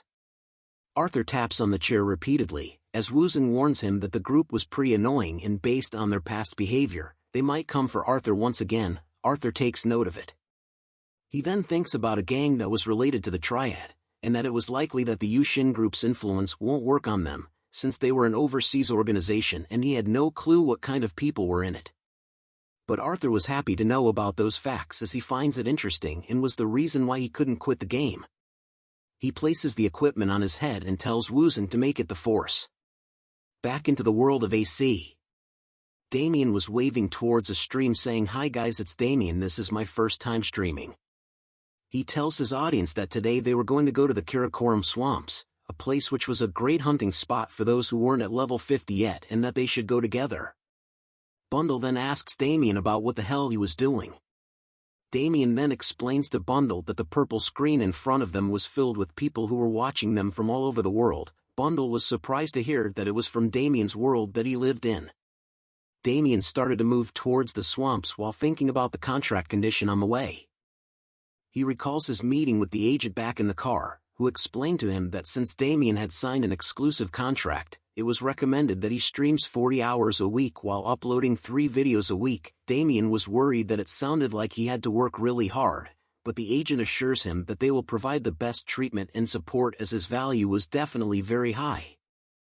As Damien was heading towards the swamps, he tells the audience that it was easy to find the swamps if they had a map from the Academy or the Adventurer Guild, but decides to explain the directions anyways while thinking of the contract with Wiz Entertainment as a great boon, making him unable to sit around and do nothing.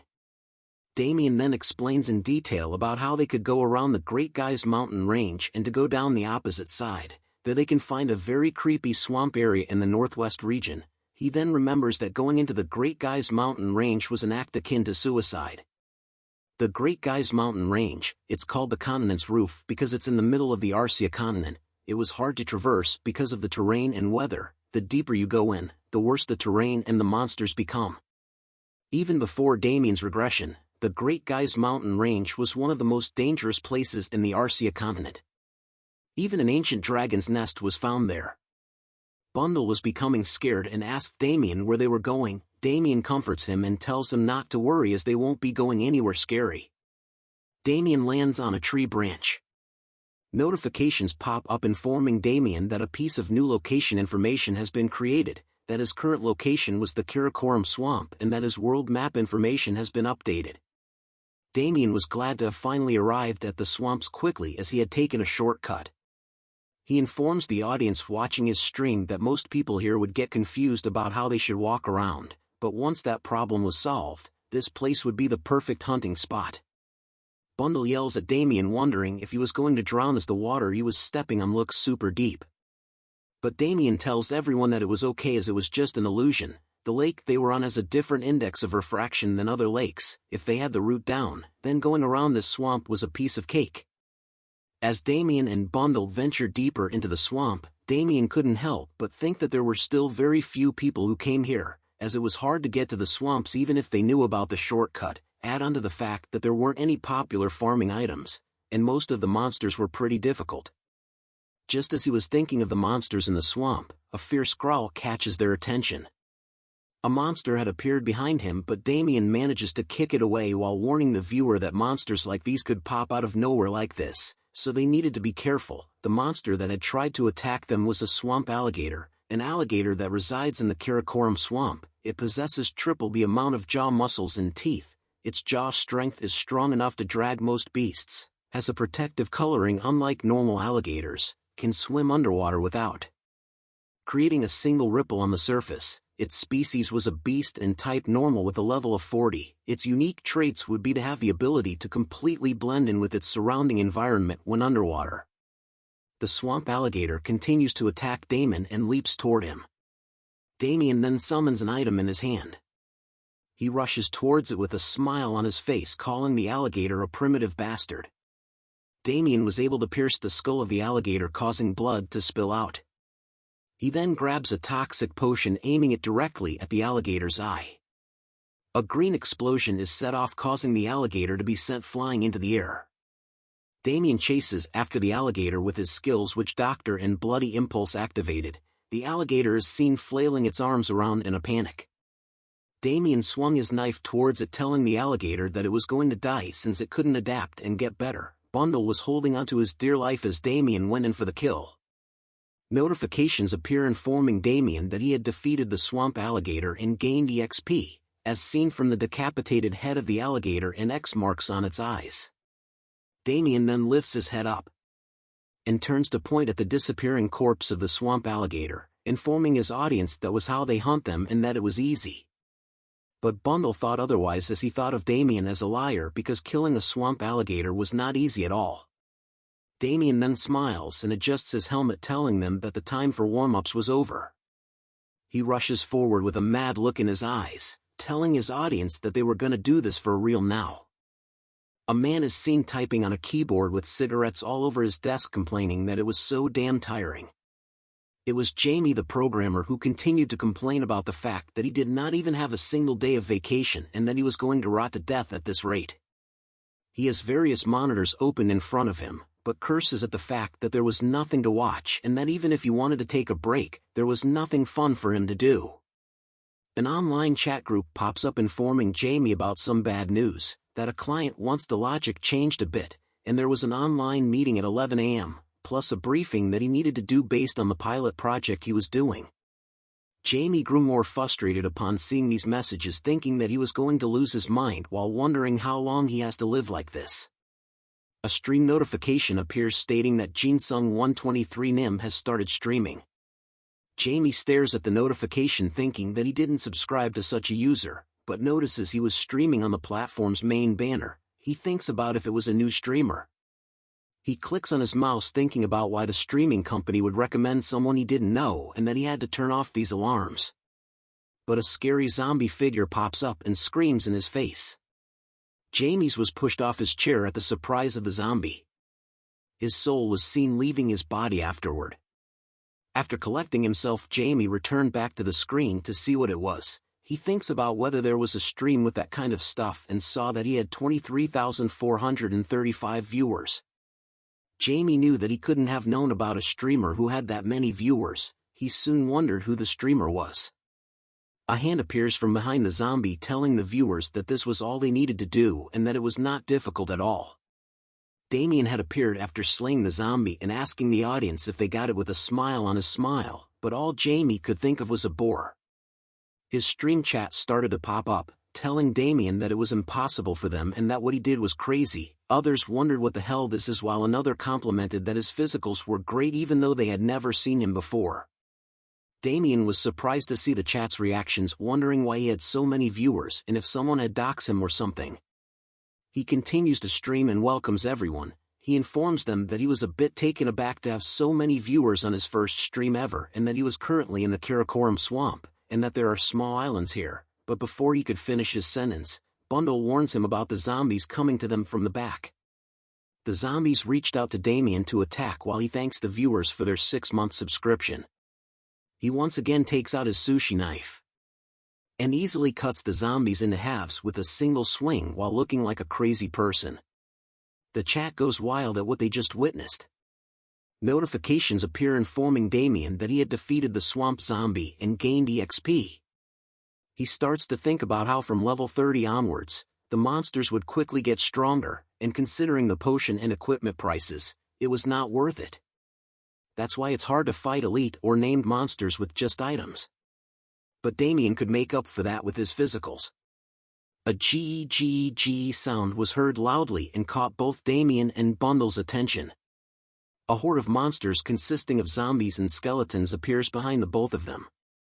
The swamp skeleton was an undead residing in the Karakoram swamp, who was cursed with this fate hundreds of years ago with dark magic and has since been attacking invaders that come into the swamp. They are resummoned after a specific time because of the mana and old magic summoning seal that is still in the swamp. Its species is undead while its type was normal and its level was 38. Its unique traits was that players may be inflicted with weakness or darkness status effect if attacked.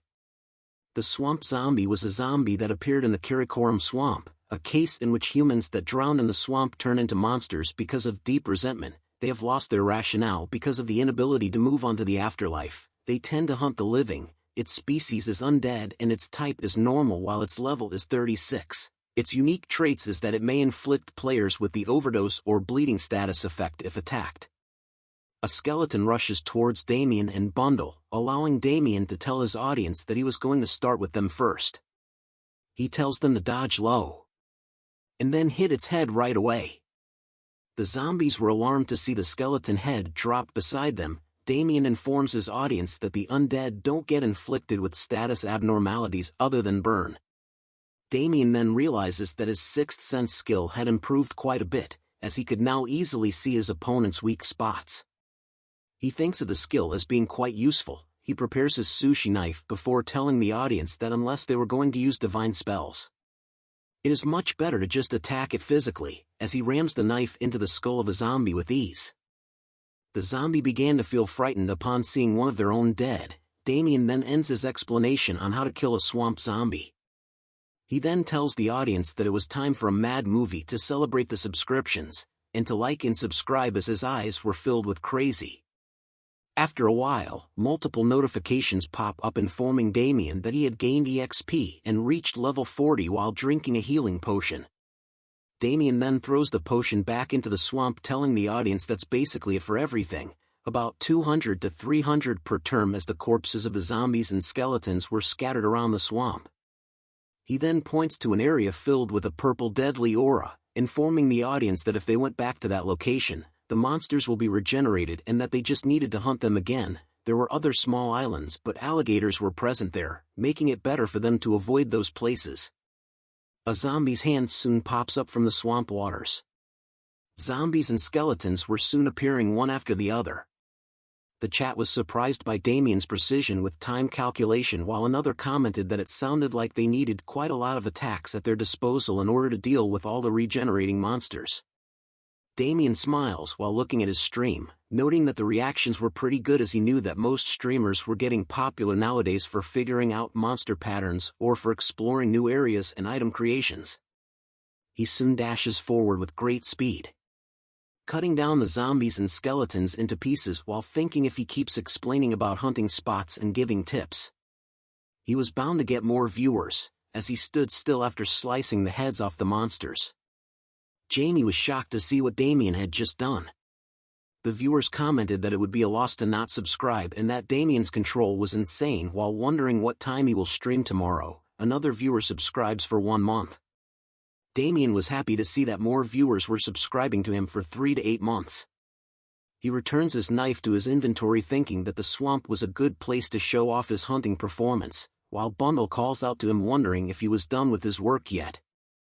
Bundle informs Damien that he had picked up some useful things with his siblings. Damien sees this and praises him for his good work. The chat goes wild over how cute Bundle was and wonders if they were all Damien's pets, as they wanted to see the pets closer. Damien then began to show off Bundle to his audience, thinking that having these chicks loose would raise efficiency because they bring back items faster, but they were also great for the chat, allowing Damien to kill 2 birds with 1 stone. He then notices that it was time for him to log out already. He opens his inventory to check his items, noting that time goes fast with this and that the item farming went great. He was glad that it was pretty good for his first stream. He waves his hand goodbye to the chat, telling them that was all for today and that time was up. He thanks everyone who watched and hopes to see them next time. The chat says goodbye to Damien as he continues to wave back to them while being surrounded by Bundle and his siblings. The chat stream ends and Damien lets out a sigh, saying he was wiped. He sits down at a nearby tree, thinking that the swamp was a good hunting spot, but the monsters were stronger than in other places, and that the monsters could regenerate in the mud.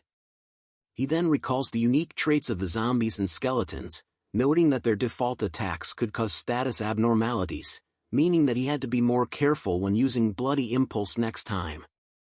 While chilling on his shoulder, Bundle asks Damien if he was tired and why he didn't give him and his siblings any weapons. Damien explains to him that his attacks won't work on the zombies and skeletons and that there was no need to show everyone all of their skills, as it was a scary world where they needed to have a few aces up their sleeves. Damien continues to look through his inventory, thinking that he couldn't expose the fact that he has a hidden class, as he might get betrayed like before his regression. Damien didn't expect these many items, but he had also leveled up twice and got a bunch of items. Damien had obtained swamp alligator leather, the dead's energy, and 38,154 gold. Damien laughs at the fact that these items and results were pretty good compared to the other dungeon. He then closes his inventory, wondering how the expedition team that Hatsan mentioned died, as Damien could have hunted in this place alone if he just fulfilled a few conditions. A quest notification appears in regards to the Karakoram swamp, whose purpose is to head to the swamp and find out what happened there. Its difficulty was high and recommends players to form a party who will be helpful. Damien sees the quest and wonders if he was wrong, since it was not a dungeon. He holds the token of heresy, thinking that Kieran's warning and the token might not be related to the quest at all. He stares at the token deeply, wondering if he came to the swamp for nothing, but wanted to check something else. Bundle was feeling afraid at the presence of the token, when suddenly a bunch of random characters started to fill the air. Damien looks up and sees spirits floating up in the air. He was shocked at the fact that he couldn't see them until now. He notes that the atmosphere of the place changed when he took out the token. He looks at the token of heresy, releasing a deadly red aura, knowing that something was wrong, while Bundle hides behind his shoulder away from the token itself. The wraiths continue to scream out loud as they danced in the air above Damien. He stands still due to his surprise at the sudden appearance of the wraiths, as he holds onto the token, which was unleashing a demonic aura in his hands. He looks surprised as he continues to look at the wraiths, wondering why they were here. Even Bundle was shocked to see them and asked Damien what those things were. Damien takes another look at the token of heresy, wondering what it does, as it had caused a phenomenon that even Bundle could see. Bundle exclaimed that as soon as Damien took out the token of heresy, the mood around them changed to the point that even Bundle could see it. Just as Damien was thinking to get ready for the next attack from the wraiths, something scares him as he looks forward. He sees the wraiths gathering and rushing toward him in a mad rush, which shocks him. He wonders what the hell was happening, as things had gotten weird with the wraiths. He knew that the wraiths would usually immediately attack anything alive, but it felt as if someone was pulling them deep into the swamp. Damien continues to look at the wraith's odd behavior. He felt that something was weird, as just before he had reincarnated, he had spent quite some time in the swamp and had never seen anything like this before. In fact, there were no ghost-type monsters in the swamp at all. He found this wraith activity suspicious and knew he had to track them to the source. He summons his trusty sushi knife while telling Bundle to get ready for combat just in case. Bundle agrees and gets hyped up. With a heavy step forward, Damien began his pursuit of the wraith's odd behavior. He then recalls that Hatsan had mentioned something like this before. Damien recounts what Hatsan had told him, that adventurers who went on the expedition at that time said that they didn't die to monsters or traps. It was as if they were possessed by a ghost, and 1 or 2 people would disappear at a time, and the people who were left said they lost consciousness as if they had been drugged. With the knowledge from Hatsan, Damien figured out that that was why the Adventurers Guild did not know why the expedition had failed. Upon seeing the wraiths, Damien started to remember something that Kairon had said to him before. A memory of Kairon is brought up when he tells Damien that for this task, he needed to be extremely careful, warning him that evilness is like an anglerfish. If he couldn't swallow it, he will be swallowed by it. Kairon then tells Damien to keep what he said next in mind. He tells Damien with a serious look on his face that if he meets something he couldn't handle, run away as fast as he can. If he was even a little slow, the evil will open its jaws wide and consume him without a trace. The flashback ends as Damien continues to track the wraiths. He notes that what Kairon said seriously was no joke. He then decides to check on his items first. He sees that he has enough potions to last, but an item in his inventory started to glow. A notification appears telling him that the token of heresy was glowing. Another notification appears telling Damien that the dead's energy was reacting to the token of heresy. Damien was shocked to see that the dead's energy item went up in smoke right in front of him. He then comes to a stop, wondering where the dead's energy was going. He soon sees that the dead energy was going deeper into the swamps. After chasing after it, Damien soon reaches the Lake of Oblivion. An endless number of dead zombies were seen floating in the waters of the swamp. A female player soon appears and says found it. The player was a kunoichi called Gumwa. She scans the ground and notes that something was definitely here. She thought that it was good of her to come here as soon as she saw the broadcast, as she could still feel the bastard's energy with her hand on the ground. She sees traces of Damien's energy and notices that it hasn't even been 30 minutes since he left, and that she was sure of it. Her eyes open wide as she could definitely smell Damien's scent clearly. But fear took over her body as she recalled her memories with Damien. A flashback is shown where Damien was threatening her to shut up or it won't end nicely. He then tells her to give up everything she owns, and then he would send her off painlessly. Gumwa became more furious over recalling those memories, cursing at Damien for daring to give her such humiliation, making her unable to forgive him at any cost. She then shouts out human to cast a kunoichi skill. A notification window appears with the word insect just as footprints start to glow, forming a path in front of Gumwa. She sees that the footprints Damien left behind showed that he was heading northwest, which led to the deepest part of the swamp. Her hand trembles in anger as she curses Damien in her mind. Just wait, you son of a bitch. Her eyes were filled with hatred as she screams out that she will definitely kill him this time. Damien scratches his eyes, wondering if somebody was cursing him as he felt his ears were being itchy. As he wandered deeper into the lake of oblivion, Damien wondered how much longer he had to walk as he noticed that he had been walking for more than 30 minutes already. A song could be heard being played in the lake. Damien wondered what this song was. As the more he listened to it, the more sleepier he was getting. Both Bundle and Damien had sleepy expressions on their faces as Bundle tells Damien that he was getting tired and wondered how long more they had to walk. Damien tells him to wait a second as he needed to check the mini-map. But a red notification window appears telling Damien that he couldn't see his location and to try again after exiting the current area. Damien was surprised to learn that he couldn't open his mini-map. His face was filled with a dreaded look as he knew that something was wrong. He looks around his surroundings, wondering where he was right now. Damien knew that if he had walked this much, he would have been able to see the island and the lake, but it was getting darker like a forest at night. With a nervous look on his face, Damien knew that he needed to check his surroundings to get a clue on his location. Bundle then taps onto his face and pointed down. Damien then notices the flow of the water. He could see that the water was flowing in the opposite direction. He notes that if this was the way to the Lake of Oblivion, then the water should be flowing inwards, not outwards. A horrible shrieking sound catches the attention of both Bundle and Damien as they turn to see what it was. The wraiths had returned and were now floating right above Bundle and Damien. Bundle cowers in fear as he calls out to Damien. Damien tells him that he heard it too and tells Bundle to be quiet for now while opening his inventory. He then decides on using 2 items first. Damien then holds the 2 items in his hand like before. 2 notifications appear telling him that the token of heresy was glowing and that the dead's energy was reacting to the token of heresy. But all of a sudden the dead's energy started to shoot out from Damien's hand, which shocks Bundle. Damien had a happy expression on his face as he turns to see where the dead's energy was going. He grips his hand in joy as he sees that the dead's energy was going backward as compared to the flow of the water, which made his prediction correct.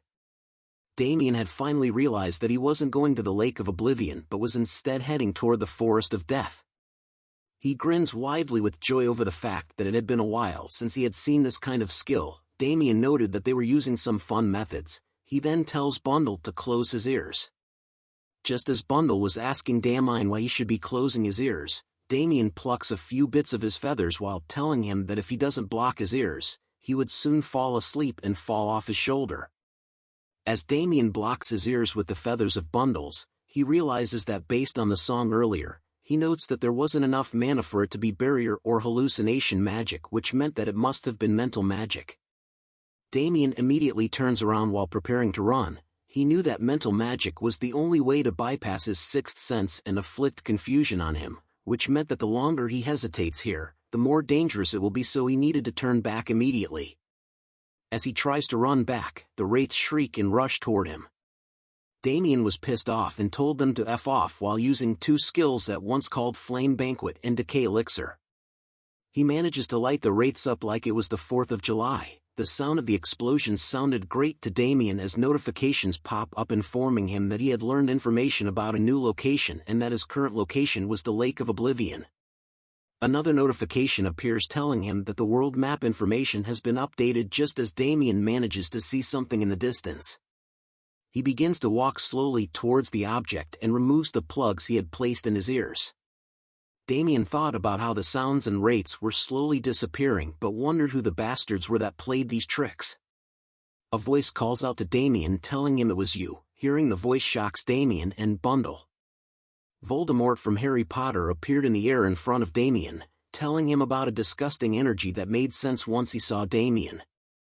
The low version of Voldemort tells Damien that the body of a heretic was filled with the energy of the false god. Everything inside his body is an affront to the living gods, which was disgusting. Heretic black beast one who should not exist. Damien was too stunned to speak as he looks up at Voldemort, wondering about the meaning behind those words and what in the hell was that thing. Damien could only stare at the Voldemort wannabe as it T-poses in the middle of the lake. Damien then gets into an attack stance, wondering what the Voldemort-looking Dementor was. Voldemort tells Damien that there was nothing left to say anymore, and that since Damien knew too much of what doesn't exist in this world. It raises the side of its body in the air, telling Damien that it was going to give him a punishment that befitted his crime. A dark shadow soon exits from Voldemort's cloak. "Regret coming here, you heretic," it says as it raises its arm in the air. The water between Damien and Voldemort started to swirl at an immense speed. Notifications soon pop up one after the other warning Damien and informing him that there was a strong mama reaction from the Lake of Oblivion. The last notification tells him that a strong monster had appeared and warns him to be careful not to die in battle, just as something started to emerge from deep within in the waters of the lake. Damien stares at the large tower of water, wondering what was coming out of it as it had even caused the ground to shake. The water began to form a body like a snake and had a mask on its face. A notification pops up stating that it was a modified siren. Players can see sirens in the rocky areas of deep bodies of water or lakes. They call human men to the water with the sorrowful voice of a woman. Due to an unknowable power, it has changed and completely lost its original form. Its species was fairy and its type was named. Its unique trait was that it has vastly higher abilities and skills than normal sirens, so players needed to be careful while facing it. Damien was alarmed to know that what he was facing was a modified siren and wondered how such an ugly monster was a siren. Warning notification pops up while another tells Damien that the modified siren was preparing a strong attack just as a large pillar of water was seen forming up into the sky. A notification tells Damien to be careful not to die just as the modified siren unleashes four torrents of water toward Damien at fast speeds. The modified siren had used a skill called Hydro Pump. Damien sees the attack coming and quickly dodges it while cursing at the modified siren in his head. As he continued to dodge the modified siren's attacks one by one, he wonders why a powerful named monster was attacking him with such a dirty pattern.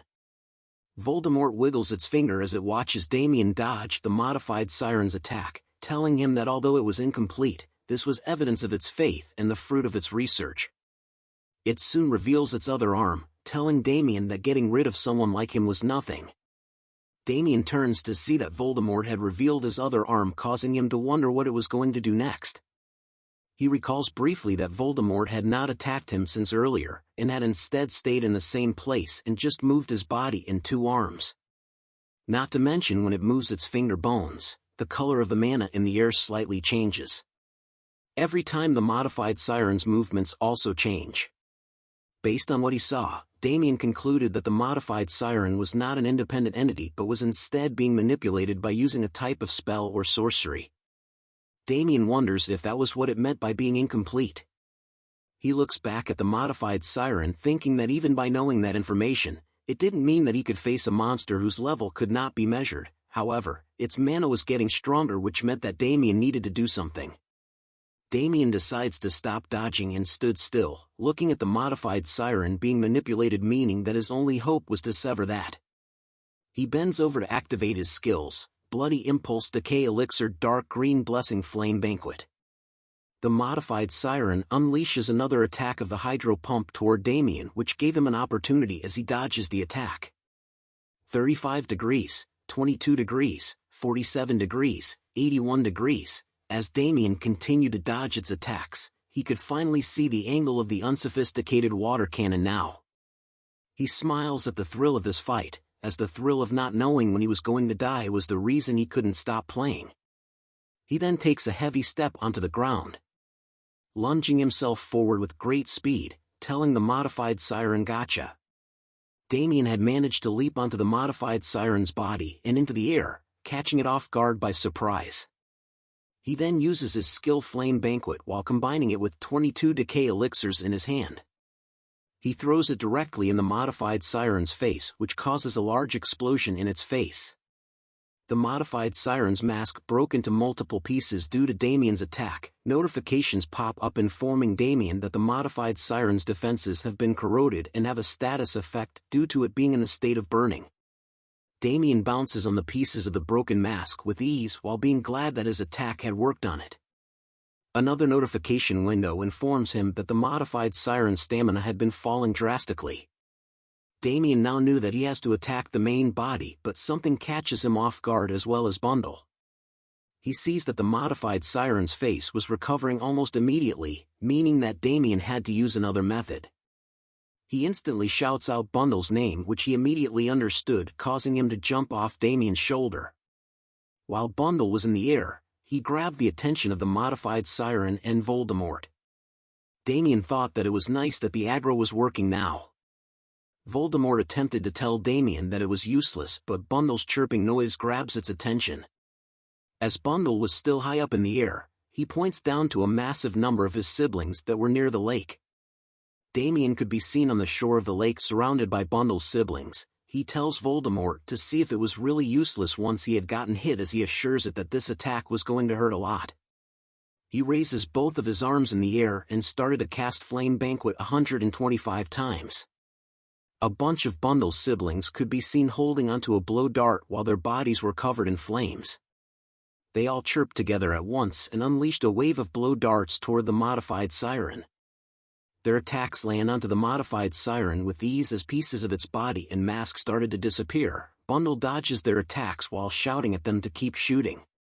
Voldemort began to wonder what was that just as Damien is seen rushing towards it with his trusty sushi knife in hand. "Where are you looking?" said Damien, which grabs the attention of Voldemort as it turns to see. Damien had appeared right in front of it with his arm raised high in the air with his sushi knife. The sushi knife soon lands right on top of Voldemort's mask, causing it to form a crack. But there was a problem, as Damien's face was filled with disbelief. He wonders what was beneath the mask, because no matter how hard he tried to push the knife in, it wasn't going in at all. "Leave," said Voldemort as his cloak began to form weird shapes. Damien immediately jumps away from it just as black shadowy tentacles came out of Voldemort's cloak.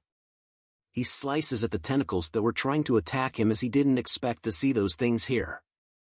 Damien retreats back to the shore, surprised by the fact that Voldemort had protective measures on his actual body as well, but he soon spots something else that was happening. A warning notification pops up while another informs him that the modified siren was recovering its body.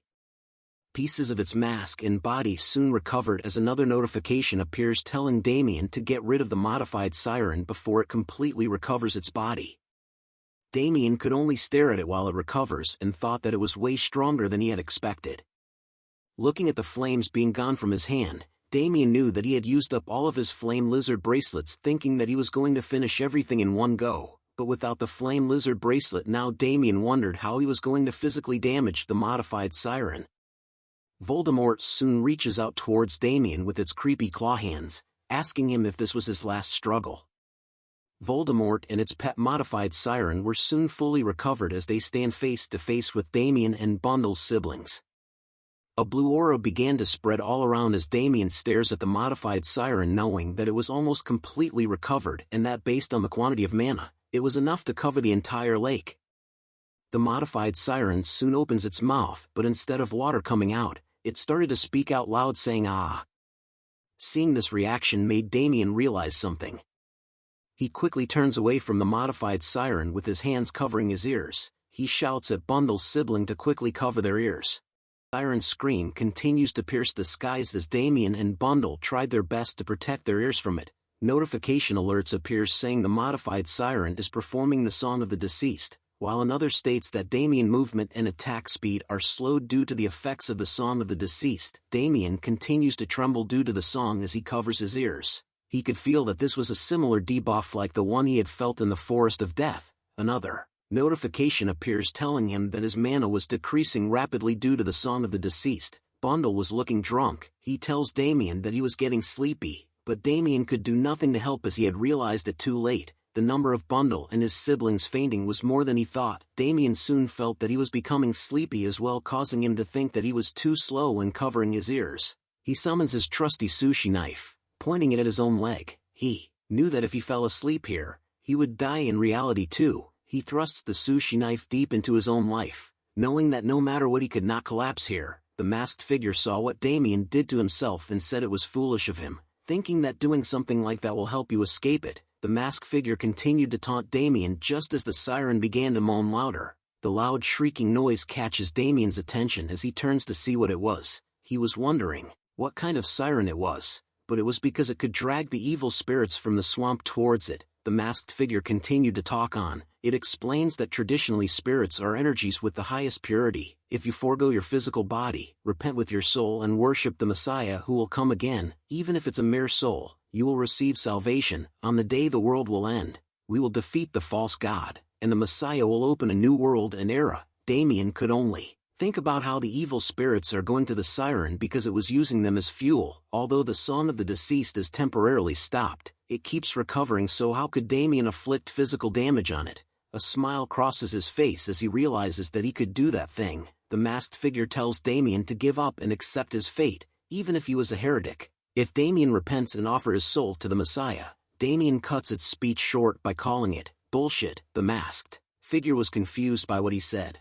so Damien repeated his words with a smile. Cut the bullshit, you bastard, he tells the masked figure as he holds onto a piece of cape it was wearing. Do you think I'll just lose obediently? Damien asked. The masked figure assumed that Damien had gone crazy from fear since his fate was already decided from the very beginning, but a sharp pain causes it to stop talking. The masked figure was confused and alarmed by the sudden sharp pain that was traveling through its body. Damien was excited to see that the function of using the witch doctor's skill called voodoo doll actually works here as he holds onto a voodoo doll with a needle pointed at it. The masked figure was confused about what was going on. He questions Damien about how he did it. How else you effer, said Damien as he continues to point the needle at the voodoo doll. Damien punctures the voodoo doll once again, causing the masked figure to scream in pain. He then explains to it that he had taken a piece of a torn clothing that was floating around and placed it in the voodoo doll. Because of you, I suffered so damn much, Damien shouted as he continuously pokes the voodoo doll with the needle, just like how I poke your mothers.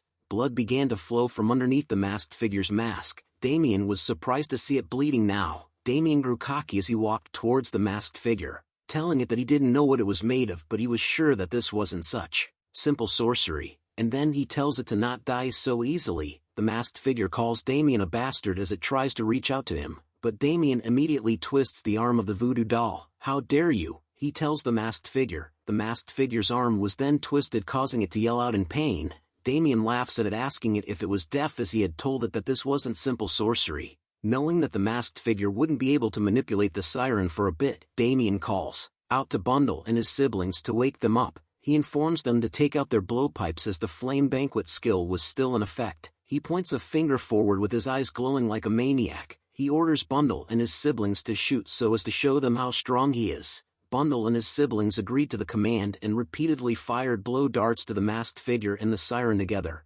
Back in the Forest of Death, the female ninja stalking our man could feel that she had definitely passed by here and knew that something was strange. She continues to look around, noticing the strange singing she has been hearing since earlier. This causes her to think that she was hallucinating. She couldn't believe that she had fallen for such shallow tricks since she was too focused on finding her Jigachad. She begins to cast a skill, knowing that this flimsy hallucinatory magic meant nothing to her. She had used the kunoichi skill called Grass Bug. The skill reveals multiple green glowing footprints set in the waters in front of her. After the footprints reveal themselves, she notices that the traces lead to the place where the strange singing came from. She decides to charge forward no matter what could happen to him. She activates the kunoichi skill called Shadow Walking. It causes her to move fast through the forest as if she was the shadows itself. Her eyes were filled with the determination to kill our main Chad.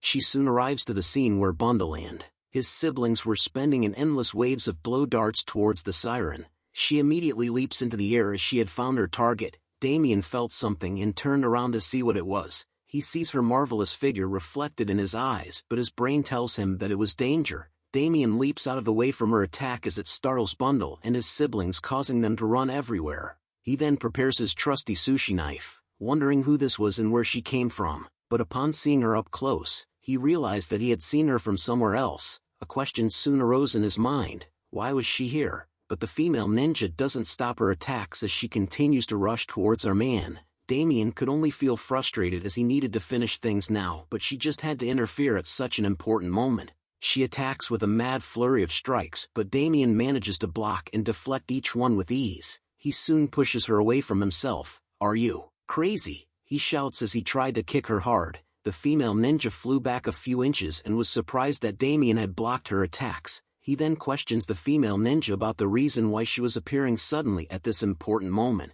but she doesn't answer, only telling him that she had waited for this day and that Damien would die by her hands today. "What bullshit," said Damien as he turns to look away, thinking about how he was finally going to win, but an unexpected guest just had to appear. The masked figure had notifications appearing, telling Damien that it has recovered its defensive power and stamina. Damien was alarmed to see this and decides to quickly send away the female ninja before attacking the masked figure before it recovers. Damien then calls out to the female ninja, asking her if she sees that as he points to the masked figure. He tells her to F off as he was pretty busy in getting rid of them, and that if she didn't want to be screwed like them, she needed to leave now. But the female ninja didn't care about the masked figure or siren. Her only goal now was to kill Damien as she prepares her own sushi knife against him. She lunges straight at our boy, asking him if he understood. Damien prepares himself as he calls her a crazy bastard.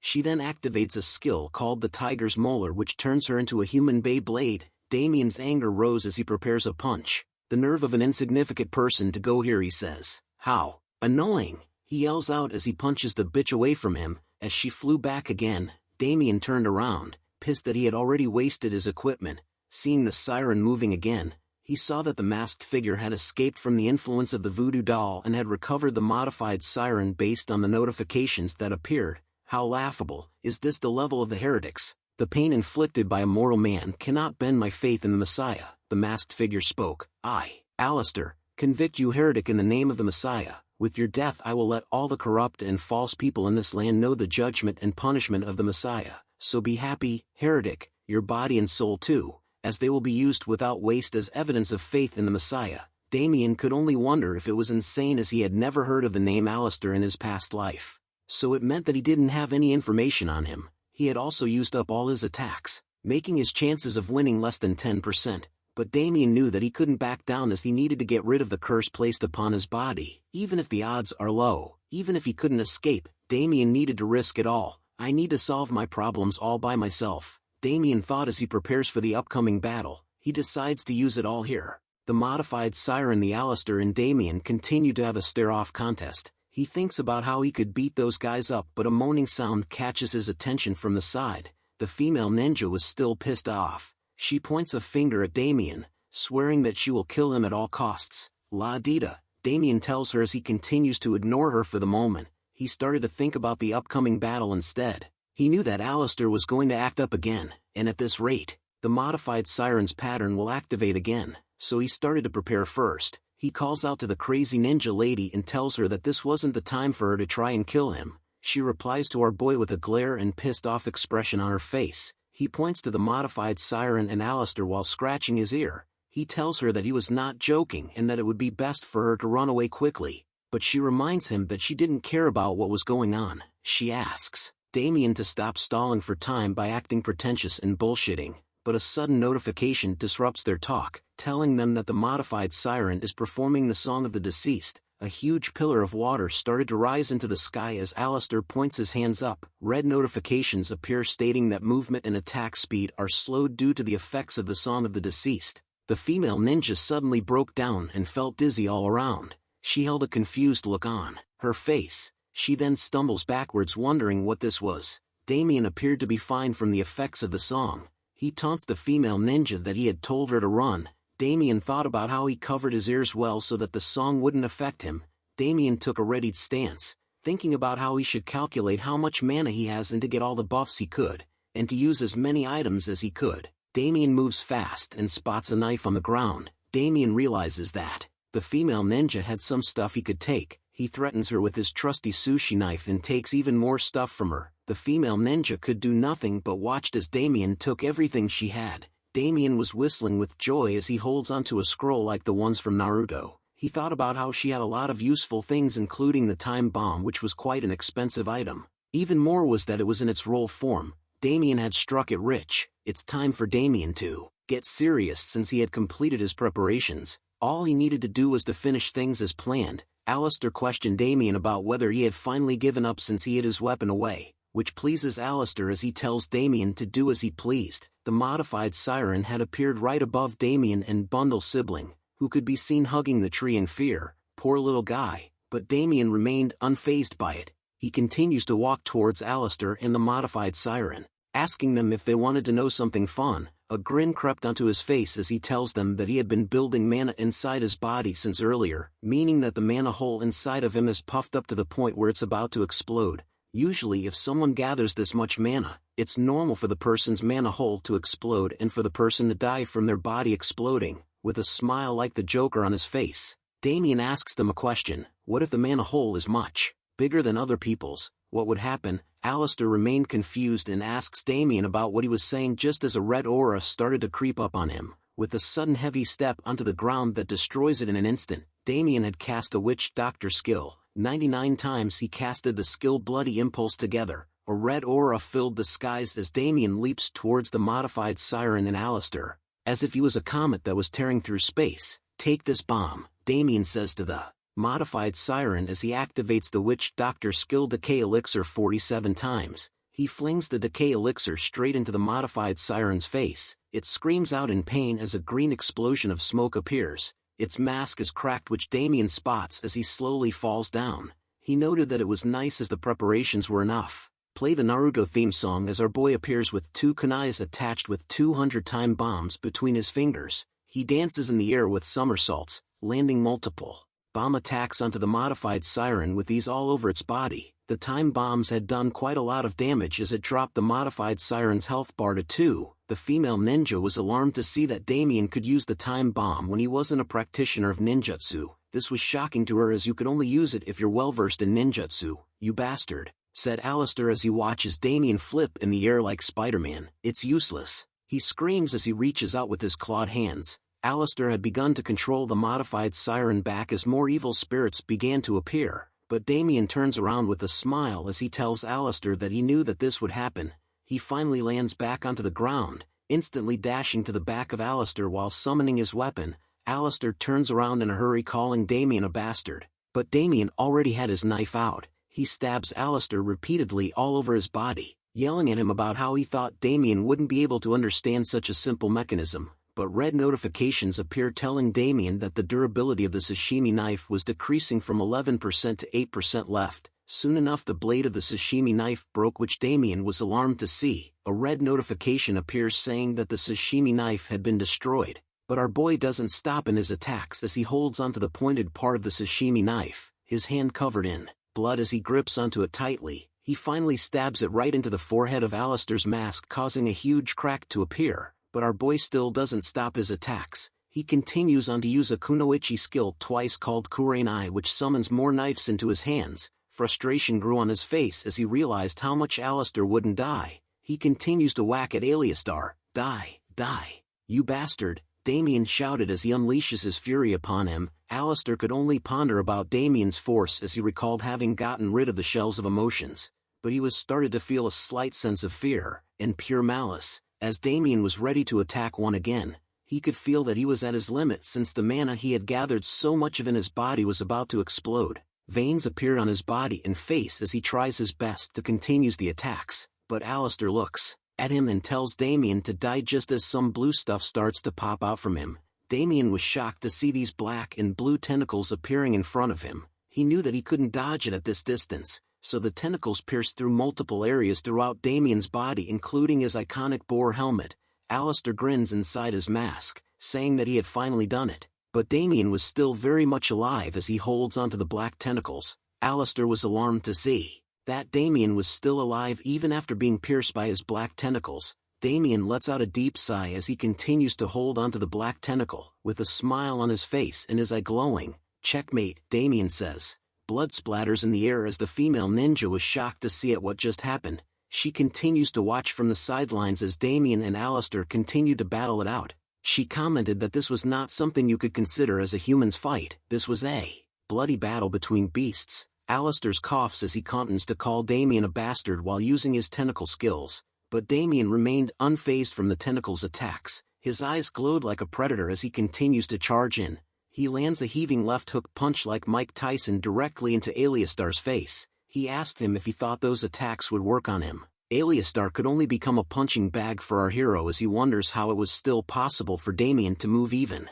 after taking the full blunt of his attacks. Who is this man? Alistair wonders. Anger and the devil itself started to arise from Damien as he readies his fist. He tells Alistair to clench his jaw tightly, cause Damien was going to crush him before he goes. Damien had entered into a new dimension of power as he holds onto Alistair's cloak with a smile on his face. Sounds of Damien's fist constantly hitting the bitch-ass Alistair's face could be heard throughout the forest of the dead. The female ninja continues to tremble in fear as she watches the clash of the titans. Damien continued to unleash his gigachat anger into Alistair's face, causing his mask to break into more pieces. It revealed an ugly side to him. It looked like Voldemort's head when he was attached to the professor's head. Damien continued to laugh off the pain as Alistair's tentacles continued to be stuck inside him. This is the painful version and not the hentai one, guys. As Alistair continued to be a punching bag to Damien, he wonders if this was really how he would go, but all of a sudden a red notification appears onto Damien's fist. It tells him that Alistair was attempting to self-detonate. Damien was alarmed to find this out as he looks at Alistair, who started to shoot out light beams from within his mask. Another red notification appears, telling Damien to please be careful not to die from the impact of the explosion. "This crazy," said Damien as he watched in horror as the bright light started to shine even brighter into his face. Alistair's mask began to have bubbles all over his mask as more light started to pour out. The entire area was lighted up as if fireworks from the 4th of July had started to appear. A massive explosion was seen afterwards that caused the waters to run rapid everywhere. Once the explosion was cleared, a lone figure stood in the middle of the lake by itself as debris continued to fall everywhere around it. The figure was revealed to be Damien, who had casted his zombification skill in order to endure and block the explosion from Alistair. "I think I thought of you too lightly," said a voice. This catches Damien's immediate attention as he looks to where it came from. He spots a figure in the skies moving around disgustingly. The black slime ball had revealed bright red glowing eyes and a creepy smile. "You bastard, come down right now, before I rip you to shreds," shouted Damien as he thought about how Alistair was still alive even after self-detonating and whether that was not his main body. Alistair took a moment before telling Damien that he would acknowledge this as his loss. Alistair continues to look down upon Damien, telling him that even though he didn't find out the identity of that inside of him, it was because he rushed too much. But regardless, even with Damien's strength, he couldn't avoid the coming dawn. The day the Messiah comes, Damien's fate, just like a shroud of dust, will go flying. Hearing those words coming from Alistair continued to anger Damien as veins continued to pop on his face. Alistair gave off a creepy smile and continued to talk. "On the coming day, I will sit on the Messiah's right side and watch your destruction, and I will become the spearhead that tells the gospel of this land's salvation." He then explodes again into a bunch of black goo that drops all around Damien and into the lake. Notifications appear telling Damien that he had defeated Alistair's other self, and that he had defeated the modified siren as well. He had finally gained experience and has reached level 44. Damien was annoyed as he kneels on the ground as his zombification has been deactivated. He couldn't believe that Alistair had disappeared after spouting such good-for-nothing nonsense. A red notification appears warning him that his body signals is more unstable than the threshold. It urges Damien to log out. "Are you okay, stupid master?" said Bundle as he rushes over to Damien's side.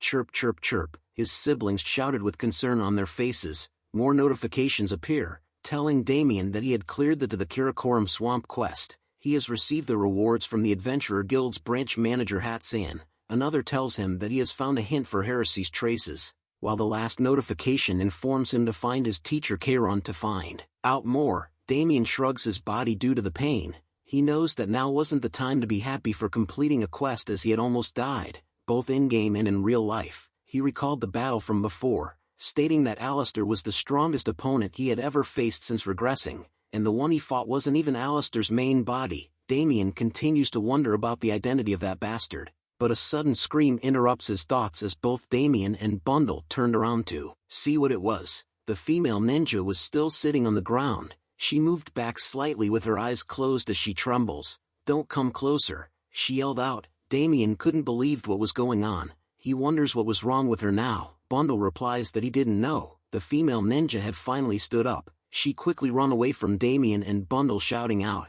go away, you monster," but her clumsiness catches up to her as she trips and falls flat onto the ground. This brings a smile to Damien's face as he grins widely. He reaches out to her saying, "Good timing." The female ninja screams like a chick from a horror movie as Damien's hand reaches towards her, but all Damien did was simply flick her on the head. This catches her off guard as her face turned into a meme. Damien lectures her, telling the female ninja that he would really kill her if she chases after him again like she did just now. Bundle shouts at her as well, asking her if she got it. Damien turns to leave but tells her to go back obediently and to get some rest. The female ninja became even more confused as she wonders if that was all Damien had to say or do to her. A bright ring of light appears above Damien as he tells Bundle that they should get going. He had summoned the invocation of the Book of the Black Covenant. Damien had summoned the Bifrost like the one in Marvel to return him back to the village. The female ninja watches as Damien left her alone, but soon realizes something.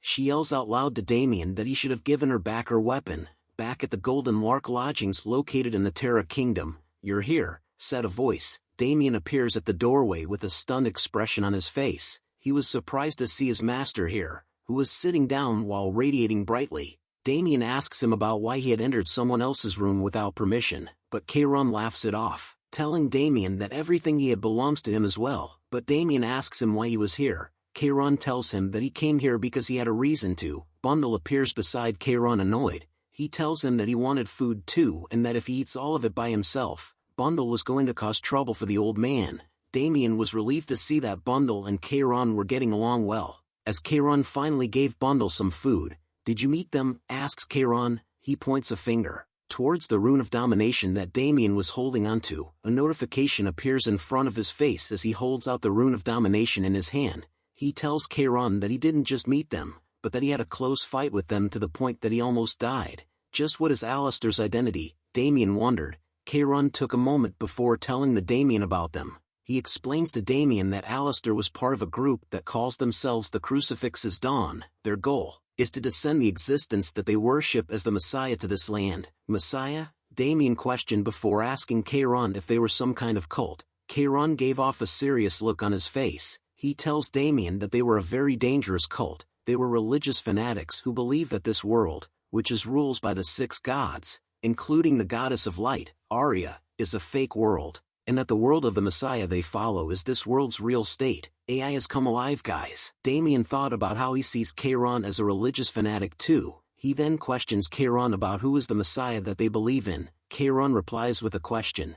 "Do you know about the evil god?" Damien drew a blank expression as he wonders what the evil god was. Kayron further explains that the evil god was a living embodiment of evil and a type of demon, the hidden monarch, the sinful saint, Big Fire, Six-Eyed Beast. He has a lot of names, but in the end, he is the first evil born. From the first evil born from the great god of darkness, Shaka. Balak was the demon's name. In ancient language, his name means, the one who annihilates, and he is an ancient evil who's been trapped on the other side of the world, unable to appear on this continent. Damien was taken back as he realized that shit had gotten real and that the scale suddenly got so much bigger. Damien thought deeply about the ancient evil, before realizing something shocking that came across his mind. He realized that all kinds of evil are rampant because of Shaka's absence, which meant that Kayron was saying that the source of that evil was Balak. Kayron nods his head in agreement and noted that his disciple wasn't that dumb. He also pointed out that the thing inside Damien and their origins are the same.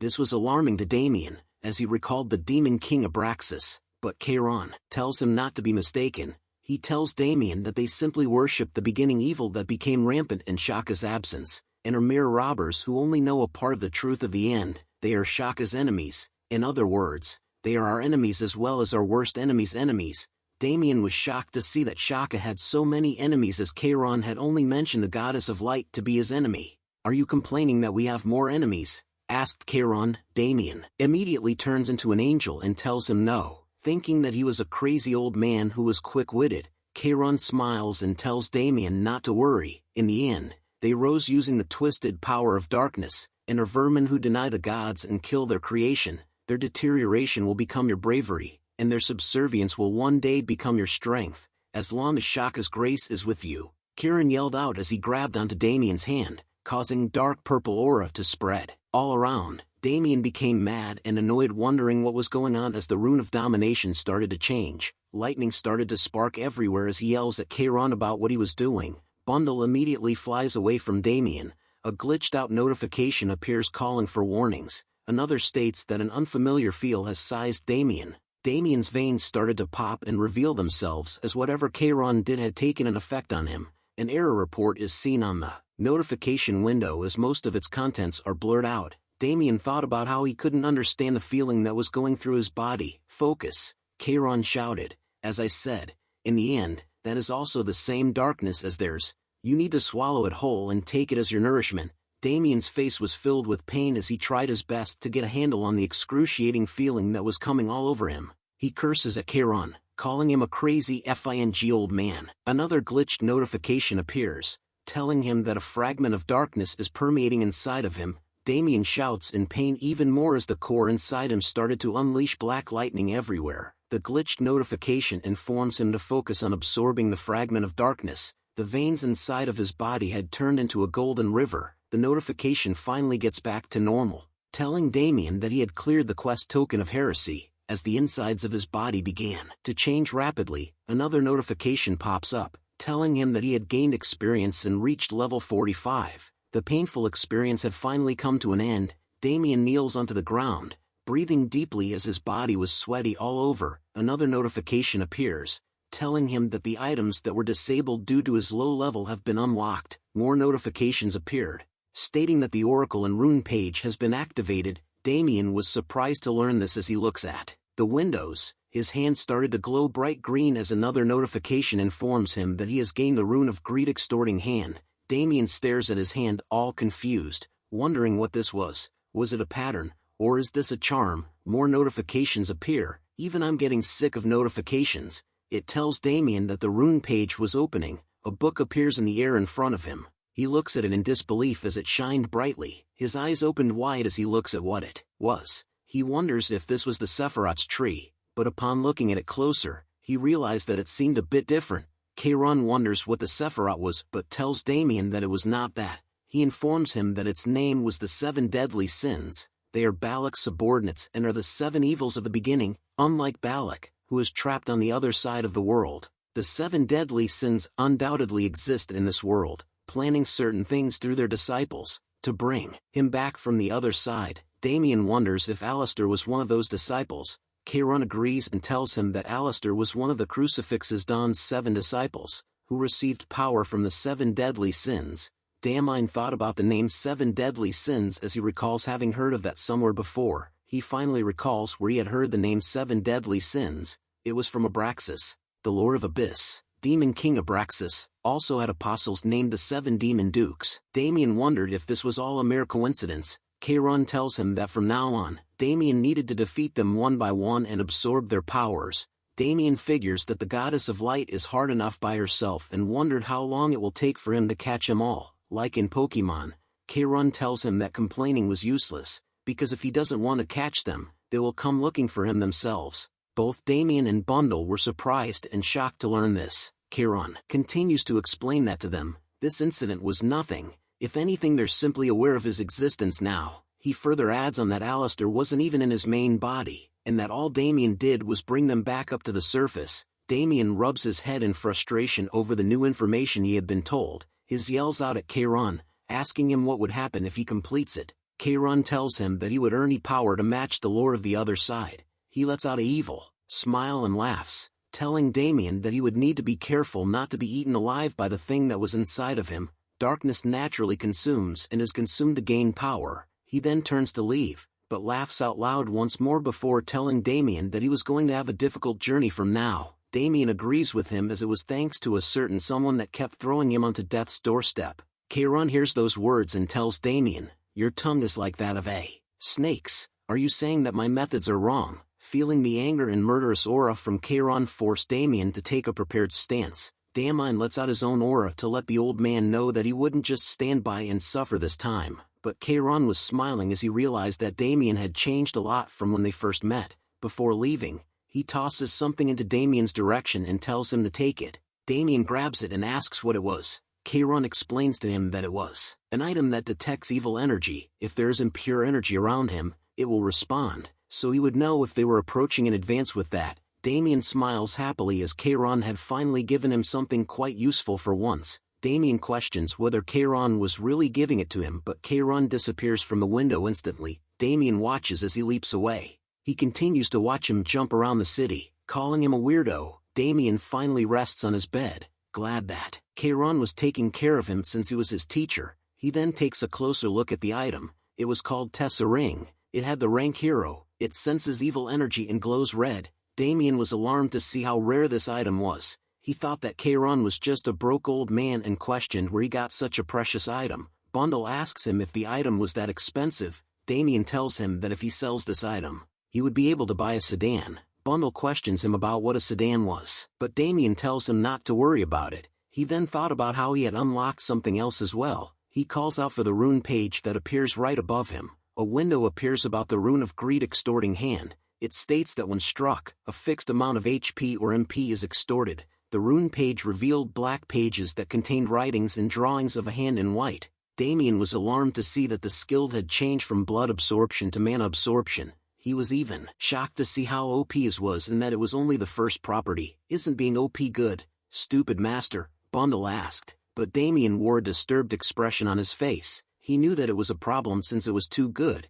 He continued to think, if the first stage reward is such an OP ability, just how strong will the next opponent be? He looks down and wonders if he could really get them all by himself. But another window appears before him. It was a letter from Minjun, telling Damien that he had arrived at the main continent, and asked where he needed to go.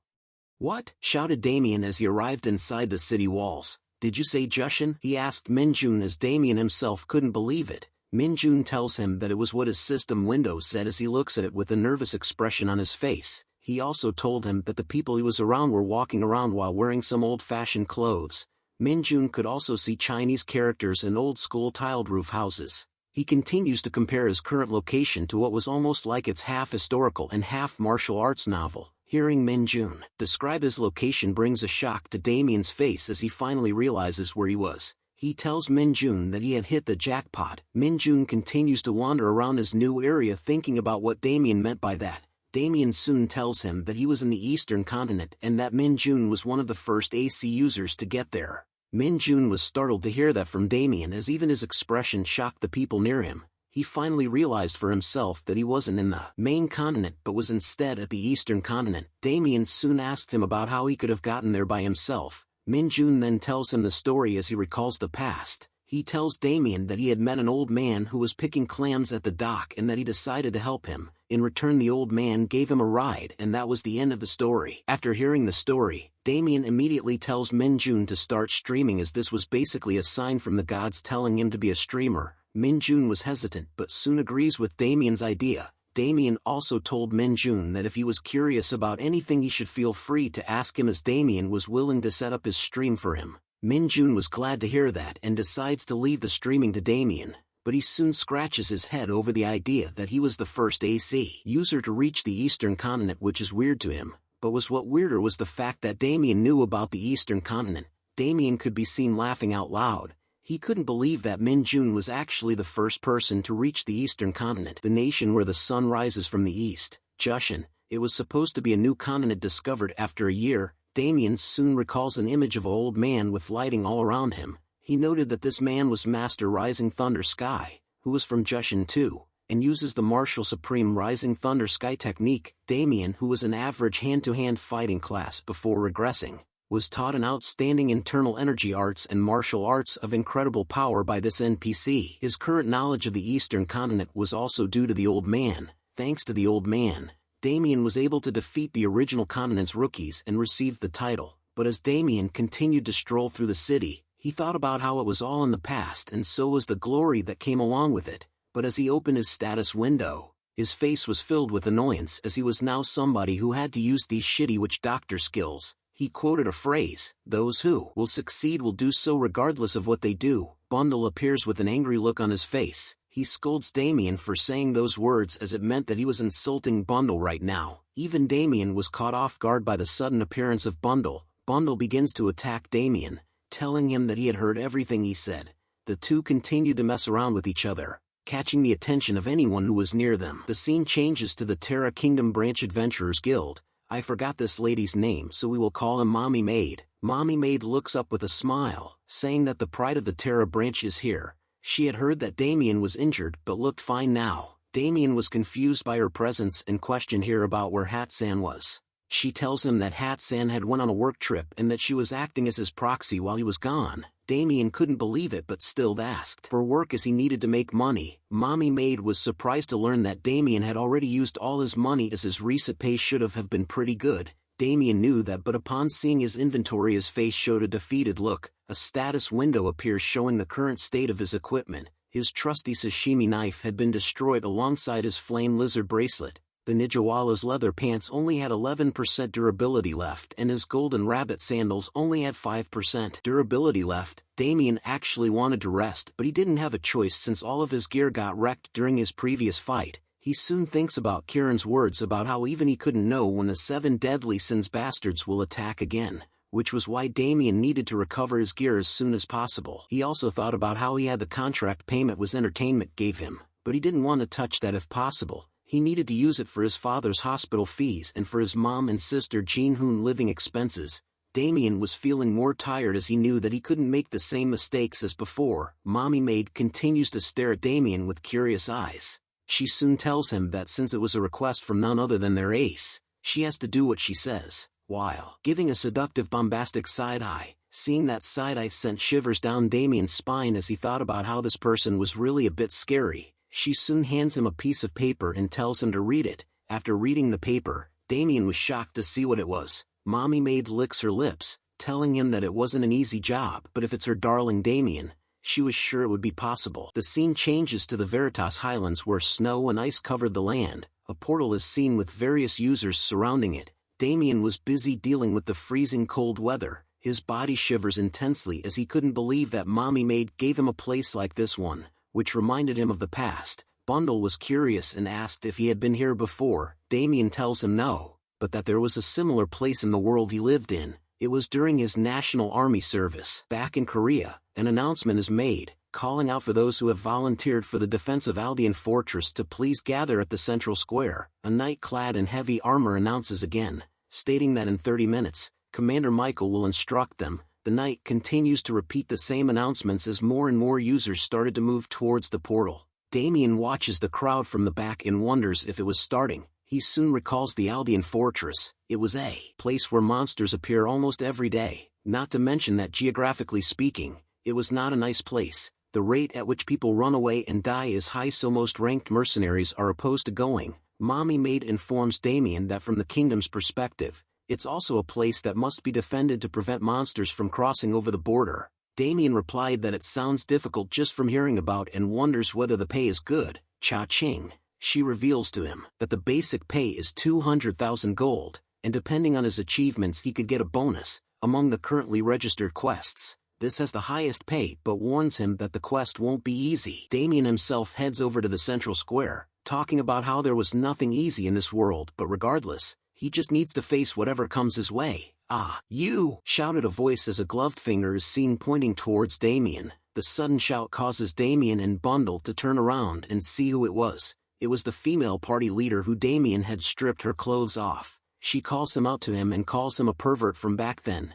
Damien soon remembers her as the person he met at the Great Wolf King raid from before. She was annoyed but his presence and questioned how scum like him was here. Damien tells her that her words were too harsh since they met after so long. He soon realizes that she had gotten new equipment, which meant she had spent some money. Hyun immediately covers her body in fear after hearing those words from Damien.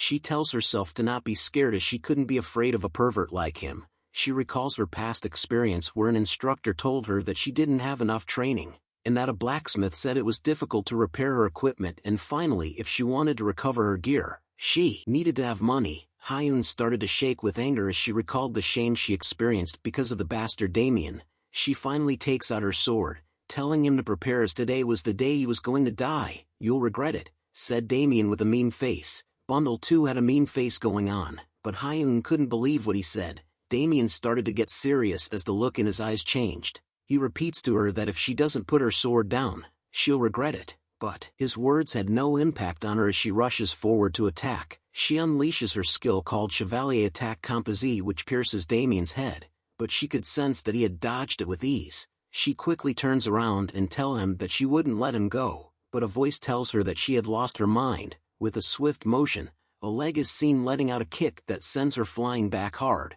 Her face was filled with pain as she holds onto her stomach, but she soon coughs out a green liquid, EW, and collapses onto the ground. Damien stood over her with a smile on his face, telling her that he was right about her regretting it. He then looked straight ahead and noted that it was him, the people at the front who protect the border and Aldean fortress with absolute defense. It was the Night Crow Knights. A man wearing a cape and armor is seen in a kicking stance. He tells the crowd that those who fight within Aldean fortress will be immediately executed. "Do you want to die?" he asked with a serious look on his face. This was Jorno D. Jekachev, the 6th platoon commander of the Night Crow Knights. Cloak with feathers like those of a crow's and dark-colored armor, the leading role in protecting the border in Aldean's fortress with absolute defense, where each individual is known to exceed the skills of the knight commanders of the royal guards of most kingdoms. This was the Night Crow Knights. Jorno looks down at Hyun in silence, before wondering if she was a member of the Ursulija family. A red jewel with a marking is seen which symbolizes the sign of the Ursulija family. He tells her that it seems like the level of manpower of the Ursulija family has fallen significantly. "How dare you," responded Hyun after hearing that from him, but Jorno turns to leave, telling her that since she was a member of one of the families that represent the Terra Kingdom, she needed to act accordingly, but if she wasn't a member of the Ursulija family, he would have killed her on the spot. She held a shocked expression after hearing that warning. Damien continues to taunt her, surprised to learn that she had quite a good backer and that he didn't know that the Night Crow Knights wouldn't take their swords out in a situation like this. He tells her to consider herself lucky since it looked like her class saved her life. But hearing those words coming from Damien made her even more angry. He continues to tease her after seeing her reaction, telling her that he knew she had feelings for him but that she should focus more on her job like the knight said. He reminded her that they weren't here on a vacation. Damien then smirks at her, telling her that she wouldn't have time to focus on him since she would be trying her best just to stay alive. He finally decides to leave and waves her goodbye and good luck. Hyun could only shout in the air about what was wrong with Damien, equipping a high-efficiency item enchanted with homeostasis magic to maintain body temperature as well as stamina recovery magic to combat long periods of reconnaissance or marches. The highest level of defense Damien can use at his current level. Our boy has now joined the Night Watch. Damien had equipped the full set of the Chaser of the Night armor. He was excited as he noted that the quality was quite amazing for a Baron Border Corps supplies. No matter how cold it was going to get, Damien believed that he would be fine with this set of armor. Bundle was happy as well as he himself had equipped the same set of armor. He tells Damien that he was warm too now. Damien looks at Bundle and was impressed by his latest fit, but Bundle teases Damien that he looked like a chick too now. Damien plays along and tells Bundle that he was actually a crow right now. "It seems you've taken quite a liking to the supplies," said a voice. It was from the Knight Jorno. He reminds Damien that if he dies and all the equipment would be worthless. Damien laughs at that remark but agrees with Jorno that everything is useless once you die. He recognizes Jorno as the Night Crow he saw outside earlier. A status window appears and reveals some information about Jorno. It states that he is the eldest son of the Jekachev family who avoided and survived the purging of political opponents. After losing everything, he devoted himself to Aldean Fortress. Now no one knows of his past. He uses the swordsmanship of the Night Crows and the swordsmanship of Jekachev. His level was 99 and held numerous titles. Jorno tells Damien that judging from his energy, he noted that he wasn't a rookie like the woman from earlier. But then he issues a reminder to Damien, telling him not to forget that this is a dangerous place where even experienced warriors die overnight. The only ones who will clean his body are monsters. Damien could only nervously agree to what Jorno said as he thought of him as being pretentious. Giorno then tells Damien to go outside as he was the last one and that soon the commander's instruction for the defense will begin. Damien salutes Giorno as he left, telling him that he understood his instructions. A massive crowd is seen gathering in front of the portal. All of them were wearing the same set of night watch armor. A foot appears on the steps leading to the portal. A man is seen hunch over and walks up the steps. He turns around and shouted at the top of his lungs, welcoming the soldiers and introducing himself as Michael Sinister, the commanding officer. He greatly praises the crowd's courage for coming to this cursed place on their own 2 feet. He talks about how some may be here for their own advancements while others are here because of unexplainable circumstances. There are also those that may be here due to a sense of duty to protect humanity from the monsters outside of the borders. But he gives out a warning that this place is a cursed land where nothing they wanted exists. This is a place where you have to kill in order to not be killed. This is originally the land of the monsters. It was that way since before and it will continue to be that way. He announces that from today onwards, they will follow the fortress regulations and are to prepare for the coming day of the twin moons, and to carry out their duty to protect the border with absolute defense. Although it will only last for half a month, it will be a difficult battle. This time might be the last for the fortress. The crowd began to talk amongst themselves after hearing the message from the commander, but he continues to talk, telling them to not forget that all they have to protect is themselves. With a fierce look in his eye, he tells the crowd that after today, they will all be busy fighting, so if they had anything to ask now. Any questions? He yells at the crowd. A man raises his hand and asks the commander about what they needed to do from now on. The commander reveals to them that the Aldean fortress is at the edge of Veritas Highlands, and is located at the summit, which spreads out in the shape of a fan. Thanks to their geographical advantage, they've been able to block the monsters on the borders until now. But on the other hand, that's the main reason Aldean Fortress is being invaded periodically. That's why they needed to prepare for the invasion of the enemies before the day of the twin moons and get classified into the Annihilation Team, the Reconnaissance Team, and the Pioneer Team. And on the day of the twin moons, they will need to put all of their power into stopping the coming monsters. The crowd grew nervous, wondering what kind of monsters they will be facing. The commander tells them that although they had fought the monsters for a long time, they were unsure of their exact identities. The monsters were irregular and different in kind with no particular abilities or shapes, but he tells them that the monsters all have one thing in common, and that it was they were all specialized in killing. Hearing that dampened the atmosphere amongst the crowd as fear began to take over them. With a snap of his fingers, the commander announces that he will organize them into their teams. He tells them to move according to Peterson's regulations. The crowd grew wild over the new instructions and regulations. Some were upset and stated that they were a gold-rank adventurer from the Adventurers Guild. But as they argued, a man suddenly enters the town square. One of the members of the crowd continues to complain to the commander, asking him if he thought that he came here just to clean up after the old men.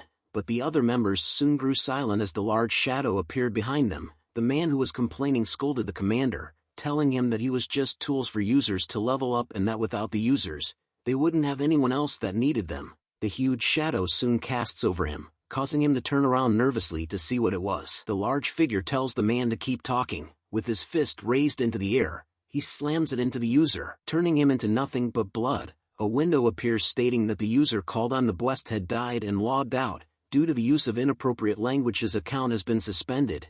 The other members of the crowd were shocked to witness the sight of one of them being killed in a single blow by the large figure, with blood all over his face and armor. He warns the users that if they go against the commands, they will be executed, and that if they resist or tried escaping, they will be executed. He continues to warn them that all acts that go against Aldean Fortress will result in immediate execution. Reminds me of Oprah, you get an execution, you get an execution. He then tells the users that if they wanted to end their lives right now, it wasn't a bad decision to keep talking shit like the bastard who had just died, since it'll be less painful than getting ripped to shreds by the monsters outside the border. He says with murder in his eyes. After witnessing the scene of a user being murdered right in front of him, even Damien wondered if he and Bundle should just run away right now. Aldean Fortress assignments are divided into 3 teams. The Pioneer Team is in charge of supplying goods and repairing buildings. The Annihilation Team protects from the invasion of monsters on top of the fortress walls. And the Reconnaissance Team analyzes the trends of the monsters from outside the fortress. Because the Reconnaissance Team has to search outside the fortress, they are the ones most exposed to danger. That was where Damien had been assigned. We returned to our boy and big boy Bundle, who were in a tent. Damien felt annoyed over the fact that he had been assigned to the Reconnaissance Team, Another member appears and tells him that he was the last member of Group 6. He welcomes Damien and introduces himself as Amoeba King. He introduces the other members as No One Dandy Man, Lucky Day, I Love Choco and Seo Hyun. Damien was surprised to hear that she was here too. Even Hyun was shocked to see him, but Damien just simply introduces himself to the group. Is everyone here? Said a man as he entered the tent. The man introduces himself as the leader of Group 6 of the reconnaissance teams and the Night Crow Knights, Jorno Djekachev. He explains to them that their tasks are simple, so he was going to explain immediately. He tells them that they first needed to analyze the trends, scales, fighting powers, and habits of the monsters outside the border.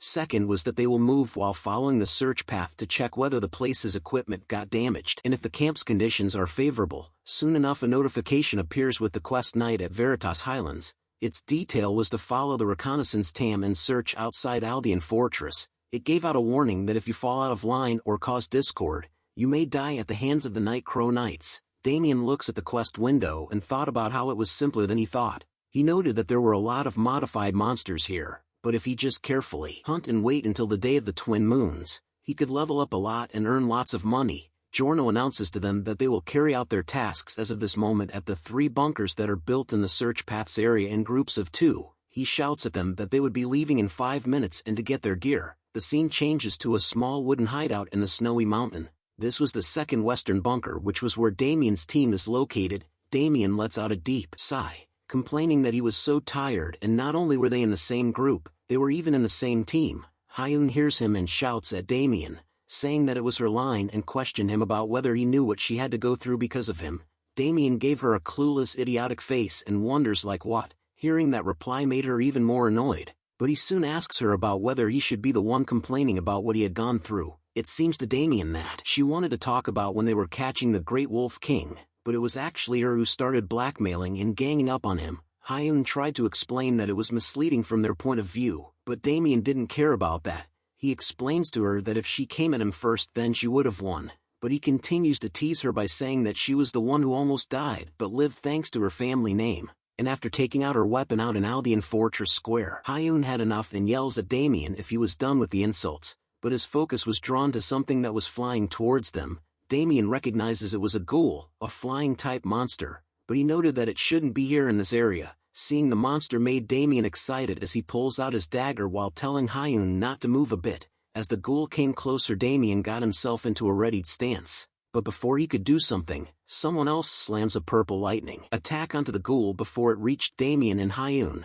The powerful attack sends the ghoul flying far away. Oops, not that far, as the ghoul simply laid beside from where Damien and Hyun stood. Amoeba King enters their hideout and asks Hyun if she was okay, but Hyun was confused about why Amoeba King was here with them. Damien wondered as well as to why someone who was supposed to be at a different bunker appeared as if he knew when exactly the ghoul was coming. Amoeba King continued to ask if Hyun wasn't hurt anywhere while ignoring Damien and Bundle, but her attention was drawn to the monster as she asks him if he knew what it was. She looks at the defeated ghoul and noted that it kinda looks like a vampire. Damien informs her that it was a Veritas ghoul, one of the most annoying monsters that appear in this place, but he tells them that it was not yet dead. Hearing those words causes Amoeba King and Hyun to immediately prepare their weapons. A notification appears stating that the Veritas ghoul was about to transform. The Veritas ghoul's body started to have red lights appearing all over it. It lets out a ferocious scream as it recovered its health. A window appears with information about it.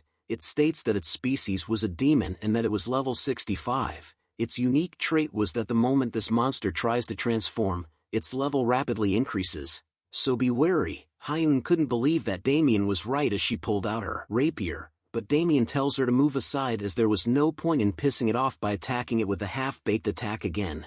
Just as the ghouls lets out another fierce scream, Damien tells them to watch carefully as he was going to teach them how to properly kill a ghoul. He leaps into the air, telling them that first was its head, then its shoulder, then its Achilles heel, then slice up its remaining joints. The ghoul lets out a painful scream over the damages that our boy has done to it. In that short time, as it falls to its knees, 2 notifications appear stating that the Veritas ghoul has received serious damages, while the other states that the Veritas ghoul's defensive power has decreased and its defense reduced. But something started to happen to the ghoul as its neck started to move around. Damien sees this and knows that it was a ghoul's move when it's about to shoot bone splinters from its mouth. He quickly begins to move while thinking if it was trying to struggle until the end. Just like how Damien predicted, the ghoul spits out the splinters from its mouth. Knowing that it was going to attack made it easier for Damien to escape from it as he casually dodges its attack with ease. He soon casts his own witch doctor skill, which lights his hand.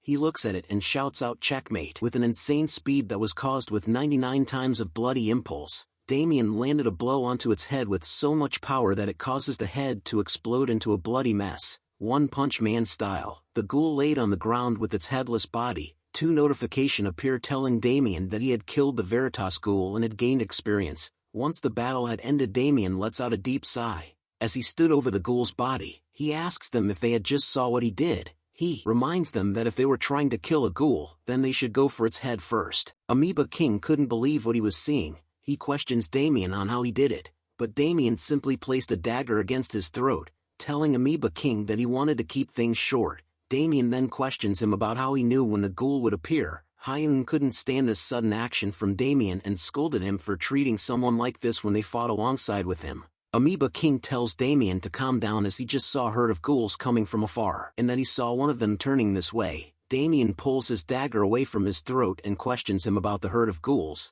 He then poses with both daggers this time, telling Amoeba King that the Veritas ghouls didn't understand the concept of same race, so unless someone was up to something, they would never travel in a group. Damien then questions Amoeba King about who he was. Hearing that angers him as he couldn't reply back. Damien was ready to fight as he tells him if he wanted to get hit before explaining. "What's with the noise over there?" questioned a voice that drew everyone's attention. Giorno appears from above and questions Damien about why he was trying to fight his allies. Damien smiles as he looks up at Giorno for coming just in time. Giorno questions Amoeba King about why he was here since he was supposed to be at the third bunker. Damien knew that the NPCs became very firm when players interrupt the quest. Amoeba King tried to explain that he saw a monster approaching this way as Giorno leaps down to them. Amoeba King continues to explain his actions by stating that he thought it was a Veritas ghoul and that he came to help, but Damien cuts him off, telling Giorno that a certain person here left his bunker as he pleased and even knows a lot about ghouls. He informs Giorno that he thinks he came here for a different reason other than what he said. Damien even further implies that he thinks of him as a spy who will harm Aldean Fortress. Amoeba King continued to be annoyed and angered by Damien's sharp words. Amoeba King reveals an object that glowed red while calling Damien a bastard that was really annoying. Damien looked in horror over what was revealed. Amoeba King held a red orb in his hand and tells them that even though the rewards for the quest were good, he wanted to get rid of him and make it look like he got killed by the monsters. He finally decides to screw the quest and kill all of them. A red warning notification appears telling Damien that the Tessa ring sensed a strong feeling of darkness. He looks at the ring that glowed and wondered why it was doing that. He soon spots a bunch of the Veritas ghouls coming towards them in packs. Everyone were soon alarmed to see the group of ghouls approaching them. Amoeba King smiles as the darkness from the red orb started to enter his body. He questions Damien about the life he lived as someone had given him this to kill him. He continues to talk that even if he was lucky to kill one ghoul, there was no way he would ever be capable of killing all of them. But a quick bright flash appears around his neck as he spoke. Damien had sliced off the head of the traitor in front of everyone. The red orb drops out of his hand just as a notification appears stating that Amoeba King has logged out. Damien noted that Amoeba King sure does talk a lot while wondering how such an insignificant person dared to act out. But a red warning appears telling them that a group of Veritas ghouls were approaching and being pulled in by the energy of darkness. Giorno announces that the ghouls were coming and orders everyone to return to Aldean Fortress and assume battle formation. A new quest notification appears called the Mysterious Rage. It states that the monsters have absorbed an ominous power. If he wanted to live, he needed to escape the stronghold and return to the fortress. It gave out a warning that the level of monsters is quite high, so Damien needed to be careful not to die. Damien was annoyed to see the quest and figured out that the ball was attracting the ghouls. Giorno was the first one to run as he yells at them if they wanted to live. Run! Hyun and Damien soon followed right behind him as the ghouls closed in on them. As they continued to run away, Hyun questioned Damien about things that he had done to the point that Amoeba King wanted to try and kill him. But Damien tells her that he didn't know as there were so many bastards that were trying to kill. Damien looks back at the pack of ghouls and realizes that they would catch up to them at this rate. He then decides that he needed to get rid of some of them. He calls out to Hyun about her wanted to show off her ability. He tells her that when he gives her the signal was when she needed to attack. Damien stopped running and turned around to face the ghouls as Hyun asked him about what the signal was. Damien instantly summons 2 potions using the Witch Doctor skill. He threw the 99 times of the decay elixir towards the incoming ghouls while shouting at Hyun that this was the signal. He tells her to explode all of the elixirs. Hyun grunted but decided to cooperate with him. She lunges forward while casting her own rapier skill. It was the Balestra Rose skill that lets out pink petals while she charges forward. The elixirs soon exploded the moment her skill came into contact with them. Multiple ghouls soon fell to the earth after being hit by the combined attack of Damien and Hyun, with his hand holding onto hers. Damien held onto the side of the ledge with Hyun as he tells Giorno that he was leaving the rest to him. A change started to occur in Giorno as he casted the Night Crow skill. He uses the Shadow Sword skill that left multiple purple slashes across the various ghouls that were near him and had beheaded them all in one strike. Multiple notifications appear stating that they had defeated a Veritas ghoul and gained multiple experience points. Damien shouted nice as he and Hyun jumped down. He thought about how awesome it was to get a free level up at this timing. Hyun on the other hand started to fall for our boy's Riz as she imagined flowers surrounding them as they fell together. Giorno soon approaches them and noted that they were both talented. He then informs them that they needed to escape this place quickly before other monsters come. After hearing the noise, they soon reached a valley that laid before Aldean Fortress. The 3 of them continued to move at a fast pace to reach the safe haven, but a sudden explosion and appearance of another player catches their attention. Hyun called out to I Love Choco, the female wizard who had fallen to the ground due to the explosion.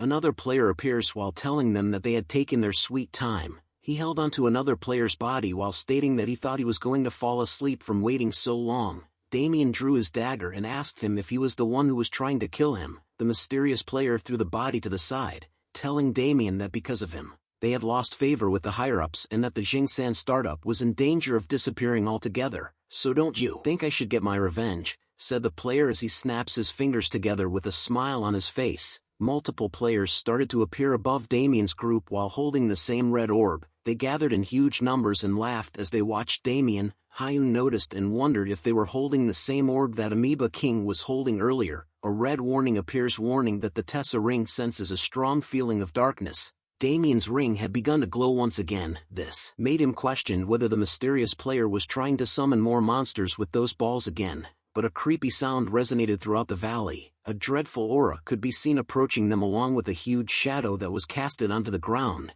Damien looks at where it was coming from and wondered what it was. Oh dear lord, a monster with multiple heads had appeared. A window appears revealing its information. It was a stitched-up predator whose species was a demon and type was champion. Its unique trait was this monster's type level and abilities are decided depending on the beings that make up its body, so pay close attention. Another red warning appears as it states that a champion monster has appeared and to be careful not to die. Damien held a nervous smile on his face as he thought that all he needed to do was to just search around for this quest, but a champion-level monster has suddenly appeared.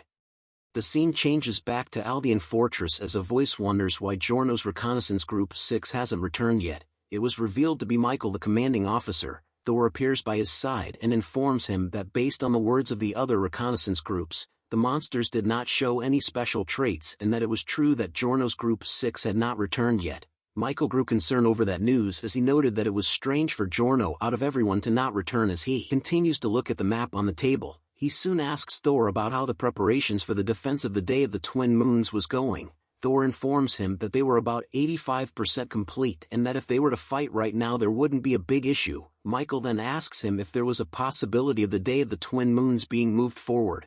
Thor reveals to him that he was bothered by the fact that Reconnaissance Group 6 not having returned right now as it was something that had never happened before. Michael thought about it and concluded that since Group 6 had not returned yet, it must mean that there was a different reason than what they've normally prepared for. Michael wore a grim expression on his face as he tells Thor that he had a bad feeling about this. We return to our boy who was about to face off against a stitched-up predator who was currently looking absolutely demonic right now. Even Damien was afraid by what he was seeing as he realized something. 2 players had been grabbed by the monster and one of them called out to the player called Lucky Day to save them, but it was no use as the monster pulled them closer to its mouth and began eating them in front of Damien and the others. The thought of a monster that swallows users whole was shocking Damien as he simply stood by and watched it happen, but Giorno places his hand in front of them, telling all the players that were behind him to leave this to him while they returned to the Aldean Fortress. He wanted them to let Vice Commander Peterson know to prepare to fight like the Day of the Twin Moons immediately,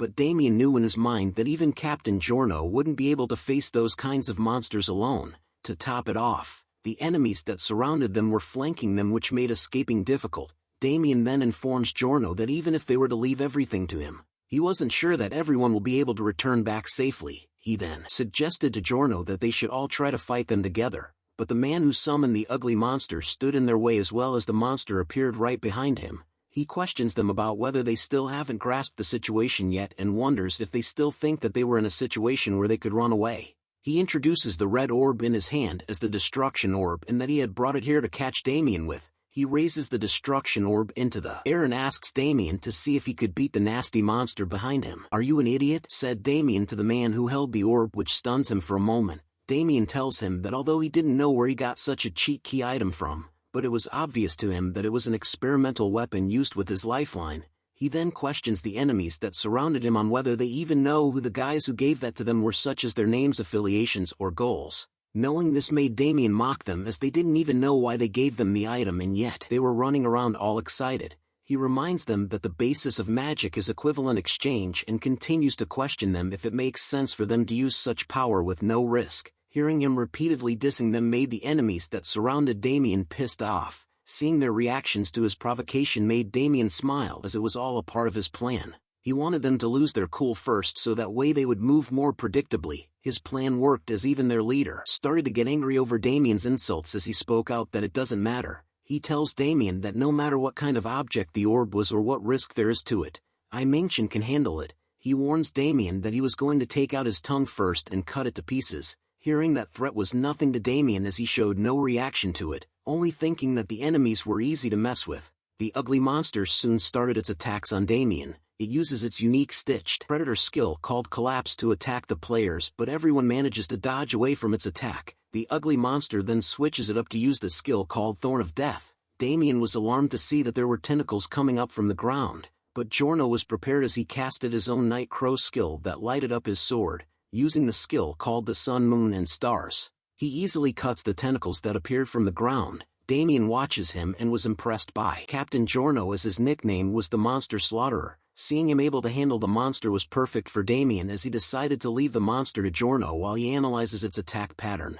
But a sudden attack misses his head by a few inches. He turns to see where it came from and sees that the other guys that held the orbs were the ones that were responsible. He couldn't believe that these weak guys were sure excited because there were so many of time, but he knew in his head that being gathered together like that would just make them a target. As the other players tried their best to deflect the attacks, Bundles shouts out to Damien to look at a certain direction. The ugly monster had unleashed another stitched predator skill called Rotten Meat Shower that sent out numerous projectiles all around it, which shocks Giorno as well. Damien couldn't believe that it was capable of doing a wide-range attack too, so he knew that it was the end for him in analyzing of patterns. He rushes forward with his daggers while telling Hyun to watch his back while everyone needed to spread apart for now. The enemies above laughed at what was going on as Hyun was shocked to see that Damien was moving on his own. The two losers giggled among themselves and teased Hyun about how her pimp had left her and ran away. Hearing those words from the losers angered her as she called them damn bastards. The losers continued to laugh amongst themselves as Hyun wore a dark expression on her face.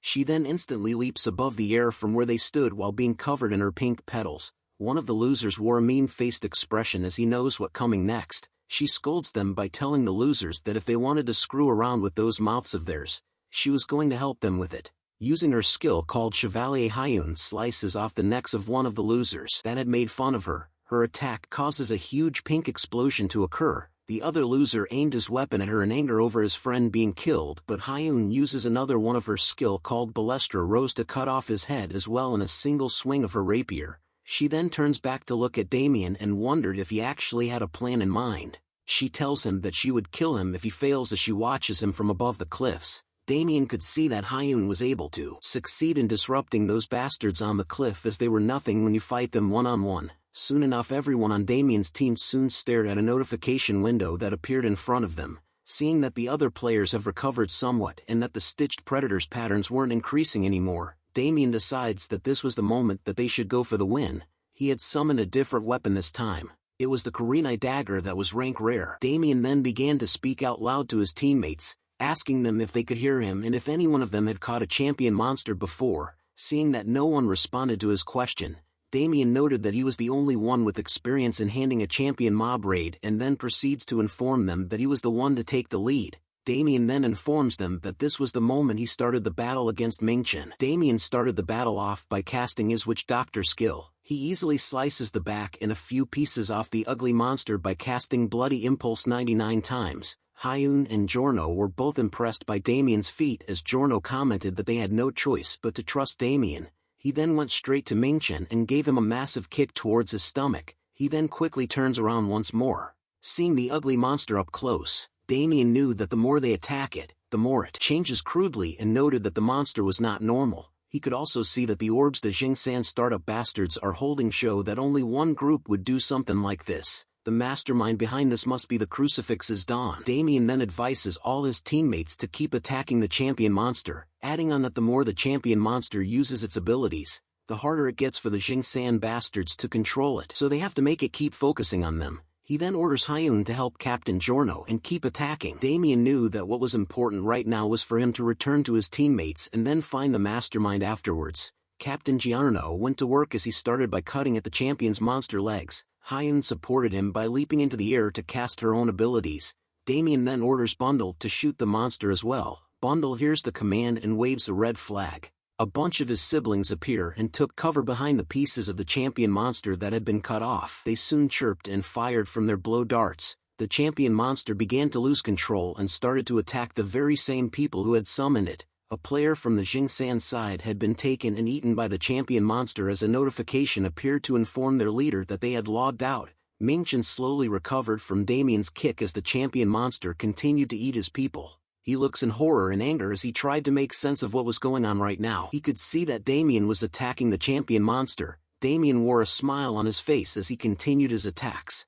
Knowing that the Jingsan people had finally lost control of the champion monster that they had summoned, he then decides to change his plan by ordering Hyun to lead the monster to the cliff since they couldn't control it anymore. The monster will only focus on them right now. He then questions Dandyman and I Love Choco on whether they had prepared the trap he wanted. They both nodded in agreement as Damien wanted them to finish this off in one go. Captain Giorno, Damien and Hyun run beside each other as the champion monster chased after them. Damien informs the two of them that he was going to be the one to lure it to the very end, so he needed both of them to go up the cliff and in front of the trap. Hyun and Captain Giorno understood his commands and started to part ways from Damien. Looking back at the champion monster chasing after him, Damien started to count down to when the trap would activate it, but something happens to him. An arrow had pierced through his body as he ran. Mingchen shouted in joy over having caught Damien as he was the one that shot the arrow. Continuing to aim his crossbow at Damien, Mingchen laughs and asks him if he thought he was going to escape.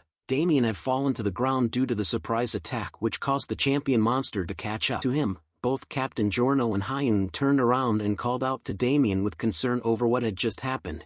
But it was too late as Damien had been caught by the champion monster. Damien could only think that at least he had lured it to the cliff where the trap was. Wasting no time anymore, Damien turns and orders his team to not worry about him and to execute the plan right now, seeing that they had no choice in the matter. I Love Choco and Dandyman started to cast their abilities to turn on the trap. Her magic started to move around the cliff that was above where the champion monster stood.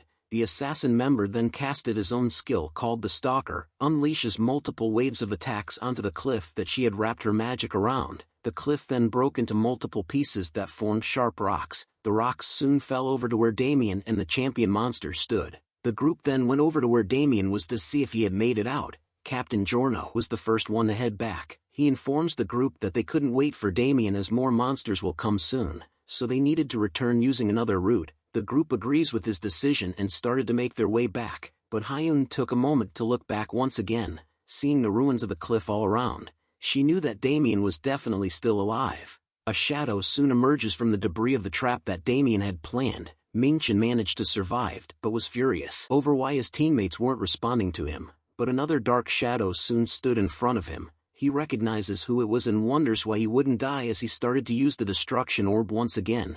He started to go crazy while repeating the words "die" over and over again as the destruction orb started to summon even more monsters that appeared on the cliffs around him. Monkeys with the skull masks appeared called boomers. They were a monster that appears in the extreme lands of Veritas Highlands. They are quite vicious and will eat humans and monsters alike. A red notification window appears and informs the user that the Tessa ring sends strong evil energy. Mingchen soon stopped talking as something happened to him. Damien had appeared once again in his zombified mode. "Look at our boy." Damien had pierced through Mingchen's body with just the use of his hand. He tells him that the reason why he wouldn't die was an industry secret, but informs him that just because he couldn't die doesn't mean that it didn't hurt. Damien looks up to the various boomers that surrounded him. Knowing that the zombification was about to end, he needed a way to sweep up that many monsters. He then decides to show off his skills for the first time in a while, casting a bright blue spell onto the ground. Damien shouts out, "Come out." Multiple blue summoning circles appeared around him as Damien casted the witch doctor skill called Corpse Creed.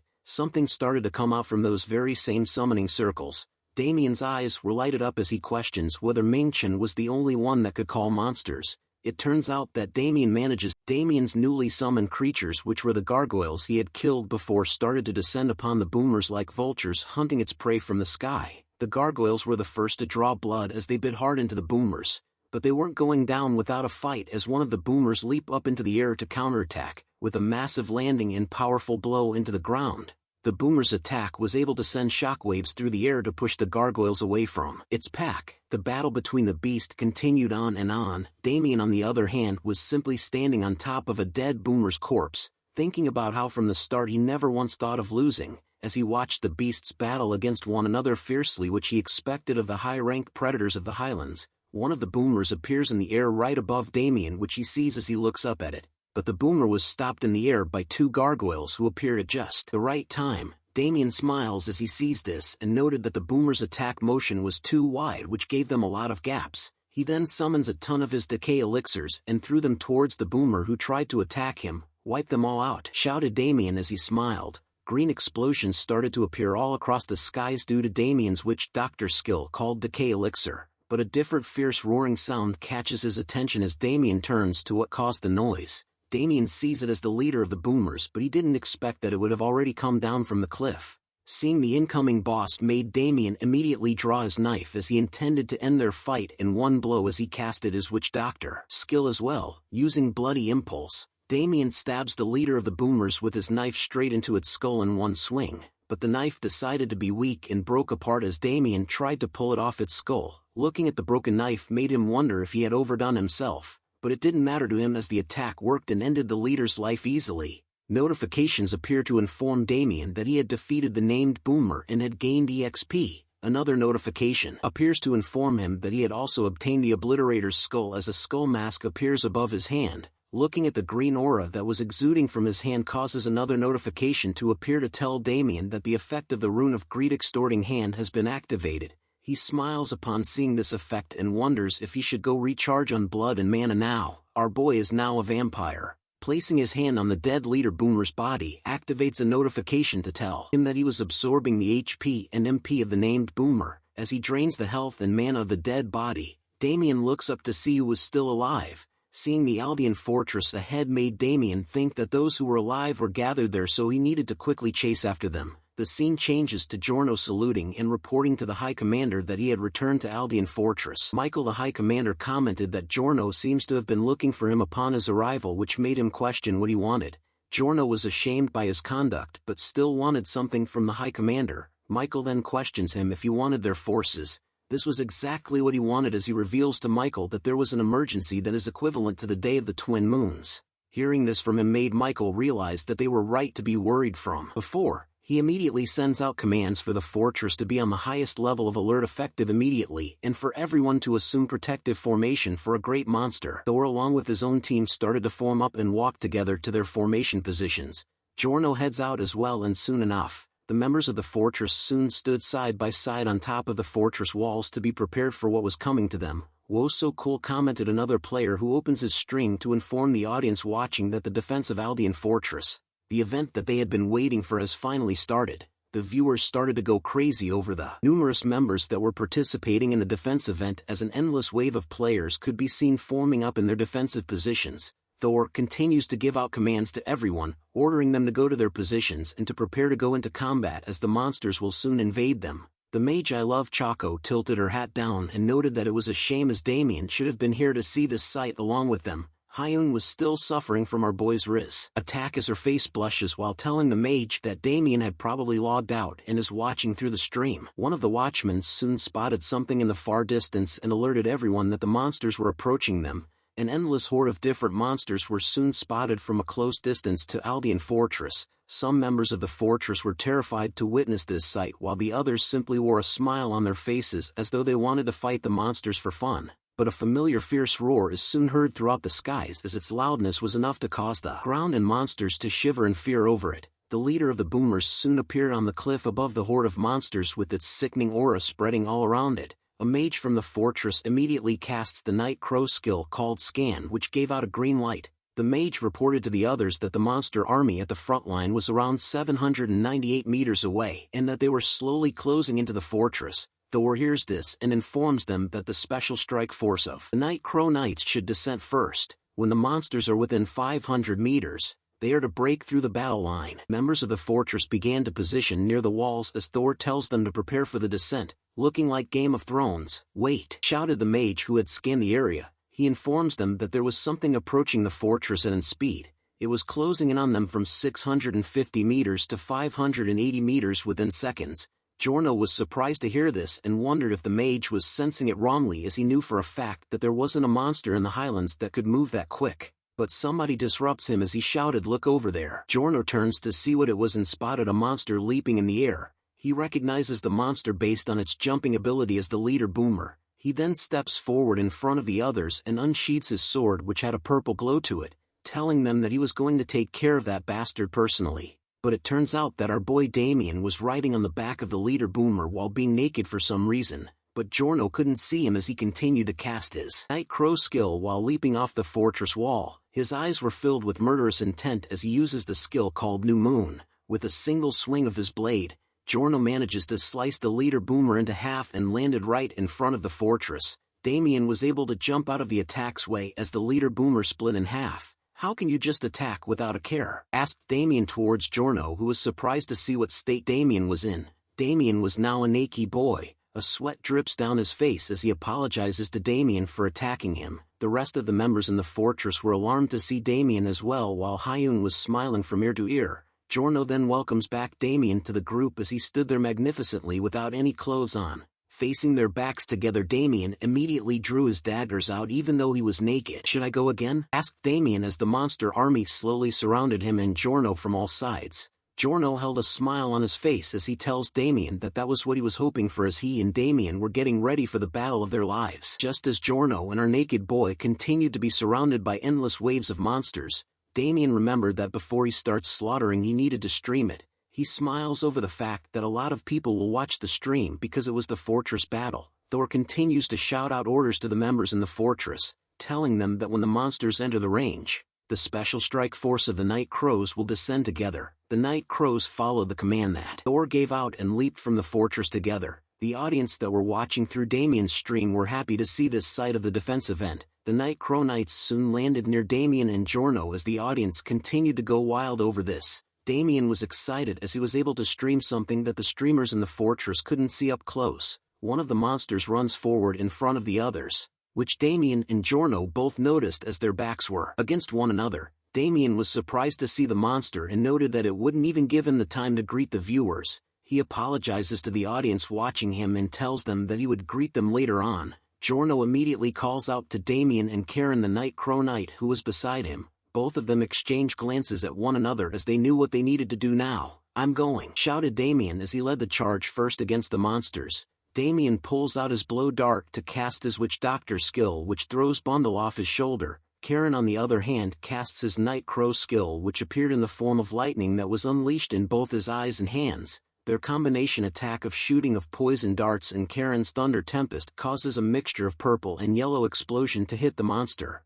The monster that charged first towards them soon collapses onto the ground, but the monster attack doesn't end as even more monsters started to make their way towards the fortress. Giorno reminds Damien to do his best to hold out, as he reveals to them that there was going to be a bomb soon while he casts his Night Crow skill that gave him a purple aura. He then unleashes the powerful skill called the Full Moon, which absolutely destroys everything in its path. The attack was so powerful that it forced the drawer to change the looks of Damien, who was near it. As he slowly opens his eyes to see the aftermath, it shocked him to think that the new moon skill was nothing at all compared to the full moon skill. Just as a new victim appears to leap at Damien, he looks at it and knew that he couldn't lose to Giorno either. His first slice cuts off a leg, but the second strike ends the spider monster's life in an instant. But as soon as the monster died off, Damien looks around to see where the bomb was that Giorno had mentioned before, but all he could see was a bunch of Night Crow Knights easily slaying the monsters that appeared by them. Seeing all of them here made Damien realize something.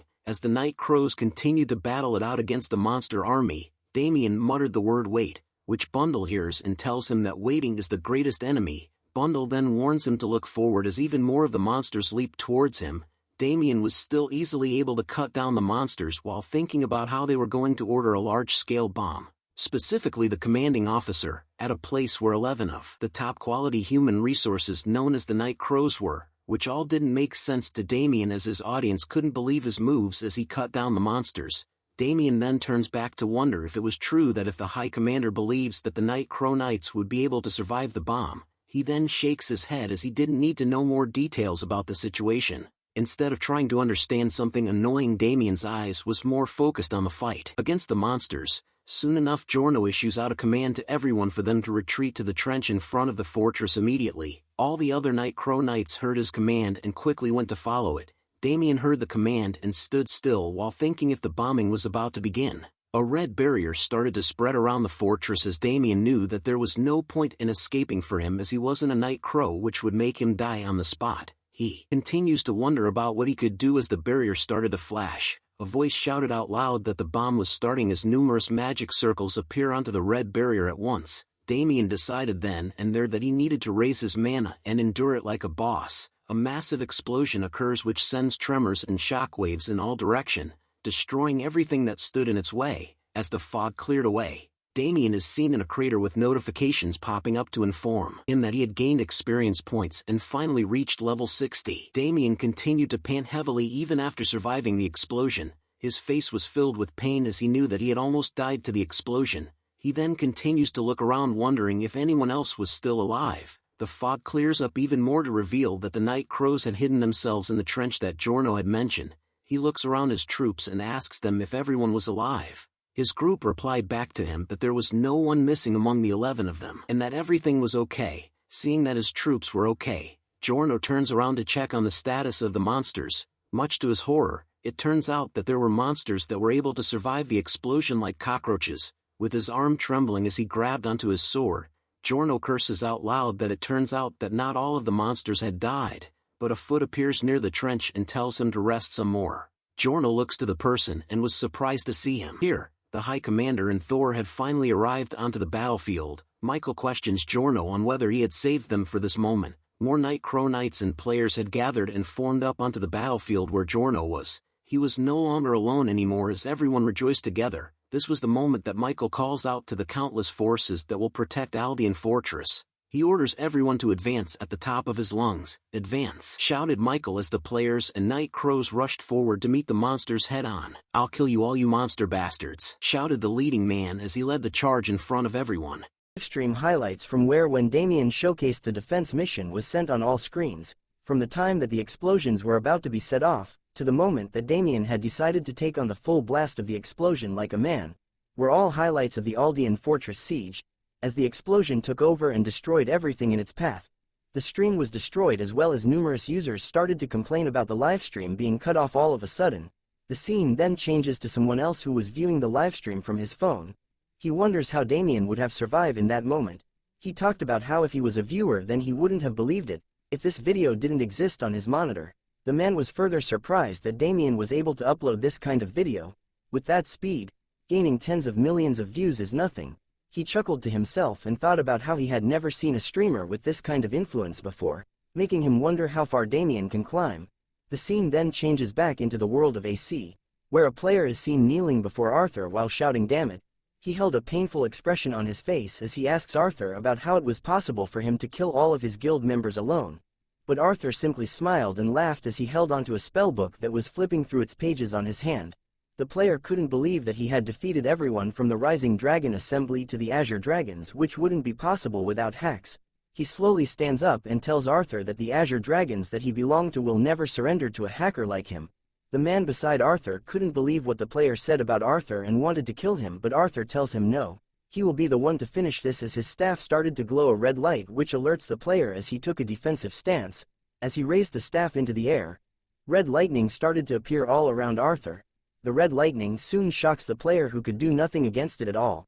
Arthur smiles and commented that it was nothing much. The man who stood beside him soon informs him that Secretary Kim Woo-sung was urgently contacting him. Hearing that made Arthur end his game, as he soon returns to his real-life body. Secretary Woo-sung appeared beside him as he awakens from the game, handing a tablet over to Arthur as he apologizes for interrupting him, as he had something to report to him in regards to the AC community that he had mentioned before. Arthur takes the table and wonders what it was about. The tablet, 2 clips that challenged Arthur to Damien. The users online were commenting over which one of them would win if they fought one another. Secretary Woo-sung informs Arthur that Damien was the rookie and streamer receiving the most attention these days, and that Wiz Entertainment Korea has been supporting him with unusual marketing. Seeing and hearing all this information about Damien made Arthur comment that he was much more interesting than he expected, which made he felt that they would meet someday. The scene then changes to Damien, who was working out. He stops his workout halfway through to scratch his ear as he felt that someone from somewhere was talking about him. He soon wipes his sweat and started to look at his handphone. He was receiving chat notifications from his teammates at Aldean Fortress who were praising him and thanking him for being in the same team as them. Seeing all the notifications on his phone made Damien think that there must be a lot of OTube revenue now. Min Jun then pops up behind him, wondering what he was looking at. Damien immediately hides his phone and tells him that it was just AC news, of course. As he continued to work out, Damien questions him on whether he had raised his level by a lot since he had just moved on to Jushin, but Min Jun wasn't sure as he had gotten himself trapped somewhere weird, and now he was just hearing about Tri-Flower Spirit Gathering or Quintic Anatomical Chi, but seeing Damien working out made him comment that he was a monster for lifting that much weight at once. Damien then thought deeply about what phrases he was talking about, as they didn't sound unfamiliar to him. He was certain that Min Jun was currently at least a hero rank, or even a legend rank. Min Jun continued to explain his situation about how he was currently being trained as if they wanted him to beat someone to death. But Damien tells him not to be sad, that he was slower than others, and that it will come back to him in a good direction, which made him question Min Jun on whether he was recording things as well. Min Jun tells him yes, but that he sucked at editing, which Damien answers with a calling card.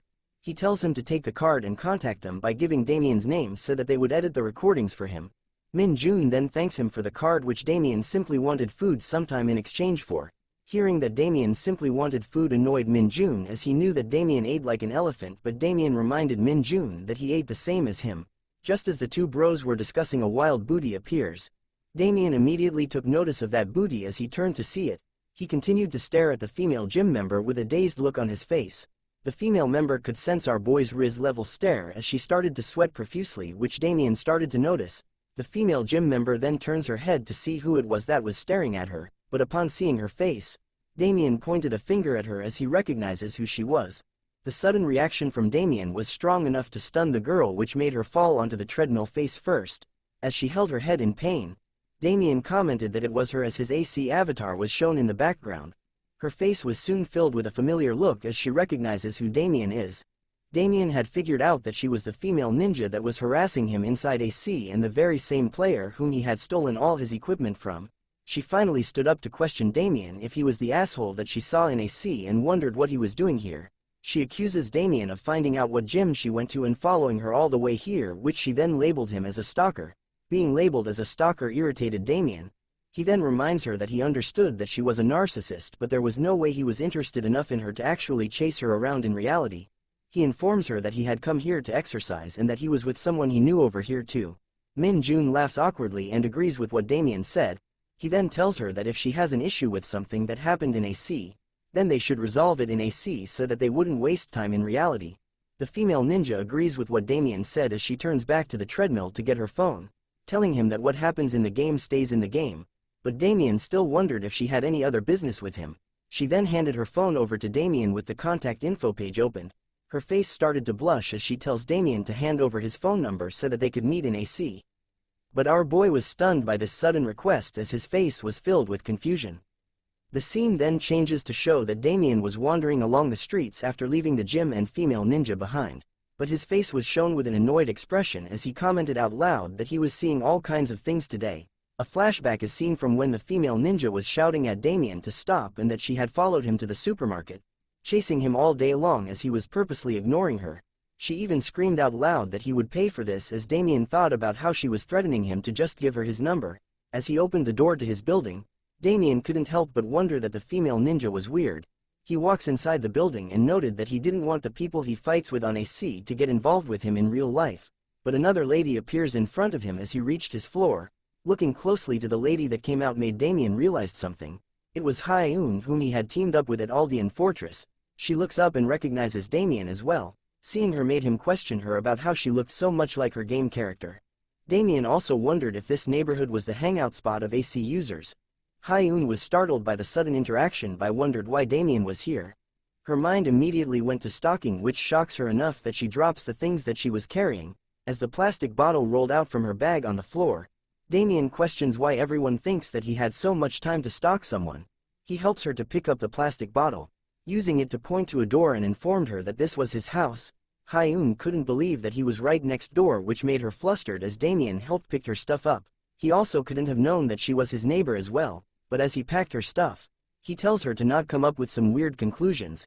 Damien then went on to enter his house while noting that he couldn't believe that she would live in a place like this. He then tells her that even if they didn't greet each other when they see each other, they shouldn't dislike one another. As soon as he entered his house, Hyun looked at her bag and started to blush heavily once again, saying that Damien wasn't that bad of a guy. Damien finally lets down his stuff as he couldn't believe the day that he had. He went on to remove his shirt as he figures that he could finally rest, but a red notification window appears to tell him that he still had 11 hours 49 minutes and 57 seconds left. The notification then warns him that if he does not enter the game, he will die, so he needed to be careful. Seeing the red window annoys Damien as he couldn't get his rest at all. He storms into the room that held his gaming capsule while shouting that out loud if they wanted him to die while playing the game. He immediately sits inside the gaming capsule and activates it, telling the game that he was coming in. We return back to AC where Damien was lying on a huge bed. A notification window appears to welcome him to Arcia. More windows appear to inform him that he had cleared the defense of Aldean Fortress and Mysterious Rage quest. He had also obtained the title of Survivor of the Battlefield and Narrow Escapee. Damien stretched his body and noted that it was a good idea to have gotten a room. He received another notification informing that there was a message for him. It turns out to be from Maria, who was threatening him if he doesn't come to her right now, then she was going to do something to him. Damien reads a paper and recalled that Maria had told him to come see her immediately, but he recalled that he was so tattered after the defense of the Aldean Fortress, and that this was much better than just crawling to her. Damien then figured that since he had refilled his health at the lodgings, then he should check his system window now. Seeing his current stats and abilities made Damien glad that he had worked hard to complete these quests, but comparing his stats and abilities to his equipment, he noted that it was extremely bad. But aside from his equipment being bad, he noted that his level was a bigger problem. He recalled that normally at this point, users would change jobs or get promoted, but a notification informs Damien that due to an unforeseeable wall blocking him, he cannot develop any further, so he needed to find the related quest and complete it to reach higher stages. Seeing this particular window made Damien pissed off due to the vague and stupid phrasing that kept happening. He shuddered to think that the system would only allow him to change jobs once he completes the 7 Deadly Sins tree, but figured that it wasn't like that. Another window soon appears to inform Damien that he had an unchecked item, so he needed to check his inventory and confirm the item. But a window suddenly opens up by itself. Damien stares at it and wondered why it appeared when he did nothing. Just as a bright light started to appear, it was revealed to belong to the Destruction Orb fragment piece. This was a fragment of an item with the power of the original 7 evils, the 7 Deadly Sins. Created with quite tough materials, it comes with the feature of simulating the instincts of monsters due to its feature of endlessly absorbing mana. The item's durability is quite low compared to its toughness, and because an unknown energy has not settled properly, it could easily endanger the user. Damien held onto the broken fragment in his hand and recalled that he had gotten it from the shattered Destruction Orb back then, which made him wonder why it had popped out, but feeling the energy coming from it made him realize that he had felt it before. He figured out that the mastermind was the Crucifix Dawn as expected, since it has the same nature as that guy. Notifications began to appear once again to inform Damien that the Apocalypse Invocation, the Book of the Black Covenant, is emitting a strange light and that the Oracle is being activated. The system then asks him if he would like to activate the Oracle. Damien stares at the book in shock and wondered what it was as the book itself appeared to be lighted up.